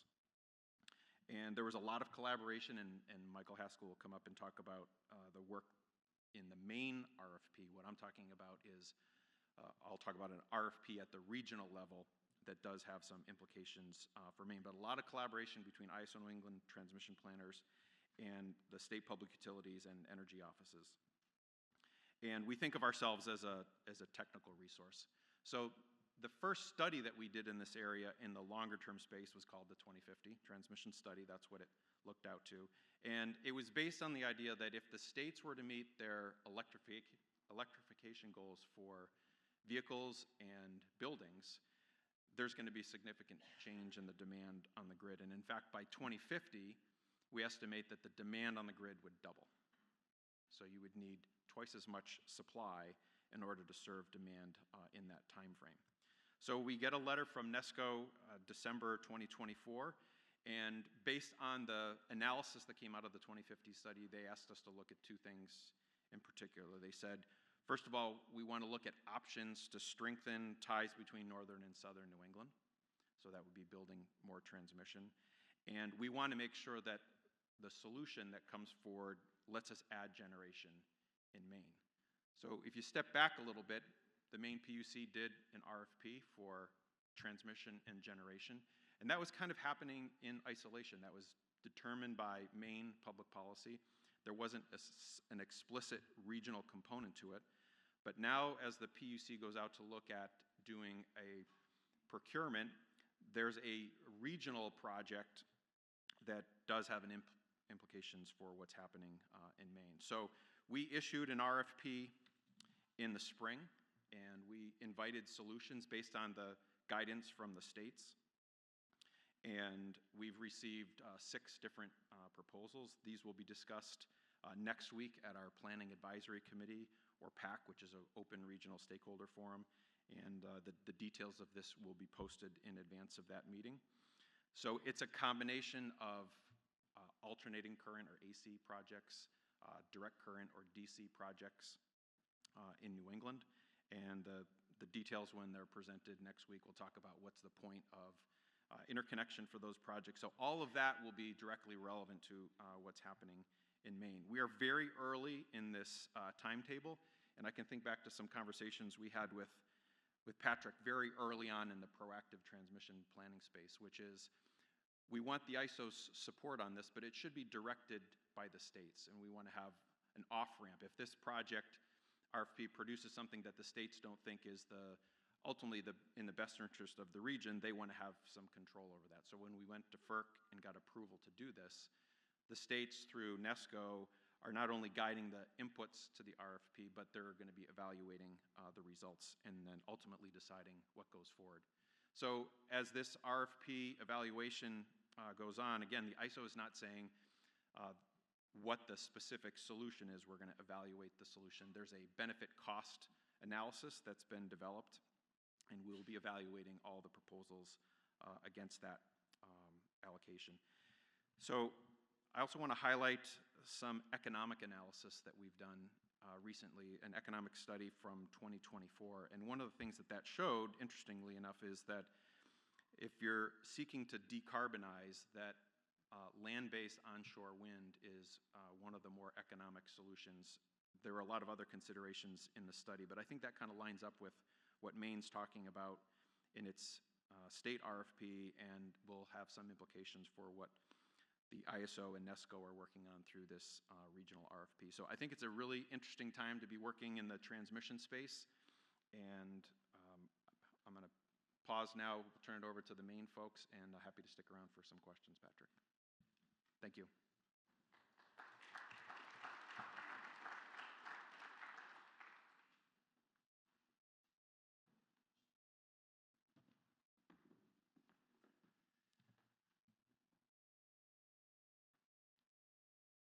All right. Thank you to Patrick and the Chamber for having me up here. Usually I'm sort of talking about these topics to my three commissioners, so it's a little bit bigger of an audience than I'm used to. My name is Michael Haskell.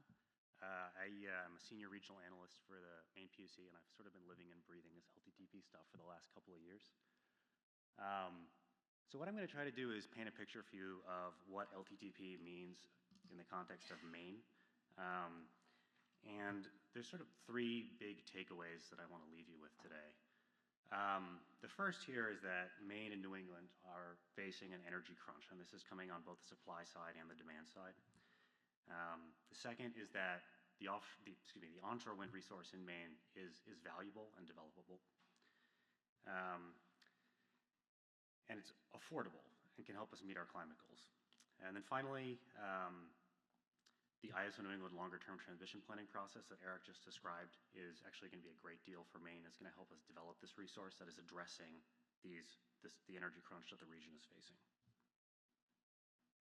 So to sort of frame it up, the nature of this energy crunch in New England, I'm going to start with this broader context here. I've got 4 issues on this slide. They're all kind of related to each other, and they sort of add up to answering the question of, how do we keep the lights on affordably in Maine on the coldest days in winter? So on the demand side, this is a forecast from ISO New England on what the highest demand for electricity is on any given day through 2050. The blue is the winter, the red is the summer. So today we're a summer peaking system. Most of our highest demands are always in the summer, but it's forecasted that that's going to change by the mid-2030s. So the electrical system you need to handle a winter peaking system, very different than what you need for a summer peaking system. And on the supply side, a lot of what the region was counting on to handle this amount of load growth was offshore wind. It was a main priority. It was a priority for the southern New England states. It still is. But the current federal situation has obviously made it a lot more difficult to develop offshore wind beyond the resources that are just starting to come onto the system. So we're sort of looking at the question of how do we actually fill this gap through the 2030s. And there's actually not a ton of options. I mean, you heard a lot about the gas constraint earlier. If on the coldest day right now, if you want to have all the home heating running and all the gas generators operating in the system, you actually can't do that. So the incremental reliability benefit of building new natural gas plants without expanding a pipeline right now is almost nil. Additionally, I mean, a lot of our generation fleet in the region, I mean, if you go to Portland, you walk along Eastern Promenade, you can see that big old smokestack across Casco Bay. I mean, a lot of our generation fleet are those types of old oil-fired units that are only operating for a handful of days a year. Coldest days, middle of summer, hottest days. And these units are 50, 60, 70 years old in some cases, and all it would take would be one major equipment failure to take some of them out of commission for an extended period of time. So there's kind of this crunch on the supply side happening. We have advanced nuclear on the horizon, but I think even a best case scenario for the development timeline for those in New England, you're definitely looking at early to mid 2030s. At the same time, we have affordability concerns, right? I mean, we've heard a lot about this all day. I don't think I need to tell you more about affordability. So we have these issues facing the region, and it's all in the context of our statutory climate goals. So what I want to sort of talk to you now about is onshore wind in the context of all of that, right? I think onshore wind is a big part of the answer to many of these questions for Maine. You've got to build your electricity system to deal with the periods of highest demand, right?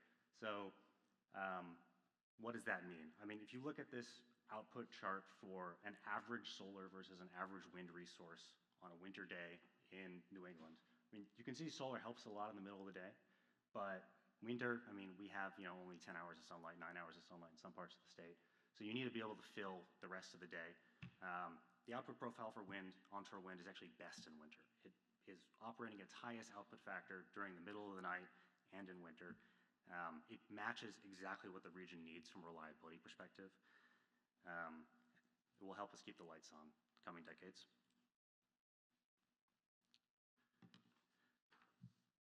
I also want to argue that onshore wind is affordable, and this is actually going to reference the study that Eric actually just spoke about, right? So this 2024 economic study that the ISO did was basically trying to figure out, given that you're meeting the climate goals and given that you are maintaining a reliable electrical system, what resources do you want to build to get there at the least cost? So green means they're building a lot, right? You can see that by far the most desirable resource to build throughout the entire study period is land-based wind. And in fact, they had to include a constraint on how much land-based wind you were allowed to build in the study, because otherwise, you know, we would have just been building only land-based wind and none of this other stuff. So from a purely affordability perspective, it's one of the best resources that balances, you know, the reliability needs and the climate goals. So, you know, given that, you know, if you're willing to accept the premise that onshore wind is useful from a reliability and affordability perspective, you know, why have we not developed more of it? I mean, there's a good amount of onshore wind in Maine today. We've got projects, some in western Maine, some down east, and then there's a handful that are actually in northern Maine, Aroostook County area. But I believe we haven't actually had a new wind project developed in northern Maine in probably like 10 years since Oakfield came online. So the question that we've all been wondering is like, why is that? And I'm going to try and do some basic transmission planning here. So, you know, Rick, you know, you can check my homework here. But what we basically have in Maine is an electrical equivalent of I-95. That's what these blue thick lines are running from the New Hampshire border up towards New Brunswick.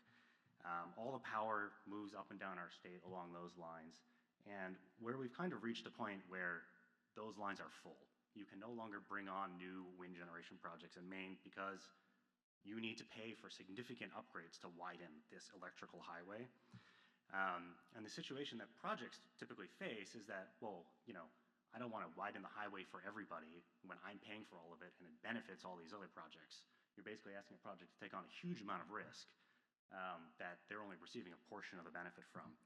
And I mean, if you want to sort of extend the highway analogy, right? I mean, it would be like if like Presque Isle was going to pay to extend I-95 up into Aroostook County on their own.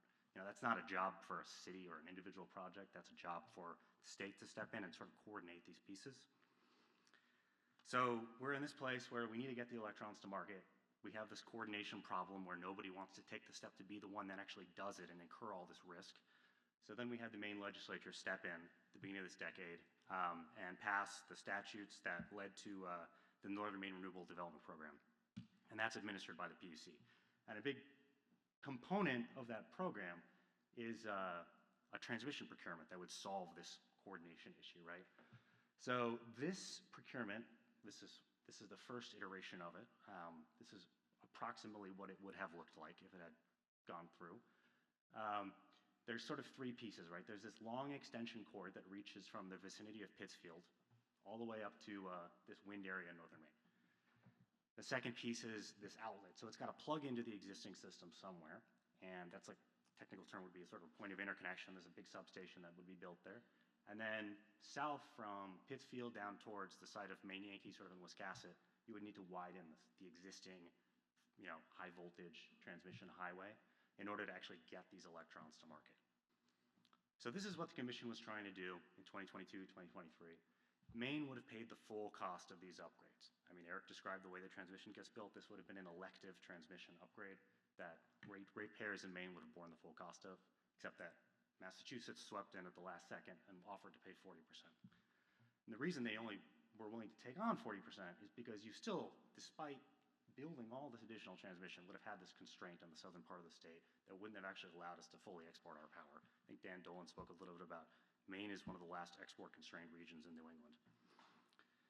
So this region, the procurement, the first go-around, fell apart, right? For reasons I'm not going to get into that here. But while this was all unfolding, the states were getting together and developing this longer-term transmission planning process that Eric described so well. Out of that 2050 study, the follow-up for the states was, okay, how do we get together and figure out how we're going to share the cost of the large transmission investments that we all agree that we need? So states got together. We developed this tariff process that we can, ask the ISO to go out for this RFP to solicit solutions to the needs that have been identified. And then there's a default cost allocation amongst the states that would get implemented. And Maine, as a relatively small state in the region, will only pay 10% roughly of the costs of any longer-term transmission planning upgrade. The rest of it would be paid by the other New England states. So I want to emphasize, I mean, this is a huge accomplishment. This is the only region in the entire country where multiple states have gotten together to agree how to build transmission for reasons that are not sort of short time horizon reliability needs, essentially. So this is a big accomplishment and sets us up in the region for many, many years in the future if we ever want to unlock future generation in the state.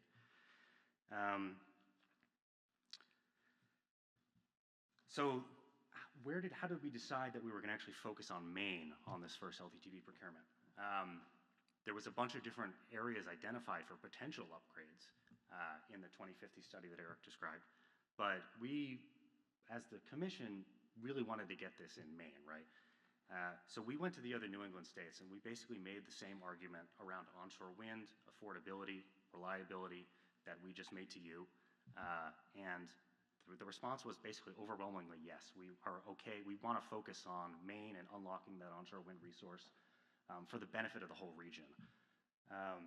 So that's how we sort of arrive at where we are today. We've basically sought to sort of integrate the longer-term transmission planning process that's happening on the regional level, driven by ISO, with the northern Maine procurement that the commission is currently on the verge of beginning to conduct. And the theory here is that we're still going to build the extension cord. That's going to get built through the northern Maine procurement. And we are going to pay a large percentage of that cost. But the widening of the highway that's going to happen further south in Maine, as well as the construction of that outlet, of that substation, as well as the relief of all those constraints that would not even have happened in the previous iteration of the procurement, are all going to be covered by the longer-term transmission planning process. And again, Maine is only paying 10% of all those costs. So I'm just going to pause and emphasize, this is like conservatively hundreds of millions of dollars of savings for Maine ratepayers relative to the counterfactual. Also, this is illustrative. Like, these are lines on a map, but this is not exactly where we know these things are going to go. We don't have proposals yet, obviously. So we're going to be able to bring a lot of this onshore wind onto the market thanks to LTTP. And beyond the transmission savings, we know this is going to be a good deal for Maine. The ISO is conducting, as part of the LTTP bid evaluation, a cost-benefit analysis, and the cost-benefit ratio has to be better than 1 in order for a project to be selected along the default cost allocation. And also, I mean, Senator Lawrence, described this at length, but I mean, we will be capturing the vast majority of the economic benefits of this project. That's going to be located in Maine, relatively economically depressed part of Maine. Why build this is, why does Saudi Arabia drill so much oil, So that's kind of the current status of LTTP. Going forward, where does this currently stand? So these are sort of two parallel planes, right? The LTTP solicitation and the Northern Maine procurement are both kind of in flight right now, and we're hoping to land them both around the same time in the third and fourth quarters of next year, with the hope that these projects will be able to make it into the ISO New England Interconnection Study Cluster that sort of kicks off next November. And in the meantime, the Commission is anticipating issuing an RFP for the Northern Maine procurement sometime, ideally in December, although don't completely hold me to that. I'm not the decision maker. And making selections in that sometime in Q2 or Q3 of next year, while the ISO is anticipating selecting the LTTP bid, the LTTP project by the end of September of next year. Looking out a little bit further, I think we expect the in-service dates of these projects, assuming everything goes smoothly, to be sometime between 2032 and 2035. So that's kind of all I have for you. I guess I'm going to leave you with, the Northern Maine procurement is contemplating 1,200 megawatts of onshore wind getting built. We know from many studies that have been done on the onshore wind potential in Northern Maine that there is anywhere from 2 to 4 Hoover dams worth of generation available in Northern Maine. And it's a question of, can we collaborate with the other states in the region to build the transmission infrastructure that we need in order to actually unlock the potential for those resources? So I'll just leave you with that. Thanks.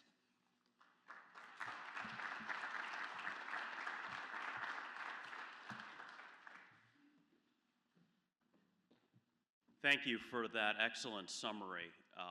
This is one of the most significant projects I don't think we're really talking about in Maine, but has huge implications for our state, Northern Maine, onshore wind development. So really appreciate how you both presented. We do have time for a few questions. Barbara.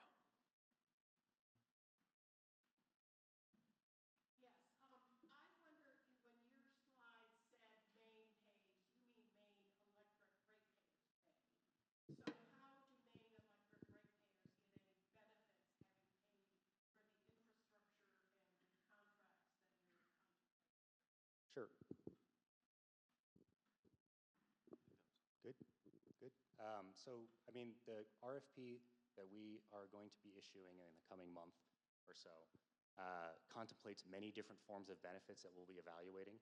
So there's anything from, electric rate cost reductions. I mean, this is a relatively cheap form of energy, so the contracts for it are going to be less expensive than they would be for other forms of generation. We're also looking at community benefits. We're also looking at economic development benefits.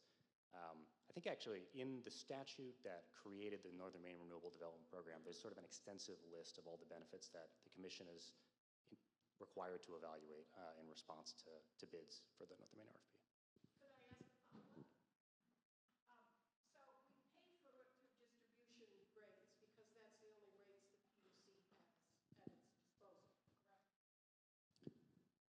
It all gets rolled into the bill. It'll be rolled into the distribution side of the bill because that's the only tool the PUC has. And so the benefits, from a consumer point of view, what we would be looking for is what benefits will actually reduce the bill that we are receiving to pay for electricity, not how much the local community got. That doesn't reduce the electricity. So those are the issues that I think they're going to be front and center as this contract is being considered. You don't have control over the standard offer unless you're going to buy it as part of the standard offer. So those are concerns I think we would have from the consumer point of view. Absolutely understood. And I think that those are the same kind of issues that we're going to be looking at the Commission. And I think part of the reason that we are excited about onshore wind in particular is because when we sign these contracts, when the utilities sign the PPAs for these projects to get built, onshore wind really actually is affordable. I mean, I think the expectation is that when you net out the cost of those contracts against sort of the average, hourly price of electricity in New England, you're going to actually see benefits there that might show up on the ratepayer bill. Of course, we haven't seen bids. This is the underlying logic that is sort of driving what we're thinking about. But you're right, Barbara. I mean, really, the standard of review is outlined by the statute. It will look at benefit to cost of the wholesale pricing versus the power purchase agreement, but also additional benefits of avoided RPS compliance costs. Do the RECs stay with the contract? Would that avoid sell those credits to reduce stranded costs, capacity values? So there is an evaluation. But to your question, it also looks at the economic dividends to the state, which is not an electric ratepayer benefit. And that's a fair question for the legislature. Other questions? Yes.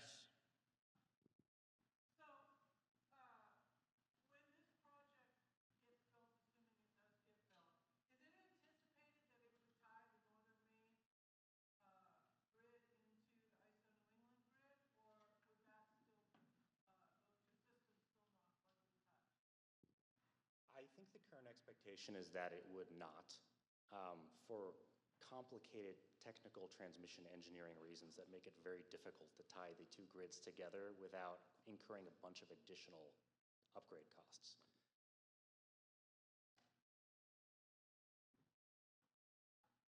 Last week, yep, Stacy. These two processes are somewhat independent of each other, but also dependent on one another. If the LTT process doesn't wind up producing a result that's acceptable, is the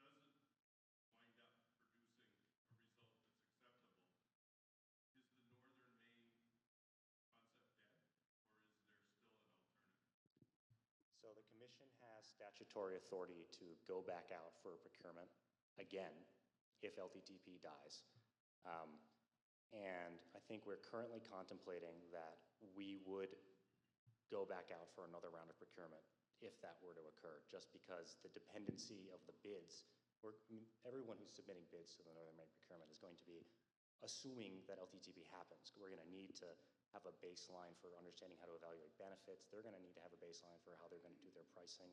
So there's just so many dependencies that I think our current plan is that we would, if LTTP fell through, we would probably go out again for a separate Northern Maine solicitation. I would also say that this is the first time going through this, so we can't say, well, let's look at the past RFP. Engineers and planners are looking at bids for the first time, a brand new process. As I mentioned, the states still have their hand on the wheel about whether or not we go forward with this, and we need to see what the benefit cost numbers are. So very different from the ISO saying this is what we're going to design and build, and that happens as a reliability project. And in this case, we're evaluating what transmission companies have proposed to us. So I don't have a crystal ball on that, but we're hoping that both of these move forward. Eric, if I could ask, the timing of this is sort of interesting as you look at the LTTP for a NESCO response in November of 2026. Obviously, some significant elections then. Is the idea that this will be concluded before any new administration takes office in 2027? Or is there a political risk to this with a change in who are the NESCO managers? This is being recorded. There's always a political risk. Our plan is to do the evaluation and bring back a recommendation by September of next year.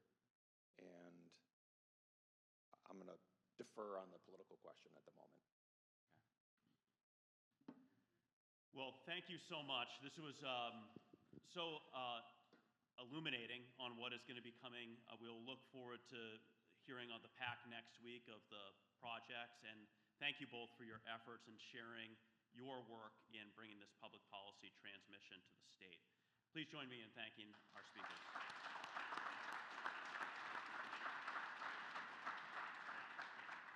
So we do have a very short break. We will be back here. Why don't we be back here in 10 minutes? Thank you very much. If everybody could take their seats, we're going to move forward with our next panel, which is a discussion from two individuals from looking to the future and also how we address the past. It is my pleasure to introduce Christopher Heck, who is the Senior Manager of State Government Affairs at the Nuclear Energy Institute.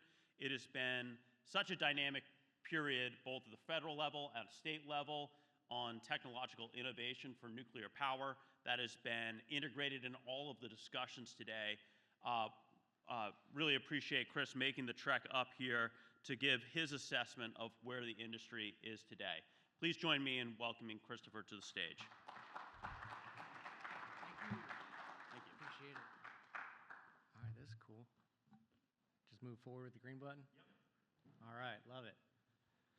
All right, so obviously we heard from 4 fantastic lawmakers. I wish they could still be here because I would love to discuss with them on some things, but we'll get started here. So obviously, as you can see, we have Yankee Row right there. That is what the site currently looks like.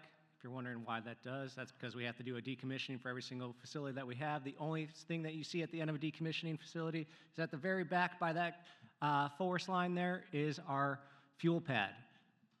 Don't ask me about any of the fuel questions because I have a presenter right after me who's going to answer all of those today. So I'm very happy about that part. I told you I'd make it funny. So one thing to think about, right? As we were going through our program, making nuclear happen in the 1950s, 1960s, the Northeast was one of our stronger components of that. Why? Because you had a very dense population and you had a very strong energy demand. Sounds pretty similar to what we're hearing right now. However, between then and now, we did start to see a shuttering of plants. You had public outrage of what it was, a myth kind of growing. You had the Simpsons saying, hey, this is green slime. Everyone's probably looking to see if I have like 3 eyes up here covered in makeup. But we went down all the way to just 2 commercial reactors in the Northeast and then 2 research reactors, right? So whereas we're talking about the economics of where the states are all going, many of you might know of tax bases that have had to shrink because of the plant shutting down, so I'll get more into that as we go. But this is our current makeup as it stands right now. You have Seabrook at 1.2, you have Millstone 2 and 3.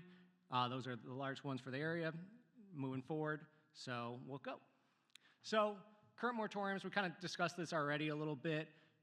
The fact that you have to have a referendum to go forward. As you can see, there's a couple other states that have that. Illinois right now is orange, however, it will switch to green as soon as the governor signs their referendum. And as we talk about kind of legislative proposals, that's one area to think about. How can I futurize this as much as possible? In Illinois, they had to do a partial repeal twice because they said, okay, we're going to allow up to 300 megawatts, thinking that works. That's what the technology is. And then very quickly, they realized that when you talk about a small modular reactor, that's not a single reactor, right?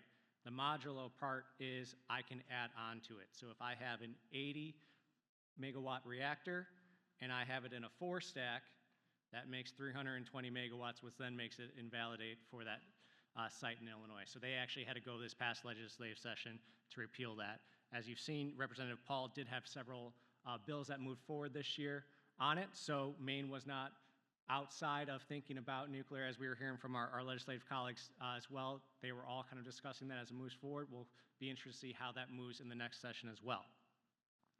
Why is nuclear being so popular right now, or why is it having that renaissance, as folks like to say? We like to say a resurgence, and the reason for that is because everyone is looking for that clean energy demand. It's only increasing that demand. We're looking to see how we can switch over. States are continuing to get their 2050, 2045 zero emissions, right? And guess what? nuclear provides a nice, affordable, clean energy, and it is a reliable base source in a time that we are looking for increased reliability.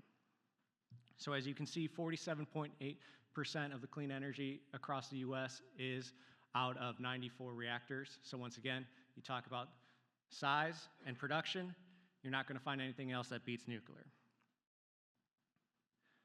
Again, as we talk about, is it a left or a right issue?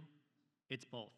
It is a bipartisan energy, and we like to keep it that way. We're constantly looking to figure out how we can have those issues to support and move forward. So you're seeing those efforts move up. One of the reasons for that is, for the longest time, the nuclear industry used to be, all right, we're going to keep our head down, we're going to do the work, and we're not going to take any credit. Now we're doing still the hard work, still keeping our heads down, but we're making sure that we say, hey, here is the accomplishments we're doing. Here's what we've been doing. Here's what we've been doing for the last 60 years in your community. Here's where we plan to do it for the next 20 plus. And also here's the good paying jobs that come along with that, and then the economic benefit of that as well. Speaking of the economic benefit, well, we only have 94 reactors across the US. Not every single state has that. However, you do see that every single state has an economic benefit of that. So as our legislative colleagues were talking earlier, maybe all of them go to Ontario. You still see that there's 115 million up there going forward through that in Maine currently right now, even though there is no reactor plant. In terms of the GDP value, that is $14 million from 2022 dollars, and that doesn't even include all of the current aspects that are going on. When you start thinking about all the traditional owner-operators, you then have a bunch of tech groups as well that are kind of looking to see, only going to go up from that. Same thing as you start looking at, okay, where can we go forward as the Northeast kind of starts to do a regional aspect? All right, your schools are going to start to reopen programs. You're now going to have teachers that are coming in. You're now going to have your students that are looking to set that up. But that's also on your degree side. That also means that you're going to have increased production for your linemen, your construction workers. All of that adds up, and it's a nice casual effect of that. So why, or what messages work in the states? We have our nuclear proposition.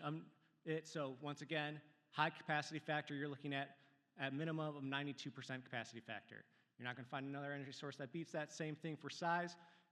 As they mentioned earlier, how much of Maine is covered in forest? How much of Maine is available right now? It's 11%, you know? So you don't have that much land capacity unless you want to start taking down trees, which once again gets into why are we switching to a clean energy source. We're trying to protect the environment. We're trying to keep our resources. We're trying to keep what Maine has. And so as you look to meet that energy demand, as you're trying to look to see, okay, where can I set these up that's not going to be as impactful, you look at that size, you look at the energy production, and that's where those kind of SMRs and those microreactors are really becoming favorable. Regulatory reform and efficiencies, once again, it's okay, as we're talking about affordability, as we're talking about economics, where can we work with that? And as I'll show you here in a little bit, you'll actually have some studies that show that is actually more affordable to include SMRs in your clean overall package when also adding in wind and solar. And then again, the new nuclear feasibility of it, those reduced sizes means you're going to have less steel, less concrete, overall cost footprint shrinking lower. That's what's allowing some of those paper math to happen for those SMRs. States taking nuclear action, as you can see, you have a whole bunch of states in my blue highlighted there of what's going on in 2025. Texas obviously made the biggest news with $350 million in a fund. Obviously, not every state is like Texas and can't provide all of that, but you are seeing sustain of $10 million at a time, $20 million at a time, or Michigan, which was very creative and said, you know what, we really want our plant at Palisades to reopen. We want to give them $300 million, but we can't do that in one legislative session. We're going to split it up and gave $150 million one year, $150 million the next year to work with that. So as you were talking about kind of how the state, private can work together, it's that combination of how can we, ensure that it's going to move forward because we recognize that massive tax loss when the plant shut down. Similarly, you also have the utility commissions that move forward on things, but this year in particular was the year of the governor. The reason I say that is because you saw several new governors come on into the state and say, you know what, we're not doing enough as an executive branch. I want to push forward, and not only in their state, but nationally. And so that's where you saw the National Governors Association actually set up 7 different road shows in the states. They had 22 states ask for it, so next year they're probably going to go out again. But they're also looking at new proposals for that. Same thing on, we were talking with the National Association of State Energy Officials and then the National Utility Regulatory Commission. They actually set up an early advance movers. So once again, 11 states coming together. So it's no longer looking at states competing against one another, but it's looking at states coming together and saying, hey, if we want to succeed, we all need to succeed and we all need to work together. So now they're sharing of information rather than saying, hey, that's my neighboring state. If we both build a reactor, then I can't build one. It's, hey, you might be building a reactor, but guess what? I have the best students to provide you, or I have the best apprentices. So we're going to work on a workforce side, and we're all going to win from that. So you don't have to just have a reactor in your state. You can be right there and working from it, because guess what? Just because that state border is there doesn't mean you're not going to have folks that want to live somewhere else. And that's, that Ontario example. Same thing, looking at our regional organizations, looking at that local level. So the National Association of Conference of Mayors, they for the first time actually put in nuclear material, and that's because they started seeing it not just on the state level, but on that local level as well. You basically had mayors saying, look, I am increasingly having the potential blackouts, I'm potentially having brownouts as we move forward. Our energy demand is just outpacing our output right now. How can we provide this? Once again, in a city, I only have a very limited footprint, but I do have some old plants that have been shuttered down, some brownfields. What can I do with those? And that's where SMRs are coming together, and that's where you're seeing those conversations as you can move forward. Here's the study that I was talking about as you're looking at providing your full capacity. So if you're going to shift everything over, you need 97 gigawatts of total renewable capacity by 2050. Okay, here's where we move. If I were to add 15 gigawatts of SMRs, that's going to reduce my overall cost in 33%. Going to have 57% less overall size, so you're looking at that economic aspect of that.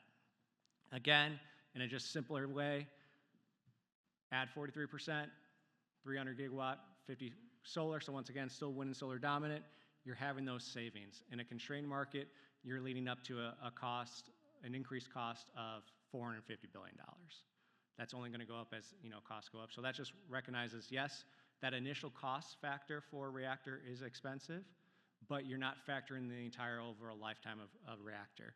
You're looking at, when you're going into a community, at least 100 plus years of a relationship with that community. So no one's going to go in blind. Everyone's going to say, hey, how can we work together? How can we move forward? But that does show, just like buying a house, everything's going to be continually updated. It's not just like, oh, great, I've plopped it down, I'm walking away, I'm not going to mind it. Whereas you don't have to worry every 10 years of, okay, how I'm going to replace this aspect of it to move forward, or how I'm going to fully do a recapture. We're continually looking at doing upgrades. We're continually trying to figure out the best ways to move forward. And with SMRs, you're looking at that passive technology that's moved from even just something simple as, hey, who would have thought if I put water above my very hot reactor, and if everything shut down and I just let gravity take over, oh wait, that's a very nice passive safety system, and you're seeing that incorporated into the SMRs as well. System benefits, so I'll skip this very briefly. You're all going to get my slides, but in the essence of time, I'll skip over the advanced reactor safety side of it. We'll focus again on the state options for advanced reactors. Why is this so attractive? Your reliability for portfolio standards, once again, we're an all of the above energy approach. So how can we increase and make sure that we're as safe as possible forward thinking, looking at that tax incentive property. And then one thing that we always kind of preach is advanced cost recovery or ratepayer protection. So once again, looking at how, you hear a lot about power purchase agreements. Okay, that's allowing 10 years down the line, if this project gets built, I'm going to buy that. What you're seeing now is data centers, companies, Google, Facebook, Meta, all of them kind of coming together and saying, look, I need this for my business portfolio. I want this energy, and I know that it's not going to get built right now, but I'm going to provide you this incentive. So you're seeing that with X Energy, right, where they said, hey, we're going to provide funding up front, and then Amazon said, all right, we're going to buy it all, but then it's going to come off on a 50-50 share. So 50 of it's going out to the public, 50 of it's staying inside, but they're paying that market rate. So once again, you're seeing that risk portfolio decrease as the incentive continues as well. What does this mean for the current fleet? Obviously, you have our large-scale reactors, the 94 that right now, those 2 of them being Vogtle, which are our brand new advanced reactors. You're seeing them look to be added on. So once again, you talk about your original license, then your subsequent license. 9% of the fleet expects to operate to at least 80 years old and are thinking of actually going even longer than that. Then you're also seeing uprates as well. What is the easiest way that we can increase energy, right? We've been talking about adding wind and solar. Same thing here. It's, all right, what can we do to increase our capacity factor at our reactors? And so that's where we're seeing, okay, we get 100 gigawatts here, we get 100 gigawatts there. All right, we add it all up. We're going to start getting full reactors as we can move forward. So you are starting to see that. Same thing on early site permitting, on construction permitting. This is where, you know, we look at a national permitting standard of modernizing that, streamlining that a little bit. We have several sites that have had a large-scale reactor already kind of sited. Is that needed? Do we need to go through the same process for an SMR, where even when we look at that site of having an emergency planning zone within the fence line for some of these technologies, instead of that 50-mile radius that many of us are familiar with. So looking at kind of those safety mechanisms, working with the NRC to discuss all of those processes. So once again, streamline it, make it a little quicker. The quicker it is, while still protecting the safety, also lowers the overall cost of the project and allows for things to move a little bit quicker as well. If you're kind of wondering, all right, I've heard a lot about tech companies. What does this all mean? This is just a very short list of how many different tech companies are looking at nuclear and the various different aspects of it. So same thing, it's all a gobble of, all right, I need to meet my clean energy demand. What areas are out there? All right, great. I've got my hydro, I've got my wind and solar. All right, what else is out there? And this is where you're hearing about those nuclear restarts. That's where you've seen the recent announcement with Constellation, with Green Clean Energy Center, also formerly known as 3 Mile Island. That's where you saw Dwayne Arnold restart in Iowa. So you are seeing 3 reactors that are going to be getting restarted here. Palisades is obviously the furthest along. We're looking at having that come up at the end of the year.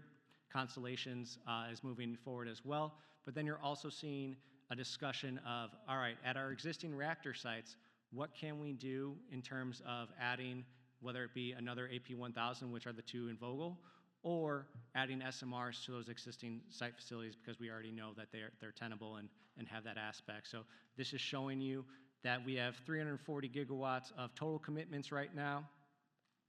That's just obviously not even going to match the full growth of it, but that is showing that need for it and that demand for it and that risk portfolio changing. So rather than having taxpayers pay for it, ratepayers pay for it, you are seeing more and more tech companies come up and say, I need this, and I'm going to provide for that. What does that all mean in terms of development? You have 471-ish projects looking out there. They're in various different states, and this is, you know, from August, so it's only going to be higher from that. You have 2 operating. Those are the one in Vogtle. The ones under construction are in Kemmerer, Wyoming, Tennessee, Idaho, and also in Texas. And so if anyone tells you that there's not an SMR being worked on right now in the U.S., that's wrong. We have several that are currently shovel working, concrete being poured, steel being constructed. So there are several under development. There are none, you know, commercially being run right now, but that will be changing here shortly. Various different types of reactors. You're going to hear a bunch of words. I just wanted to get you this slide so that you have it. One of the ones that came up obviously was Ontario, so that would be our 300. So engineers, very simple when it comes to the design, right? All right, an AP1000, 1,000 megawatts, AP300, 300 megawatts, Holtex SMR 300, Westinghouse 300. X Energy has now like a 75 or so one, but this just shows the variety aspect of it. You're starting to see water use, non-water use. Obviously, one of the things that folks are looking at is how we can produce energy in a desert climate. That's where you're starting to see those non-water cool, whether that be high temperature gas, whether that be liquid metal, whether that be molten salts. That's where you're starting to really see the technologies, both old and new, come together to make that all happen. versatility of it. Why are we looking at all these different aspects? It's because of the variety of things. It's not just producing energy. It's not just producing electricity. You can produce it to use process heat.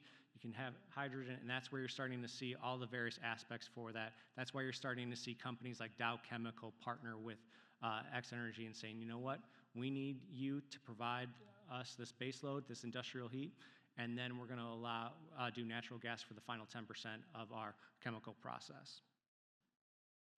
Same thing when you're talking about sizes. It really varies on what you're looking at. When you're looking at traditional large-scale reactor, you're looking at 1,000 megawatts or more, or 800. Small reactor can be anything from 1 to 6 traditionally. Mini reactors is in the tens, and then a micro is from 1 to 10. So as you're kind of hearing those words come out, this is kind of the easiest way to describe that. Once again, state restrictions on that. You can continue to look at this. You can also study a reactor and study whether or not this is feasible or not while also having a moratorium in place. One does not mean you can't do the other. That's been in the process of several different states, and one of the things that we actually recommend is conducting a feasibility study. All right, you believe that it's not going to work for the state? Great. Why isn't it going to work? Let's see the economic data on it. Let's have the studies going forward so that we can eventually go and convince. Same thing, while there is a mandate for a vote, the legislative body could also change that as well and push for, something as well if they have all of the information needed for that. And then I'll switch it over, and then we'll do questions after.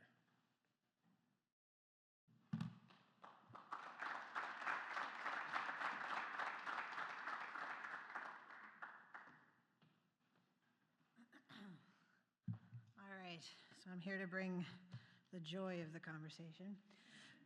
So I'm Kathleen Capstick. I work for Maine Yankee, and I really appreciate Patrick and the Chamber and Ashley for inviting me to speak this afternoon. So I'm going to speak about the spent nuclear fuel disposal impasse, specifically regarding the problem of all the commercial spent nuclear fuel that is currently stranded across the United States due to the failure of the federal government to meet its statutory and contractual obligation to begin removal of the waste in 1998. So the disposal impasse has pretty much plagued the nuclear industry for decades now, and it could threaten the new projects, the new exciting things that Chris just spoke about. So I'm going to lay out the history of how we ended up in our fun little predicament. And I'm going to hopefully be able to demonstrate that this impasse is not the result of technology, transportation, regulatory, or even funding challenges. This is a result of lack of political will from all levels of government and the industry to come up with a solution we can all agree to. And I will discuss some recent developments at the national level that are aimed at a path forward to reestablishing an integrated nuclear waste management program, and also hopefully convince you to help me convince Congress to move forward on a few of these things. So, all right, so a lot on this slide. Don't worry, you don't need to read it all of it. Basically, this is just to show you there is a large volume of radioactive waste located across the United States. It's currently stored at 100 sites in 39 states. 73 of these are operating nuclear power plants and or independent spent fuel storage installations like Maine Yankee, which is an ISFSI, is what we call it in the industry. The U.S. commercial reactors have generated about 90,000 metric tons of commercial waste since the 1950s, and we generate about 2,000 metric tons of waste every year. If you're going to put that all together, that's about the size of a football field stacked together about 9 feet deep. You could fit all of the nation's waste in about that space. However, we do need a disposal site for all of this waste to go. It can't just stay where it is forever. Now, we do also have non-commercial waste, the defense waste. I'm not going to speak a lot about this at all, but I did want you to be aware that this waste also needs to go to a disposal site for permanent disposal. All right, so what the heck are we talking about? So, number one, nuclear fuel is solid. It is not liquid. It does not glow green. We are not in The Simpsons, okay? The fuel pellets are slightly bigger than a Tic Tac. They are loaded into a fuel rod. They're bundled into fuel assemblies, and then ultimately they're stored in spent fuel pools. These fuel assemblies can be removed from the spent fuel pool and put into dry cask storage systems that are licensed by the Nuclear Regulatory Commission. And the practice began at operating plants in the 1990s when the spent fuel pools started to reach capacity and we needed to move the waste into dry cask storage. It also happened at shutdown reactors like Maine Yankee because we needed to decommission the plant, so we needed to move the waste into dry cask storage. Where are all of these, here we go. So this slide just shows you a generic design of one of these on-site dry cask storage systems at what we call ISFACs. So these storage systems can be either vertical or horizontal. The dual-purpose canisters and their vendor transport canisters are licensed by the NRC for both storage and transportation. So where are all of these things? All right, it's a little hard to see, but this NRC slide shows you where all of the operating and licensed ISFACs are located in the United States. A number of these sites are decommissioned plant sites, like the 3 Yankee companies that I actually represent, which are stranded assets here in New England, as all that we have now at our sites is the ISFAC itself. So how did we get here? So in addition to representing Maine Yankee, I also represent Yankee Atomic Electric Company in Rowe, Massachusetts, as well as Connecticut Yankee Atomic Power Company in Haddam Neck, Connecticut. These are 3 of the shutdown nuclear power plants in New England. This slide shows that commercial nuclear power began in '54, which is the same year that Yankee Atomic Electric Company was created as a result of the Atoms for Peace program to build and operate the Yankee Rowe nuclear power plant in western Massachusetts. All right, so what was happening in the 1970s? Well, there was a lot going on in the 70s, but with respect to nuclear waste, the responsible federal organizations were reorganized and the waste management policy changed. So in 1974, the Atomic Energy Commission was replaced by the Nuclear Regulatory Commission. In '77, the Energy Research and Development Agency became the Department of Energy. Also in '77 is when the U.S. commercial reprocessing, or recycling as we like to call it now, of nuclear waste was banned under an executive order by President Carter. This executive order was ultimately lifted by President Reagan in '81, but the economics of the time, and honestly since then, didn't really justify restarting reprocessing of spent fuel. And a key point here about reprocessing, or as what you'll start hearing it referred to as recycling, it can reduce the volume of the waste. It will not eliminate the volume of the waste. So we still need a permanent disposal site for the nation's commercial fuel. But what was the plan if we weren't going to reprocess it? So Congress passed the 1982 Nuclear Waste Policy Act to provide for the permanent disposal of all of the commercial spent nuclear fuel and high-level waste. The act limited the first geologic repository site to 70,000 metric tons of commercial fuel, and as I mentioned earlier, we're closer to 90,000 metric tons now, and that volume continues to accumulate annually. In addition to seeking 2 repository locations and evaluating several different geologic formations throughout the United States, the Nuclear Waste Policy Act also required that all nuclear power companies enter into DOE standard spent fuel storage contracts, in which the DOE would be obligated to begin removal of the spent nuclear fuel beginning in January 1998. That's almost 3 decades ago. Importantly for state officials, I hope some might still be here, but the Nuclear Waste Policy Act also established the Nuclear Waste Fund, which is a collection of fees paid by the nuclear companies that were collected from their electric utility ratepayers who benefited from the nuclear generated electricity to pay for the spent nuclear fuel to storage program. The '87 Amendments Act did many things, and one of them was to designate that the Federal Geologic Repository site should be a single site, and it should be at Yucca Mountain in the state of Nevada. The '87 Act also maintained the Nuclear Waste Fund and the fee collection and said that if Yucca Mountain was determined to be unsuitable, DOE must stop all the work and report to Congress. Well, ultimately in 2009, the Department of Energy does decide that Yucca Mountain is unworkable and ceases the project. And I'll speak to what the current national nuclear waste policy is as a result of that action in just a minute.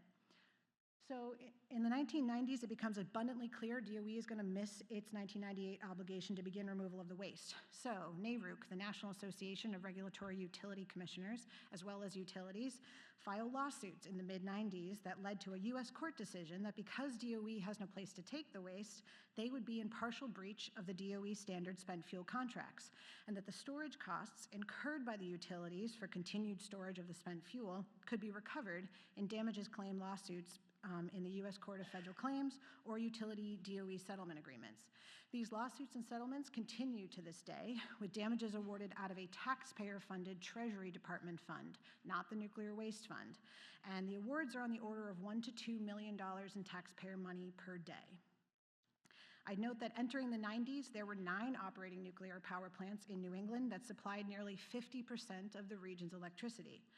As a result of the restructuring of the electricity market, the 3 Yankees utility owners were unable to sell our company, so we became stranded assets, ultimately having to shut down our plants. The other operating nuclear power plants were able to be sold. However, Vermont Yankee and Pilgrim Station in Massachusetts have since been shut down and are undergoing decommissioning. So today, as Chris mentioned, we have Seabrook in New Hampshire and Millstone's Units 2 and 3 in Connecticut that are still operating. This is a map of all of the currently shut down nuclear power plants, and as Chris mentioned, a few are thinking of coming back online, specifically Palisades. So I thought it might be helpful to just provide some photos of what the heck I'm talking about so that this doesn't become like death by PowerPoint. So this slide shows you one of the vertical dual-purpose canisters, transportation canister system designs that the 3 Yankee companies use. The NAC canisters are passive and massive systems with no moving parts, which is also the case for the horizontal canisters. And they use natural convection to cool the canisters using the ventilation inlets at the top and the bottom of the canisters. So this slide shows you how the spent fuel assemblies move from the pool to the storage pad. So it starts with the fuel assemblies being loaded into the transportable storage canister, and then ultimately the assemblies will be moved from the pool out to the pad. So this shows you what we did at Maine Yankee. So this is the canister coming out of the pool and then onto the storage pad at Maine Yankee. So the canister comes out and is placed into the VCC, which literally stands for vertical concrete cask. We're great at naming things. And then it's trucked out to the storage pad. These are the 3 Yankee ISFSI pads. For reference, these are all about the size of a hockey rink, if you're trying to gauge how big these are, okay? And this is the aerial view. You did see Yankee Row earlier in Chris's presentation, but essentially, these are fully decommissioned and the reactors have been removed. And I highlight that because I have been asked by way too many reporters if we could turn the Yankees back on. We cannot turn the Yankees back on. There is nothing to turn back on. The only thing that is at the site is the waste. So these sites have been environmentally remediated and restored. So everything that's left is the actual ISFSI itself. All right, so I'm going to take you back through the history. I'm going to try to get through the next 20 years and try not to lose my mind. All right, here we go. So 2002, we've got the Secretary of Energy recommends Yucca Mountain to be the nation's national geologic disposal site. A subsequent state of Nevada veto is overturned by Congress. The Yucca Mountain license application is submitted to the NRC from the DOE in 2008. However, 2009, the Obama administration concludes that Yucca Mountain is unworkable, and they create the Blue Ribbon Commission on America's Nuclear Future to recommend a new nuclear waste strategy, which it ultimately does in 2012. But in the interim, in 2010, DOE zeroed out the funding, discontinued the Yucca Mountain License Technical Safety Review, and ultimately created what our current nuclear waste policy is, which is the Yucca Mountain Final Environmental Impact Statement, No Action Alternative. And you're like, what on earth did she just say? All right, so the no action alternative essentially says that because the Department of Energy has no place to take the waste and that it stopped all the work and closed down the site, the policy is either no action scenario 1 or no action scenario 2, which is to permanently leave the waste, the commercial waste, wherever it is, forever, costing taxpayers $1 to $2 million per day, unless we reestablish an integrated nuclear waste management program with a disposal plan in place. 2013, the DOE issues another new strategy on integrated waste management. The NRC is directed by the DC Court of Appeals to restart the Yucca Mountain license application. 2015, the NRC completes their safety evaluation report and confirms that Yucca Mountain can safely store the waste for greater than 1 million years. But because there was no nuclear waste policy disposal program in place, NARUC, National Association of Regulatory Utility Commissioners, sues to suspend collection of the nuclear waste fee. And a U.S. Court of Appeals in D.C. agrees, directs the Department of Energy to suspend collection of the fee from electric customers, which it does in 2014. Throughout the next two administrations, the DOE is pretty much hamstrung due to the lack of direction and sustained funding from Congress for an integrated transportation, storage, and disposal program. However, there are sufficient funds in the Nuclear Waste Fund to begin a robust national integrated nuclear waste management program. But how much is in the fund? Essentially, what is the current balance of the fund today? All right, a little hard for you to read, but you may not realize how much constituents or yourselves as ratepayers have paid into the Nuclear Waste Fund before the fee was stopped in 2014. So this summary shows by state payment status as of December 2023, and New England state electric ratepayers have paid about $1.85 billion into the Nuclear Waste Fund. This financial summary shows that there is nearly currently $50 billion in the Nuclear Waste Fund. And this money is completely available for Congress to appropriate at any time for an integrated nuclear waste management program.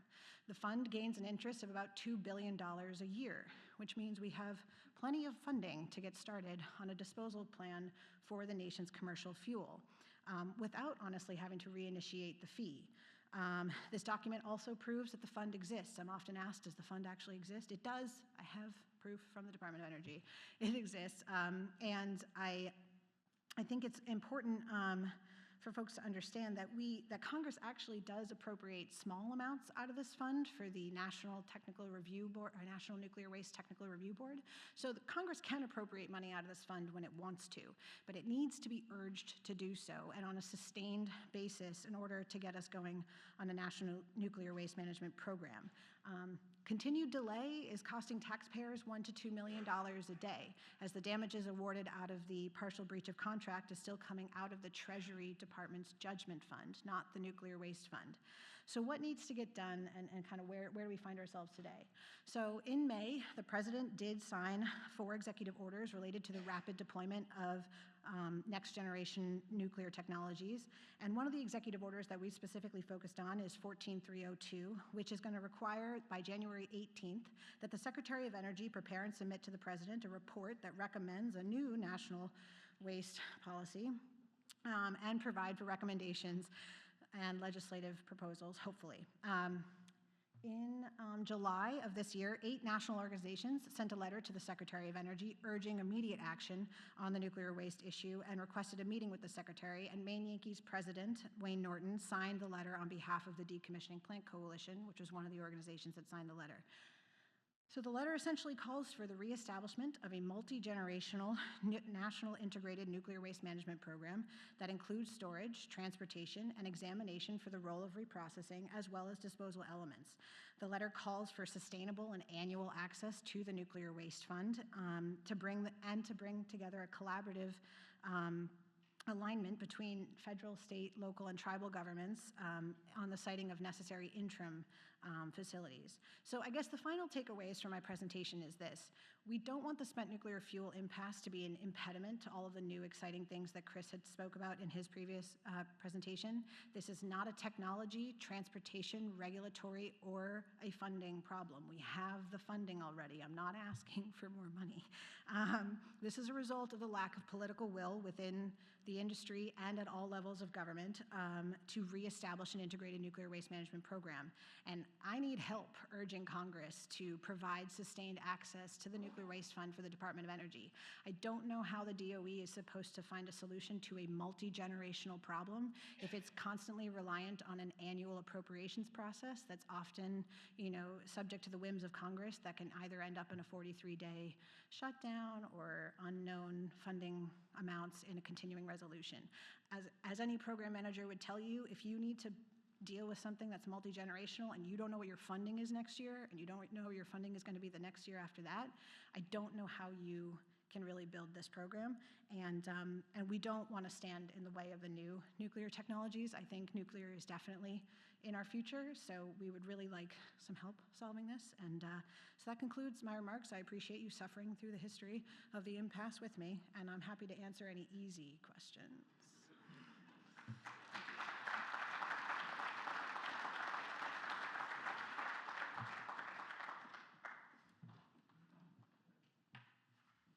What a fascinating moment for nuclear policy, and I'm so glad that we integrated the discussion about Maine Yankee and nuclear waste, as that is a critical component to any successful nuclear policy in the United States. I have my own questions, but I'll turn to the audience. Any questions for our two speakers? Thank you very much. Do you see the sites you have now, which, as you said, don't have reactors, but as a place that future SMRs could be sited? So unfortunately, due to a FERC settlement agreement between Massachusetts, Connecticut, and Maine, Maine Yankee is not allowed to put an SMR on our site. In addition, we are owned by utilities, and we are no longer in the generation, right? So our owners, I don't know the percentage breakdown, but Central Maine Power, Avangrid, National Grid, Eversource, they kind of collectively own us because we're stranded assets. So we can't put new generation, we can't repower our sites, and we can't put new waste on our sites due to the FERC settlement agreements. So FERC settlement agreements can change, though. So a few hurdles there. Just a couple. I saw a question here, Barbara.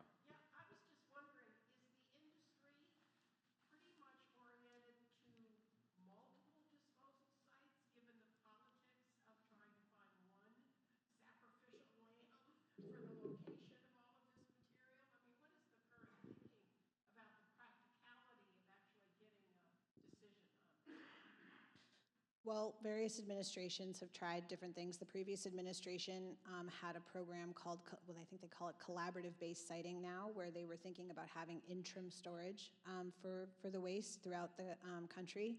I will say there are communities across the United States who want to host the waste. They actually want to take all of the waste because they would like potentially broadband in their community, or maybe they want their own SMR. So there are people in the states that want it. But the challenge really, what we run into often is that it's the local, state, and federal all agreeing, which when you have new elections, that tends to kind of stand in the way of things. I will say that I definitely think it's possible because I know that there are communities that want it. And if reprocessing actually becomes feasible again, and I'm not entirely sure about the economics on it, but if it does, you could have a full fuel cycle. I mean, I know that we're a lot bigger than France, but France itself, 80% of their electricity is nuclear because they reprocess it and they reuse their own waste. So. Yeah, and right now it's at every single reactor facility, right? So currently industry is, all right, this is where we have to keep it right now. DOE is eventually going to take it. They have to legally take it. But even outside of the commercial side of it, right, you still have the national labs that have their own reactor pads as well. And just like Idaho National Lab continues to take the U.S. nuclear reactors from there as well. So you're still going to have multiple sites, at least in the foreseeable future, as something kind of gets developed. But we're certainly ready to go for whenever someone says yes to it. I mean, $50 billion fund is very attractive to some local communities as they're trying to figure out, how can I keep my school, how can I keep my hospital up? So the first group that gets their hand up has geological area that works. They're going to be able to pretty much write a blank check for themselves and set up whatever they need. It's just a matter of finding that perfect spot. And you are seeing some good success on that collaborative function in Canada, and so that's something that's going to be coming down here. DOE is currently looking at how to do that in a way that is timely and also dealing with the political science of it, right? That's the issue with Nevada. It wasn't an issue with the science. It was they found a spot and said, all right, we're going to go there without talking to anyone else. And so now we're trying to figure out, all right, how can we get the community involved first? And you got a lot of folks that are interested, but are they the best spot? No. So right now it's figuring out where that, the Goldilocks is. Kathleen, your question, your request for help convincing Congress begs the question of where Maine's congressional delegation stands on the issues you raised, and I guess for that matter, the delegations of the other 4 New England states that have this material within their bounds. Yeah, New England. Maine is great. Senator Collins and Senator King have been super helpful to us. Senator King often asks questions on my behalf to different people from DOE, which I greatly appreciate. And Senator Collins, I mean, she is, chairwoman of the Appropriations Committee, so I'm going to visit her staff next week because they're back in session, and I'm going to say, hey, can you help me? Congressman Pingree's also been wonderful, and so is Congressman Golden. And as for the other New England congressional delegation, I think everybody wants to find a solution to the problem. I think, Wiscasset never agreed to be the permanent location for spent nuclear fuel. None of the communities did. And I think, we signed contracts and we've upheld our end of the contract, right? The waste is safe. Yes, it's safe where it is. But the incentive is that it's costing everybody $1 to $2 million to keep it where it is, and you've already paid $50 billion that gains an interest of $2 billion a year. So in theory, we're all paying twice now to store the waste exactly where it is, and the plan is to leave it where it is right now because we don't have a disposal plan in place, and it's to leave it there for, 1,000 years, and maybe it'll deteriorate. I mean, this is the thing, we're not thinking next generation, and at the rate we're going, my nephew, who is 8, may retire and possibly see the waste move, so I'm determined to try to not have him handle this if I can. Your discussion has opened up memory banks for me from as a former legislator. I was on an NCSL task force that looked at nuclear waste, and the area in Carlsbad, New Mexico was the prime location, and it's now, I guess, the only place that the DOE has, but they're doing nuclear weapons waste, not. It's defense waste, so Yeah, it's it's defense specifically, so it could be also naval. From ships and whatever else. So what happened? I mean, we were on the verge there as the alternative to Yucca Mountain because, Happened in Clark's. Oh, yeah, in Carlsbad. New Mexico? That was the next place, right? Yeah, I mean, honestly, it's politics, right? There were elections, and new people came in and changed their minds. I mean, there are, I don't speak to this because I don't represent these companies at all, but there were 2 private industry, Holtec International and Interim Storage Partners. Both independent companies wanted to open their own private interim storage facilities, one in Texas and one in New Mexico.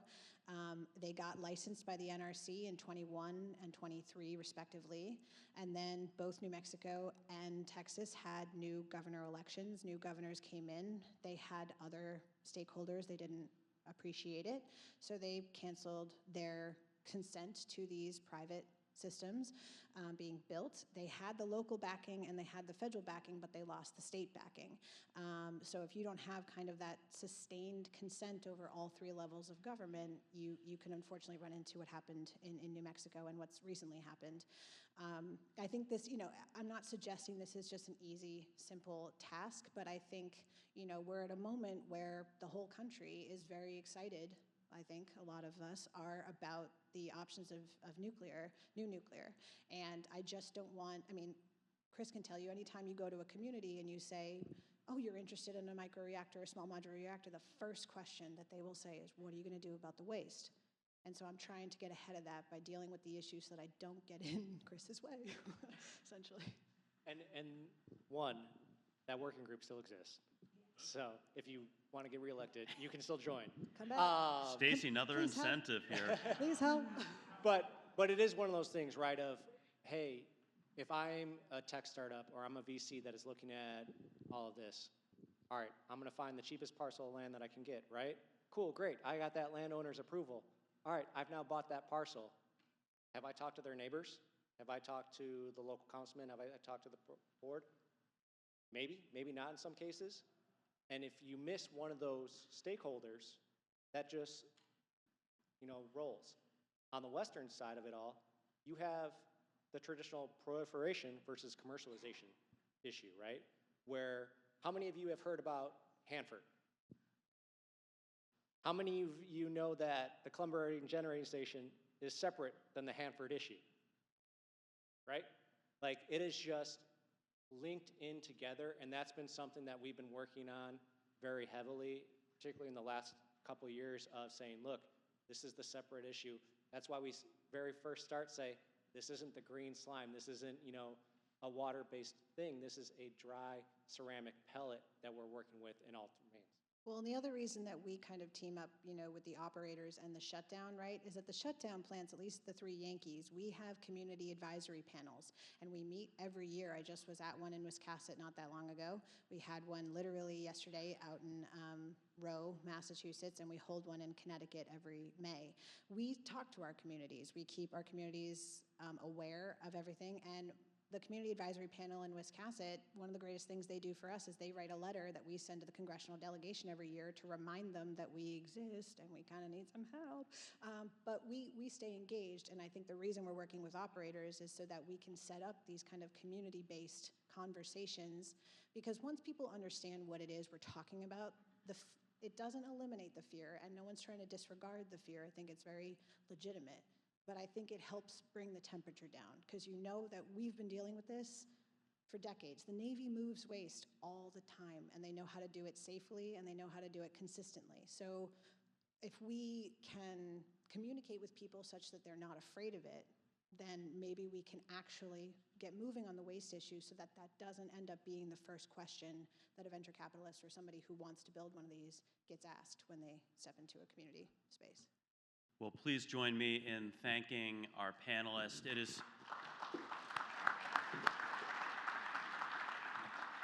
There are so many dynamics with the nuclear energy industry, having that insight of actually what is occurring on the ground, but also Maine's history and situation with nuclear waste is critical to any successful long-term vision for this industry. I think Kathleen's presentation, it took me about 2 years to figure this out, and you did an excellent job of summarizing a complicated issue. I did want to ask the next panelist to come up. Eliza Donahue from the Maine Renewable Energy Association will be leading a discussion with panelists on Maine's Solar Successor Program, which was alluded to during the legislative panel. I will turn to you, Eliza.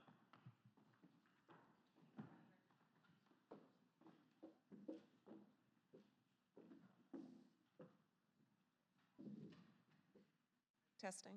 All right, it's on. Welcome, everyone. Thanks so much for being a part of today's excellent event. I said to Patrick earlier I was planning to sneak away to do a little bit of work today, and there has not been a single part of today's event that I wanted to miss, so big thanks to the Chamber. So as has already become fairly apparent from some of the conversations we've heard today, the solar and renewable energy industry is generally in a time of transition, whether that be at the federal level.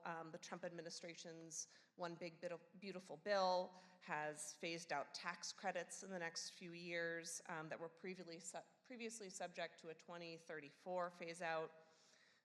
The Maine legislature, as you heard from our legislative panel, has generally closed Maine's community solar program to new development and has imposed fees or reduced compensation for existing front-of-the-meter projects. Meanwhile, and again, this is a theme that you heard even at the top of the day today from Senator King, that the cost of solar is at an all-time low, and in fact, it's among the least expensive sources of new energy generation. Maine's new cabinet-level Department of Energy Resources is going to roll out a new small-scale solar and storage program, next year, and begin to exercise their new energy procurement authority in the coming year. So I've got a number of questions I'm going to pose to our panelists, all of which have our stakeholders in this effort of bringing new generation to the state. And I'm going to direct those questions to those folks individually, and then we'll request or offer it up for folks to follow up. So I'm going to start with you, Nick. So Nick, the rapid phase out of federal tax credits has caused, as I already mentioned, real upheaval in the industry. And as a project developer who's working here in Maine, what do the next 6 to 12 months look like for you? Yeah, thanks, Eliza, and thanks to the Chamber for today. This has been great. And thanks to Ashley for organizing all of this, you and your team. I know, working mom too, tough to do a lot like this, so we definitely appreciate it. To answer the question, I think it's probably helpful just to level set on exactly what it is we're talking about, and then kind of address how companies like Perennial are dealing with the situation before us. So what we're talking about, generally speaking, are investment tax credits for electricity generating projects. Those have been around since the 1990s in various forms. Coming out of the IRA, what we had was Section 48E, the technology neutral tax credit. So what that means, we'll break that down. Technology neutral meant solar and wind, yes, but nuclear, SMRs, as well as existing nuclear, there was a production tax credit for that. Fuel cells, geothermal, battery storage. What Congress said with the IRA was we need to generate more power and we need to make sure that it's technology neutral as opposed to picking winners and losers. This tax credit is a 30% tax credit on the investment of the project itself. So in the year the project goes online or starts producing power, every 30 cents invested is eligible for a tax credit. 30 cents is probably a bad example to use because many times we have, as Dan mentioned earlier, some of these mega projects off the coast. For every $1 billion spent on an offshore wind project, there's $300 million in an investment tax credit available. So these are extremely large transactions until the last 6 months. So in the last 6 months, the One Big Beautiful Bill Act took wind and solar off of the technology neutral list. We're no longer on there. And so that's not very good. And I'll tell you why that's not very good in a second. But I'll tell you what Perennial is doing first. So we're a development company. We're based in Hollowell. We focus mostly on distributed generation, so less than 5 megawatt projects. We are looking forward to the successor program as it comes out as this next iteration of DG development that is ratepayer beneficial in the state. And so what we're doing is using IRS tax laws that are accepted in place to begin construction on our projects. And so the successor program we expect to be launched within the next couple of years, probably 2027, maybe at the earliest for those awards. We are picking projects now that we believe we can begin construction on that will be eligible for those projects. So you're saying how can you begin construction on something that won't be built for 2 years? There are accepted principles with the IRS, as I said, to start off-site construction. So what we're doing is engineering and spending money on transformers, switchgear. We're utilizing our local labor force, mechanics that we work with, or probably better said, fabs that we work with at some of the construction companies that are subcontractors to fab some materials, begin to fab materials, continue to work on those materials until this program is out and available. And so that sounds crazy, and it is. And everyone else is doing it. I don't want to speak for Fortunaut. I'm sure they are. Speaking with other developers here today, I know that these things are going on at other companies. And so I have like an Aroostook County size hole in my balance sheet relative to expectations at the beginning of the year because we are safe harboring so many materials for projects for this tax credit that we need to keep because we cannot be eligible for this program. We cannot provide a rate that is ratepayer beneficial without this tax credit. That's what this looks like. And so it's really challenging and it's really tough. I think just to finalize, why this impacts you is that these changes, taking wind and solar off the list, eligible for 48E, are going to raise electricity bills. There will be less generation built in Maine because of this change. Because there is less supply, prices will go higher, right? So Phil talked earlier about, or Commissioner Bartlett rather, about not wanting to overbuild the system. You don't want to overbuild the T&D system because then you have to pay for it in charges. You do want to overbuild the supply system because the more supply you have, the less costs are going to be on the supply side. And the only person that is going to be negatively affected by that will be me as a generator. I will get less for my power but that's a good thing because I'm competitively bidding into this market and you want me to make less money. Don't take my word for it. The Senate Minority Leader, Senator Stewart, said when this negotiation was going on this summer, and I'll finish up now, Liza, Congress should not remove wind and solar from 4080. It's going to increase power bills a year by $110 annually, and it will decrease Maine's GDP by $200 million by 2030. Not me saying it, it's the Senate Minority Leader, who obviously me and him share different opinions on energy, but I think it's just important to show that it's both sides of the aisle that agree on this. The change that was made federally, and this is a different conversation, is 100% ideologically focused. That was the change that was made. People that are around this administration, that are making decisions there as it relates to energy. Senator King called it a holy war. I wouldn't go that far. But, you know, there's a Lisan al-Gaib in there somewhere for us Dune fans. So I'll leave it and just appreciate being here today. And thank you.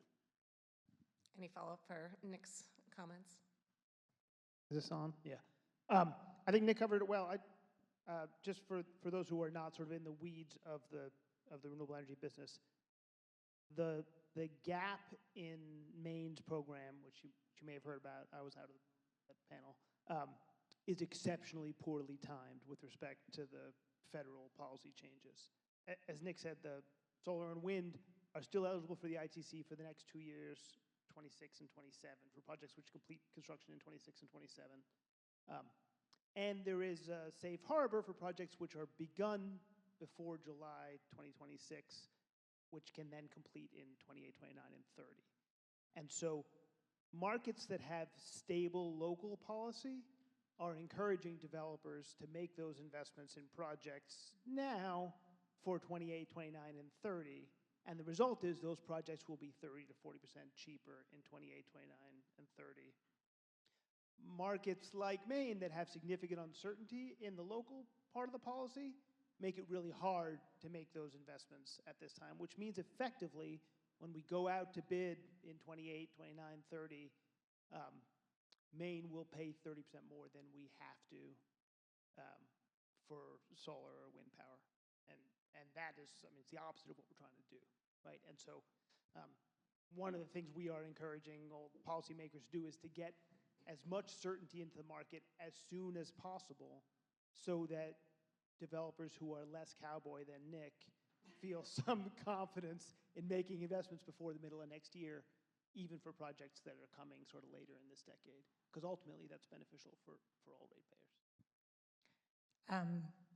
I think I agree with Fortunato that in some ways it's poorly timed, but I'll just say that what would have been much more poorly timed is if we had continued our one-for-one retail rates for community solar in front of the meter through this period of time when folks are being incentivized to get their projects started so that they can build them over the next 5 years. It would have really crushed Maine ratepayers. And so I'm actually really proud that we were able to get the bill passed to ensure that we're moving on to a successor program that will cover those new investments. I am enthusiastic to get that successor program in place as soon as possible. We can beat the timeline in the statute. I'm good with that. But let's be realistic here that I think folks really agree that paying one-for-one retail net crediting for community solar going forward was going to be a losing proposition for Maine ratepayers. I am excited that in 2026, 2027, there would be competitive bidding potentially, and there would be incentive for us to have to, for you guys to sharpen your pencils and make sure we're getting these solar electrons on the grid at the lowest price we can get them. Yeah, I think quickly just to hit on the cowboy comment too, what you, and we have we talk about it internally, we want to be the smartest cowboy, right? So that might be true, but really want to think it through. The ratepayer doesn't want me to be a cowboy. The ratepayer wants our business to know what we're getting, and that's the point Fortunato was trying to make. So regardless of maybe the ins and the outs of the conversation here, the United States ratepayer wants developers that know what's happening. I think referencing Senate Minority Leader's editorial, that's what he was saying.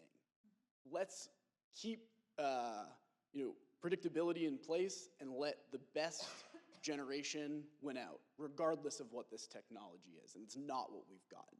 And the ratepayer will pay for it.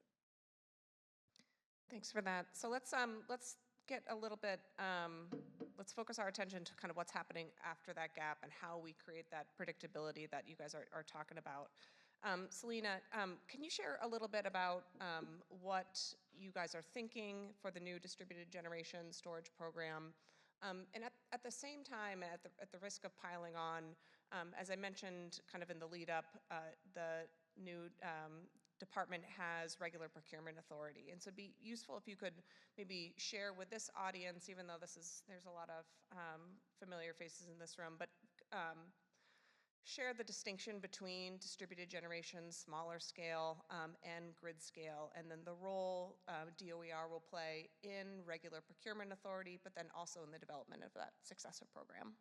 Sure. That's a lot. And yeah, that's a lot. But it's great to be here. Thank you to the Chamber for organizing this. And I think we should always organize distributed generation conversations after nuclear, because those are so complex that it makes this seem simple. So as it was discussed earlier today, the legislature passed 1777 last session. It became effective in late September. And regarding the successor program, what it does is it directs the Department of Energy Resources to design a front-of-the-meter program for 5 megawatts or less solar storage or distributed generation projects. And so we are working, the deadlines in the statute include the department is supposed to deliver the Public Utilities Commission a proposal by September of 2026. At that point, the commission will review the proposed program and determine whether it meets the requirements in the statute, and then implement the program as such if applicable. At that point, we'll then have a distributed generation program that will be hopefully meet the requirements of the program. So what does the law outline in terms of the program design and stakeholder engagement? It emphasizes the necessity of cost effectiveness in the design of this program, which is first and foremost. The other thing that it does is it includes discussion around grid benefits and reliability. And so we want to take a holistic look at what the distributed generation will look like and how to maximize a program to meet those needs. We will have a stakeholder-driven process that includes input from the developers to make sure that this is workable, utilities, community organizations, and other consumer advocates and others to make sure that we design a program that's workable for the state and also predictable for the industry. And so we're in the process of bringing on a consultant, because a key part of this is looking at the underlying technical analysis and ratepayer benefits that we need to understand as we think about this, particularly in the context of the lack of likely federal incentives to support this program. And so we don't know what size program this will be. We don't know exactly how it will be shaped. And so we really want to learn not only from the lessons in Maine, but also from the lessons elsewhere to design a predictable program going forward.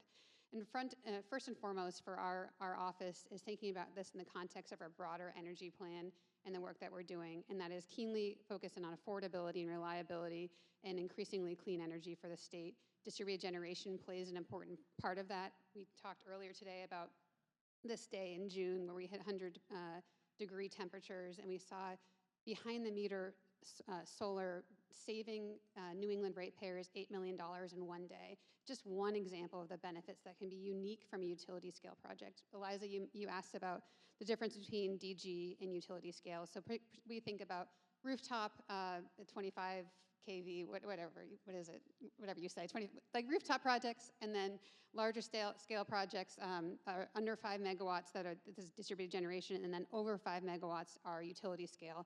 And we have seen low prices historically and have a lot of solar, large-scale solar on the grid. And I will note that right now we have 2 gigawatts of renewable energy that we've delivered since 2019, 1.6 gigawatts of solar alone on the system in Maine. That's 18,000 projects. The majority are rooftop projects, but we're also seeing significant economic and ratepayer benefits from some of those larger projects. I'll just note a couple more things. One is we absolutely recognize the moment in time that we are in, and are doing everything we can in partnership with the Commission to look at ways to utilize and maximize the federal tax credits through competitive RFP, both with the Commission put forward related to contaminated lands and backfilling our RPS.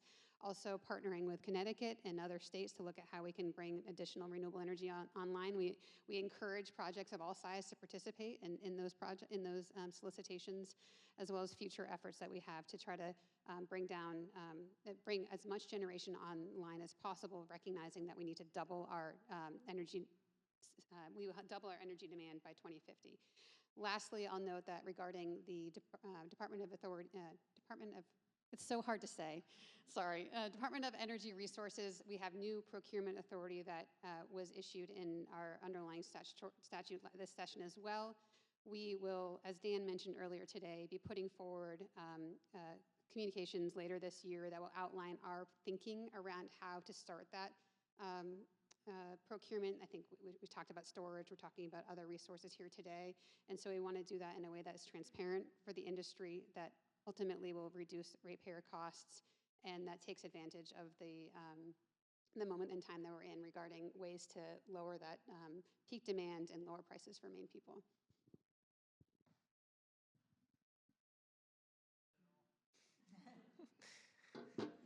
All right, Heather, I'm going to kick it to you. This is a good follow-up to Selena's description. So as Selena already mentioned, DOER, it's going to take me a while too. Their new procurement authority requires a rate that newly procured energy meet a ratepayer beneficial test. We know that was something that the OPA advocated for, that the industry supported.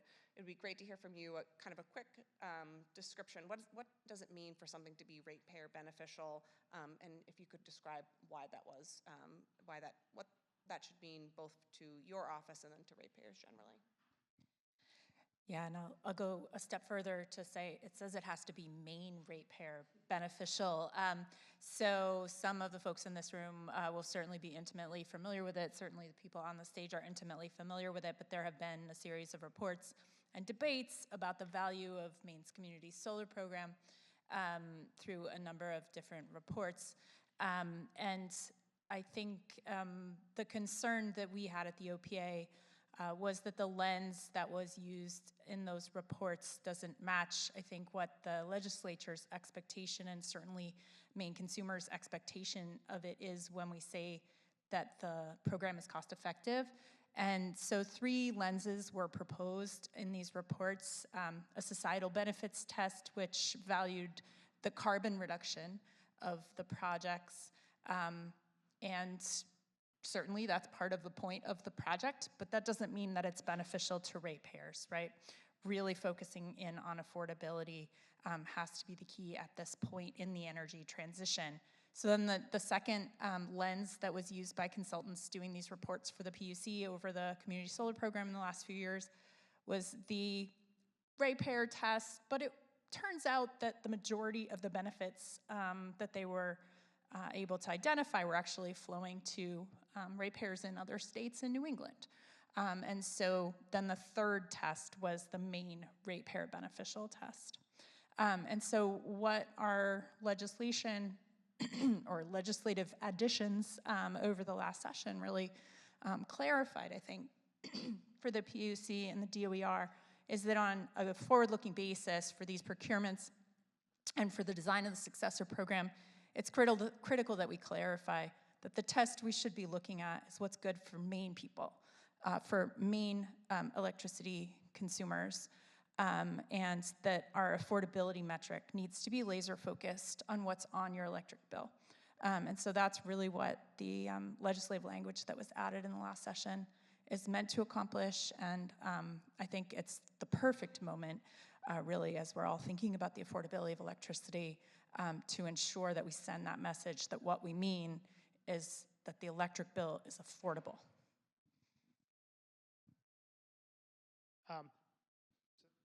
Is that working? Yeah, sorry. I just want to clarify that I think for a lot of people, it can be easy to accidentally collapse the ratepayer benefit test to include only those items that somebody is getting paid for Sometimes that's done through ignorance, sometimes it's done through bad faith, but in all cases it's wrong, right? The ratepayer benefit test does include savings against the counterfactual, right? So capacity I don't have to procure, substations I don't have to upgrade, distribution lines I don't have to upgrade, those sorts of things are real ratepayer benefits. They don't show up in most of the math that we see when we talk about the cost and benefits of these programs, but they do show up and they do belong in the ratepayer benefit test, in the Maine ratepayer benefit test that Heather mentions, because that ultimately is what we care about, is what is tomorrow's Maine ratepayer paying compared to the counterfactual where there is no solar. Fortunate, don't take your hand off that mic. So going back to what you might be looking forward to for the successor program. So, you know, a big part of Revision's business is connecting other businesses with products that can help them save money on their utility bills. And the rollback of the net energy billing program reduced a lot of those opportunities. Are there particular things that you are looking forward to and that you are hoping to be part of that successor program? Yeah, lots of them. I mean, one of the things that we find so exciting about the clean energy transition is that it is also the opportunity to democratize the energy system and to turn consumers into just buyers of from being just buyers of electricity to being producers and buyers and sellers of electricity and be more participatory. And so it gives, ideally, every Maine ratepayer the opportunity to make investments in lowering their energy costs and increasing their own reliability. What we have left of Maine Solar Program leaves a lot of Maine ratepayers out. It leaves out many low-income customers, it leaves out many renters, it leaves out most small and medium-sized businesses looking to put solar on their own roofs behind the meter, and it leaves out larger businesses, municipalities, nonprofits looking to do offsite solar. So all those opportunities are ones that ultimately we have to capture if we're going to have a solar policy that makes sense and works for all. The successor program, as the legislature has written, will not address all of those gaps. As Selena said, it's specifically, the success program in LD 1777 is specifically about front-of-the-meter projects. That is, projects that are generally not co-located with load. And so that serves some of those, has potential to serve some of those markets, but not others, obviously. I would say that the things we are excited, so Selena sort of mentioned this offhand.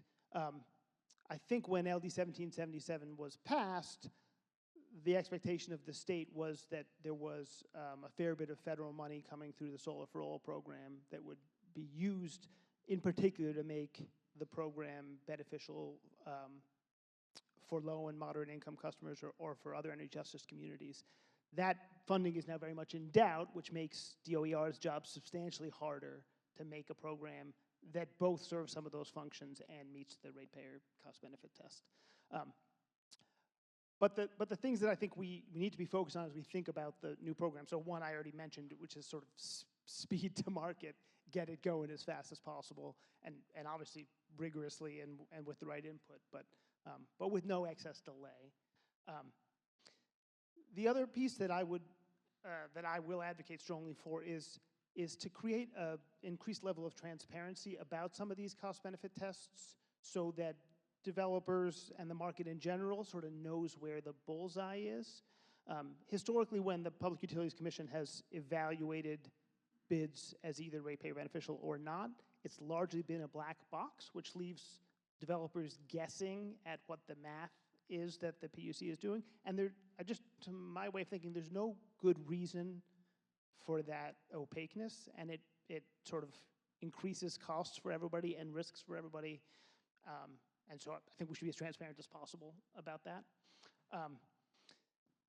The other two pieces I would say that are really important in this program, DG projects are smaller than utility scale projects. They tend to be developed either by customers or by smaller developers, maybe with lower risk appetites and lower ability to tie up capital over long term. The program has to move sort of swiftly and regularly. If we have a procurement, it's got to be every couple of months, and it's got to be predictable, because customers looking to control their energy source are thinking primarily of, like, if you own a grocery store, you're thinking primarily about the grocery store, and you're not going to be thinking about your solar project on a 5-year window. You're going to be thinking about it for 6 months. And if we can't get a project delivered in 6 months, they're going to go do something else. And so projects that serve load, that ultimately serve ratepayers, need to be efficient and easy and simple. And we certainly have not done that historically with procurements, because our experience with procurements is mostly in the utility scale. You can't map all those things back down to a DG scale. And the last thing I would say is I think it's really important, and I think that the program make accommodations for including solar and storage. I think most people who watch the renewable energy industry and the solar industry specifically understand that, in 5 years' time, there's no such thing as a solar project. Every solar project is a solar plus storage project. And we should be moving in that direction already for all the reasons that people have talked about earlier today, which is that storage unlocks a huge amount of additional value. And so it's much easier to pass the ratepayer benefit test when the generation is flexible in time. Because as it turns out, the variability in the price of electricity over the 24-hour cycle is huge. And if you just get what you get when the sun is out, today, some months of the year, you happen to get a lot of value because the grid peak is still coincident with the solar peak. But we don't expect that to be true for 30 years. And it's not true in all 12 months of the year. So adding storage to the program feels to me like a no-brainer. Yeah, I think just to build on that, and fortunately you hit a lot, I think the theme here is that what we're getting is statutory approval for the DOER to create the program out of math. P's and Q's, price and quantity and time, PQT. That will give us the real value of what these DG resources are worth. And that is what you want, whether there's storage on it or not. What we're looking for is support from both sides of the aisle. We might be developing distributed generation, but if we can get a program where everyone's on the same page that this is ratepayer beneficial, it's very good for the, in terms of the surety of development. And that's good for the ratepayer. I think just to maybe on the co-located versus not co-located piece, I think something that we think about a lot is, so say you have a project on a circuit, it might not be co-located with Hannaford, but it's a half a mile down and it's on the same circuit as that Hannaford. We are creating an area, and I know we have projects like this that are specifically, they might not be in a downtown, but they're just outside of a downtown. You're creating a dead zone in that area when your project is creating capacity, and we're really looking forward to maybe not be a behind-the-meter asset, but getting the value of creating the capacity at that point in time. Because what's going on then in this scenario is CMP or the utility is still charging everyone in that place for peak capacity charges, even though you're not actually using any electricity because a project down the road is supporting you on that circuit. This program should hopefully get us closer to reality, and that's good for, I think, everybody, for the state. I'll just add one point to, Fortunato said predictability and transparency. So I think predictability will help lower the costs overall, and that's a benefit for everyone. The other thing is transparency. Is we're not talking a lot about the communities that we're working in, but I think we've all had our own experience with the solar industry over the last couple of years. We have, efforts related to consumer protection that are underway, an important part of that.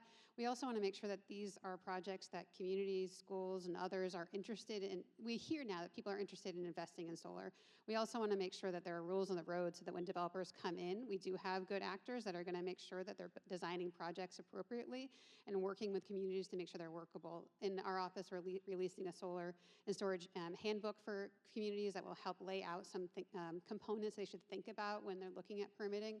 And this is, I think, relevant not only for, obviously, DG projects, but larger projects more broadly. And the more that we can have transparency in the programs that we're designing and trust that they are ratepayer beneficial, the more I'm hoping that people will see the net benefit in investing our resources and time in these, and ultimately bringing the lowest cost energy to Maine people.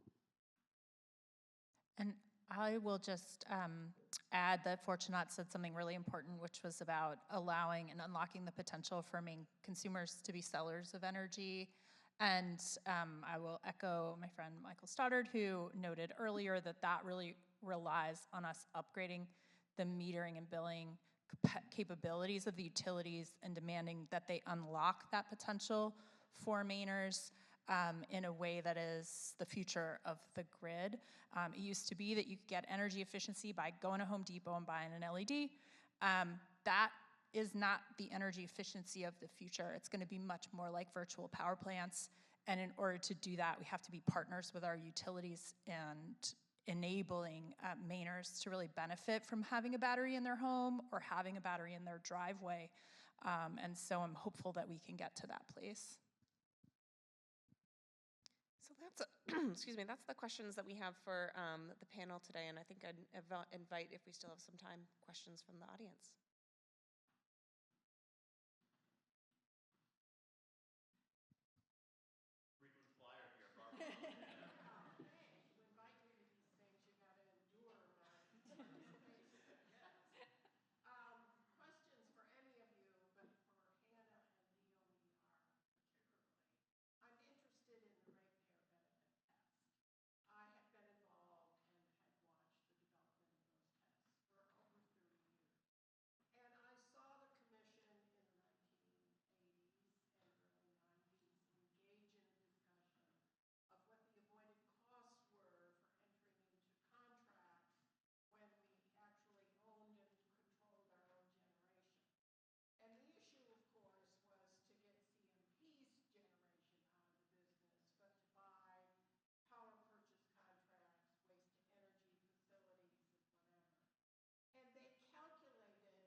Thanks for the question, Barbara. I think it's a question worth engaging with seriously, and it's obviously one that our office engages with seriously. I think that we up here are talking about a successor program for distributed generation, which is distinct from grid scale gas plants and grid scale wind and solar.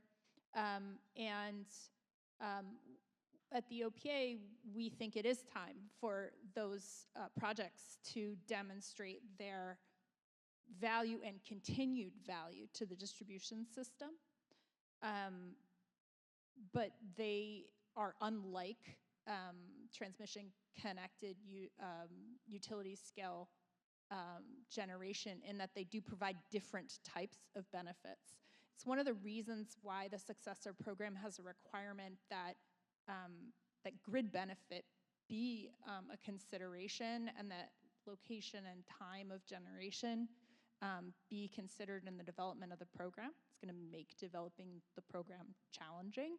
And we look forward to working on that with the DOER.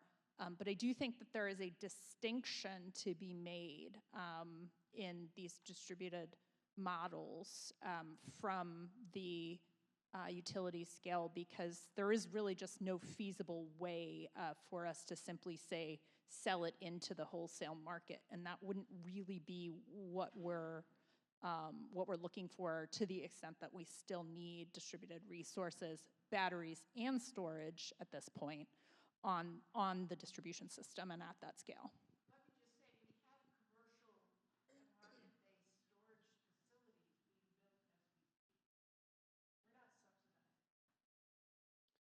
And if I understand this program correctly, there is no intention to subsidize these projects either. There is no free market in retail distributed electricity. It's not a thing. We have chosen to grant a single company a distribution monopoly. I cannot build a solar project on my house and sell the excess power across the road to my neighbor, because CMP has a monopoly on that service. And so it is reasonable for the PUC or the DOER to create a program which stands in for the market that does not exist. And that's what they're challenged to do. And I'll just briefly say that we welcome you. We are going to, I think, create this program in the timeline, finite timeline that we have to do it within the structure that we are working within. But we have not written the cost-benefit analysis. We have not gotten the consultant on board, and we welcome your input and want to make sure that we're part of that part of the conversation. And then broader market reforms, I think, is an important conversation that we can collectively have. But I think today we want to focus on this piece. You bring up really good issues that we should try to work through over the long term too. Last question.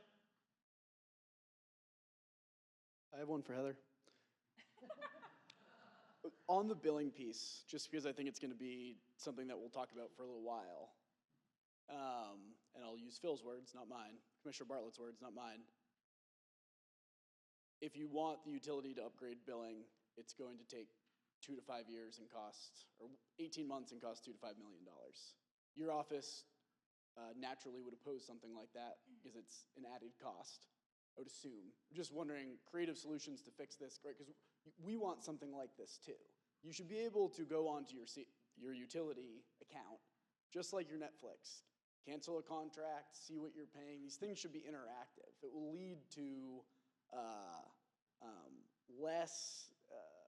it will lead to a lot less, what's going on behind the scenes. Yeah, so I appreciate the question. I think, unfortunately, that what Commissioner Bartlett was referencing was if you want to just change one thing about the current rate structure, it takes 18 months and costs $2 to $4 million.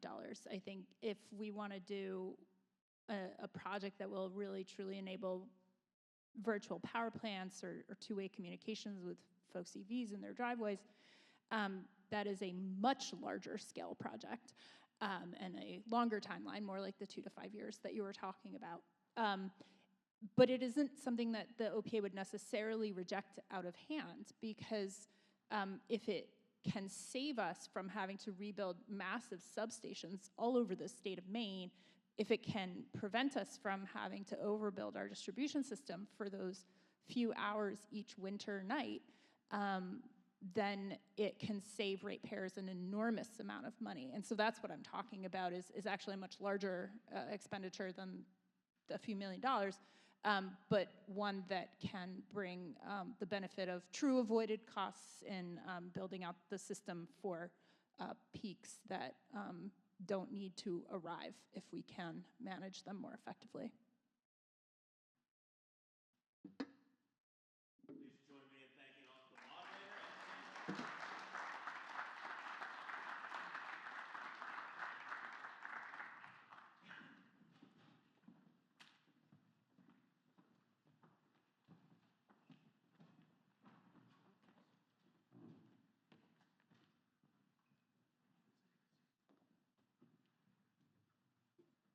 It is such a pleasure to introduce to you a former colleague of mine.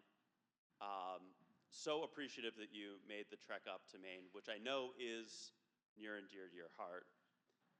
But let me introduce Commissioner Judy Chang of the Federal Energy Regulatory Commission. Judy has such an insight into all energy policy, but in particular New England. Been a long time expert as a consultant, formerly Undersecretary of Energy for the Baker administration, and President Biden nominated you, confirmed by the Senate, for a 5-year term. Do I have that right? Thank you for sharing some insights. I just wanted to begin. It has been such a refreshing discussion here today. From your vantage point, you're covering all of the RTOs, all of the markets. What's your assessment of New England in kind of comparison to the other regions? How does sort of New England stand out to the FERC and its unique attributes as a region? Well, thank you. Thank you for the chamber to have me here. It's great pleasure to be here with you, Patrick. I've been looking forward to having this conversation just because, yes, lots of experience in New England, and now hopefully I get a chance to paint a national picture for you what we're facing at the Federal Energy Regulatory Commission. First of all, I have to say that I'm not speaking for the commission. We are independent commissioners. There are 5 commissioners, and I'm not speaking for the commission, and I'm not speaking for the other commissioners. And there are issues before FERC that I cannot speak about. So I need to say that up front. About New England and how it's unique compared to the other region, and I definitely now can see the, I'll say the contrast or just the uniqueness of every region, really, because every region really has its unique resource mix, its own challenges, its mixture of states and state policies. And I know this, you know this very well. I think the 2 things that stand out, and we've already covered this today, and by the way, I learned a lot today, which was amazing. I'm very impressed with the panels that you have put together and all the folks that have come up here and taught everyone a lot of things over a few hours, so I really appreciate that. But when it comes to New England, one, New England is at the end of gas pipelines, and so in the winter, unlike anywhere else in the United States, in the winter, New England actually imports natural gas. So I've been spending a lot of time at FERC because, as you probably seen in the press, that U.S. is now the largest natural gas exporter in the world. And it's interesting, we are in New England, and New England in the winter time is actually still importing natural gas. And that puts New England at a, I'll just say, has a risk profile in the winter that's subject to sort of global energy prices, and we saw that during the Ukraine war. And I think that's always been challenging, over the years that we both worked in the different states and at the state level and at the national level. And I think it will continue to challenge the region. And, we talked in the hallways with Dan there about, what does that mean for the region going forward. I think that's always a challenge. The other thing I think that's unique to New England is the high cost of development and high cost of really everything, if you think about it, which is interesting because, as I will talk more about, some of the things that I looking out into the future, one of the major challenges that I'm faced with at the Federal Energy Regulatory Commission is the large load growth, and a lot of that is coming in as the discrete large loads in the form of manufacturing, but also data centers. And I think because of the high cost of development, really not only energy infrastructure, but just infrastructure in general, we're probably not going to see, at least at the moment, and I don't know if that's true in Maine as well, but if you saw that picture, I think someone had that picture about where the large data centers are developing. We're not anticipating a big development of these large discrete load in New England, which comes with it both the blessing, but also potentially it's a reflection of the challenges associated with getting enough energy into New England to see that growth. But in the meantime, New England probably is less challenged on the resource adequacy, which means is there sufficient supply to meet the peak in the region, which we're seeing now across the US, and I can talk more about that. It is such a dynamic time to be a member of FERC. Give us a little bit behind the curtain. So many changes. We heard the nuclear presentation, the data centers, transmission development. You know, as you reflect on going on, I guess, a year and a half on the role, you know, what have been some of the successes you've seen at FERC, and really, when you look forward to 2026, what kind of priorities for the commission? Yeah, I think looking sort of just backward from 2024, 2025, the monumental changes or large sort of orders coming from, and it really came from my predecessor, are really the reforms on interconnection processes where the country is challenged with lots of generation wanting to interconnect to the system and unable to do so for a variety of reasons. And so FERC had issued a large order that streamlines, well, at least in theory, streamlines the interconnection of large generator to the transmission system, and I can talk more about the details. And the other monumental, I think, large regulatory work that really came before I started at the commission. It took several years of work, and I know Dan's also very engaged in that, is the transmission planning docket. We call it 1920, Order 1920. But it reflects what Eric talked about at the ISO New England and the previous presentation about the regional transmission plans that you saw. So FERC had a order that basically looks across the nation and asked each region to come up with a regional plan that looks forward 20 years to kind of anticipate, in a scenario-based analysis, to look at future scenarios where the generation needs to come in to meet the demand growth for every region of the country, come up with a 20-year plan for transmission. And that was a very large process and, you know, stakeholder process and hearing from the states and all the participants, and then eventually in 2024 we finalized the rule, and now going into 2026 every region is supposed to comply and come back with compliance filings about how they're going to meet the requirements that FERC had set for the country about regional plans. You know, we had our own challenges with 6 New England states. Can you give, you know, a little bit advantages? I know this has been a part of your work for a long time, but advantages for that approach for long-term transmission planning, and maybe the challenges in some of the other RTOs, larger states, larger regions that may have a very different public policy goals. I think of PJM, MISO as well. Yeah, so transmission planning, and really, you know, I talk about interconnecting new generation and transmission planning separately, but really if you kind of step back, the primary reason, and we don't really talk enough about this, the primary reason of the challenges of interconnecting generator, there's, you know, a lot of talk about what takes a long time to study the interconnection because you have to, you know, study one of them at a time, and then if they drop out, yes, that is true too. But the challenge of interconnecting large generator to the system is actually transmission, because every one, especially large generator, when they interconnect, they can trigger a significant upgrade needed. Otherwise, you know, you can interconnect them, but they won't be able to deliver the power.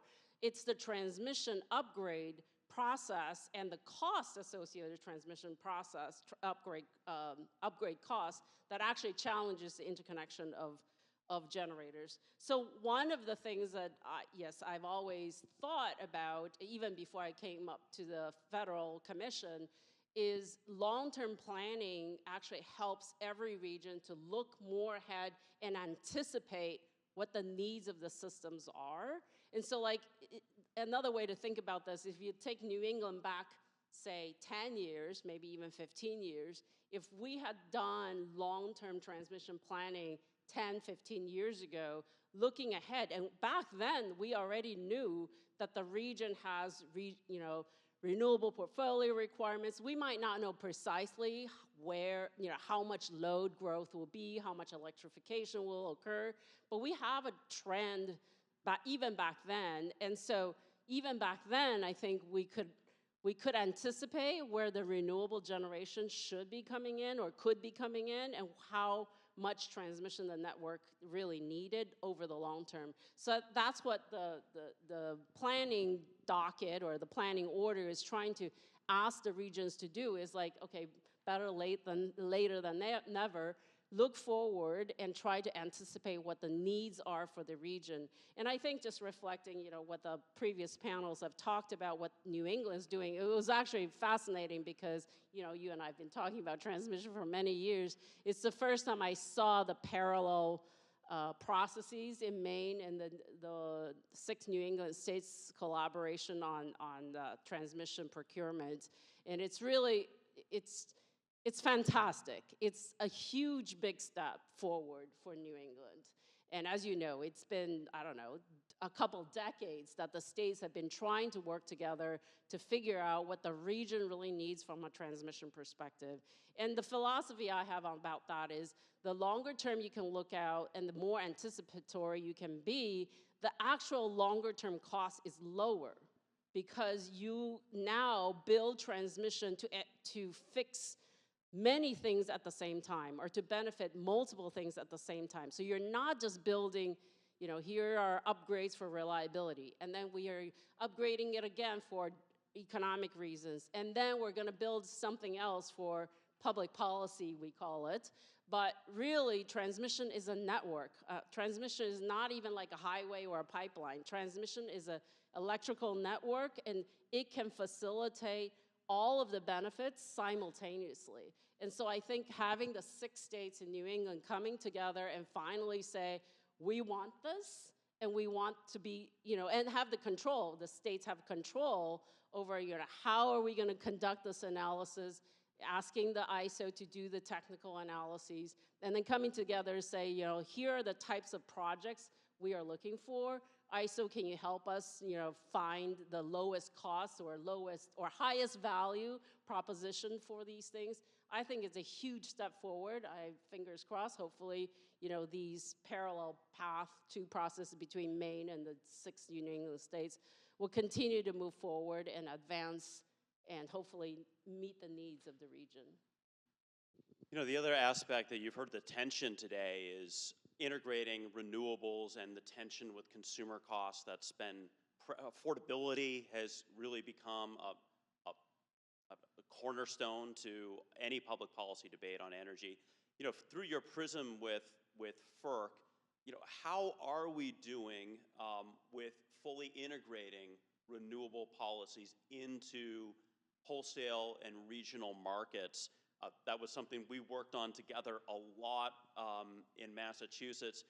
Is this still occurring at FERC? Are you thinking about best practices to move away from the power purchase agreement models and more of a integrated and dynamic marketplace for clean energy? Yeah, that's a great question. I think since I've been at FERC, we've really, it's very clear FERC's role is not to pick winners and losers, and it's not to pick where the generation will be sited, which type of generation, in which state. We leave that very much to the states' policies, state regulatory processes. Think of FERC as really regulating just a highway, just a highway and the interstate highway, and technically that's what we do. We actually regulate only the interstate transactions and therefore the interstate transmission. So, we use, best practices, but we also really stick to the, just and reasonable rates, which really translates to open access and competitive access to transmission system, and allow every region to develop markets, wholesale electricity markets, that's competitive, so that generation certainly in deregulated states have generation compete in the market. That's from a very, very high level, that's really FERC's role. FERC's role is not to kind of figure out how to, select the sites or select the type of resources. So I guess most direct way of answering your question is I am not really thinking a lot about how the state's policies, especially on renewable energy or carbon reduction or decarbonization of the resources, how that integrates with regulatory processes at the FERC level. We really are regulating the highways and the byways at the interstate level and make sure that all the resources have access and equal access to the transmission system. And it sounds really easy, but it's actually not that easy because, and just one more fine point on this, renewable energy is still in the queue, and we have gigawatts of renewable generation across the country in the queue, and there are still resources being developed. Now, we will see, in the years to come, because as you heard, the tax credits are changing. But we still have a lot of resources in the queue, and in fact, some of the resources have already gotten, and I'm talking about other regions now, not New England, some resources have already gotten their interconnection agreements, yet they cannot get the projects financed and developed. So we at FERC, and working with many of the RTOs, are trying to figure out how to streamline the interconnection process, but also to make sure that the projects that already have interconnection agreements either move forward or get out of the way so that other projects can come through. And I think that's really our role. That's what FERC's role is to make sure that the connecting tissue on the grid is available for resources that need access to it. You touched on this, New England end of the pipeline. It has led to winter reliability programs in this region. From your vantage point now, we do have the NECEC project that is scheduled to be in service by the end of this year. We're counting the days now. Years of work from you. Vineyard Wind, I believe has been producing power since this summer. I think fully in service by first quarter. Have we made progress where, from your new position, when you look at New England, are you still concerned about winter reliability in New England? And there is a question of how acute is that concern? I'm always worried about winter reliability in New England, maybe because you trained me well to think every winter could be a scary winter. And there were definitely years where you and I were both in the offices worrying about, how severe will the winter be? And I remember saying things like, it's not actually comforting to say, if we have an average winter, we will be okay, because there's never an average winter in New England. So I am always concerned until ISO tells me otherwise. I'm always worried about winter in New England, and really across several markets, several grids, several parts of the country, including New England. I think that's always going to be the challenge, being dependent on this sort of winter peak. And the good news is, like I said in the beginning, other regions are kind of at the same place and now seeing significant growth. So that's always, okay, that's what I lose sleep at night about. So the winter reliability across all the regions. The one thing that I think is really important to point out is that the resource adequacy concern across the country is significant. And we are working really hard with every region to make sure that sufficient supply can be connected to the system. And that includes, all the winter reliability issues that we've worked through many years in a row. I have to raise, Senator King mentioned that he was grilling the FERC commissioners. I don't know if you recall this, but I found it a little amusing because I know you've put a lot of focus on this, but utilizing the existing transmission system and optimizing it, using it more efficient. is there more work to be done there? I know FERC has done a lot of technical conferences. There have been some changes with dynamic line ratings, but is there more opportunity, and is there more opportunity to utilize the existing infrastructure? Yeah, definitely. I mean, I say this to many of the wires companies, like, this is a no-brainer. If we want to be, you know, top-notch technologically as United States, we need to be top-notch on technologies on advanced grid systems and advanced transmission technologies. This is a no-brainer. We should squeeze as much as we possibly can out of existing system and new system. And I see this as a joint effort from a state and from the states as well as the federal. And I also think this is a bipartisan issue, so I think everyone has an interest to make sure that we squeeze as much as possible out of the existing rights-of-way, existing transmission system. So yes, FERC has already had dynamic line rating on ambient temperature, and I think there is more work to do. There's a part of me that's challenged by the thought, like, you know, we mandate transmission companies to do exactly what we tell them to do on technology. I think that's really challenging for government, because I don't see governments as like the best role to kind of figure out what the best advanced technology there are, because that would change. Year by year, advanced technologies will change. So I do see, you know, and I'm, you know, hopefully shining spotlights on utilities that are leaders in this. There are utilities that are either taking on pilot projects or already acquiring technologies to put on their existing transmission lines to make sure they can get more out of the existing lines and existing systems. Now, look, it's expensive to build the stuff, okay? It's very expensive, and it's very difficult. It's not just the cost. Certainly, time is money, so that adds to the cost, but it's also permitting, it's the rights of ways, it's people's land, access to land and crossings. So these things are challenging. So once we have a right-of-way for transmission, we should maximize what we can get out of the existing transmission system. And I remember very clearly, and I'm glad Senator King also remembers, because he showed up to a meeting with me with a cable in his hand, showing me the technology that he thinks should be, you know, advanced, which are advanced cabling. So I think there are lots of opportunities, and I think if utilities are, you know, leaders and driving the demand for newer technologies, I think the developers, the technology developers, will also create a market for this stuff. And I think we need, as a country, we need to stay at the forefront of technology, including advanced transmission technologies.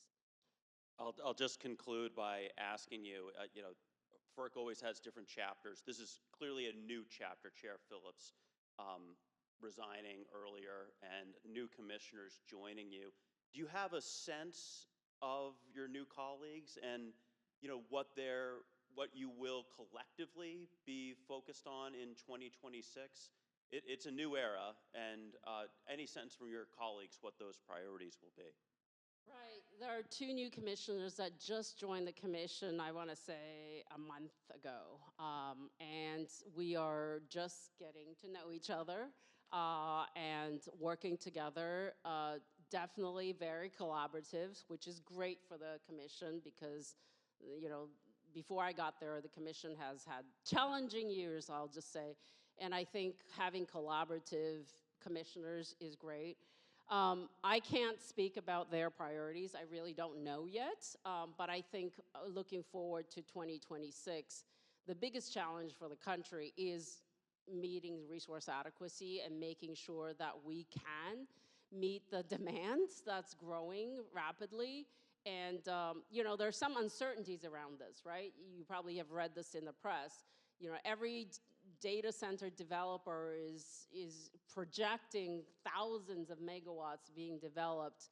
But from a grid development perspective, and as a regulator of that grid, you know, we need to be cautious about how much of that is realistic so that we don't overbuild and make other ratepayers pay for that in the longer term. Because, the grid lasts for 30, 40, 50 years. So I think it'll take a little time for the data center developers to kind of settle on where they want to build, how much demand there really is. There are a lot of different projections. There are bottom-up projections, there are top-down projections about how much data center load will actually materialize in the US and over what time frame, right? But I think as a grid regulator, we need to meet that demand. And it's challenging time to meet that demand for a variety of reasons. Costs are high, supply chains are challenged, or supply chains are clogged. The interconnection queues are clogged. It takes time to develop transmission. So all of those things are like major challenges for the commission at the federal level. But at the same time, I think, there are a lot of opportunities, and there's, great excitement about perhaps technology companies that are growing the data centers also have the appetite to help develop the grid that are, in many regions are really desperately needed. Some of the grids really need to be upgraded, and in some ways we have an opportunity to have a large load coming on to absorb some of that upgrade cost needed. So we have to be a little bit careful because, from my perspective, we have to protect consumers from potential significant increase in grid upgrades. And maybe this is an opportunity where some of the data centers and large technology companies can absorb some of that cost. So this is where, the roads are coming together. And I hope and I believe our regulatory structure and regulatory scheme is flexible and adaptable, not flexible, but adaptable enough to sort of face the moment, if you would, as the demand is growing for electricity for a variety of reasons. We can really, have a regulatory structure to protect consumers at the same time advance the development of the grid. It is such an interesting era, and you're at the forefront of it. We are so appreciative for you to join us today, Commissioner Chang. Please join me in thanking Commissioner Chang for coming here. Thank you. Thank you. I'll just conclude by just reiterating some thank yous first to the University of Southern Maine for hosting this conference today. Ashley Lusky, a hand of applause for Ashley for her work in putting this together. And finally, let me just reiterate our appreciation for our sponsors to make this day possible. It would not have been possible without their financial support. Thank you to all of our chamber members, board members, and our financial sponsors. With that, please join us for a continued conversation of energy with drinks at the atrium. And thank you for joining us today at the Chamber's Energy Summit.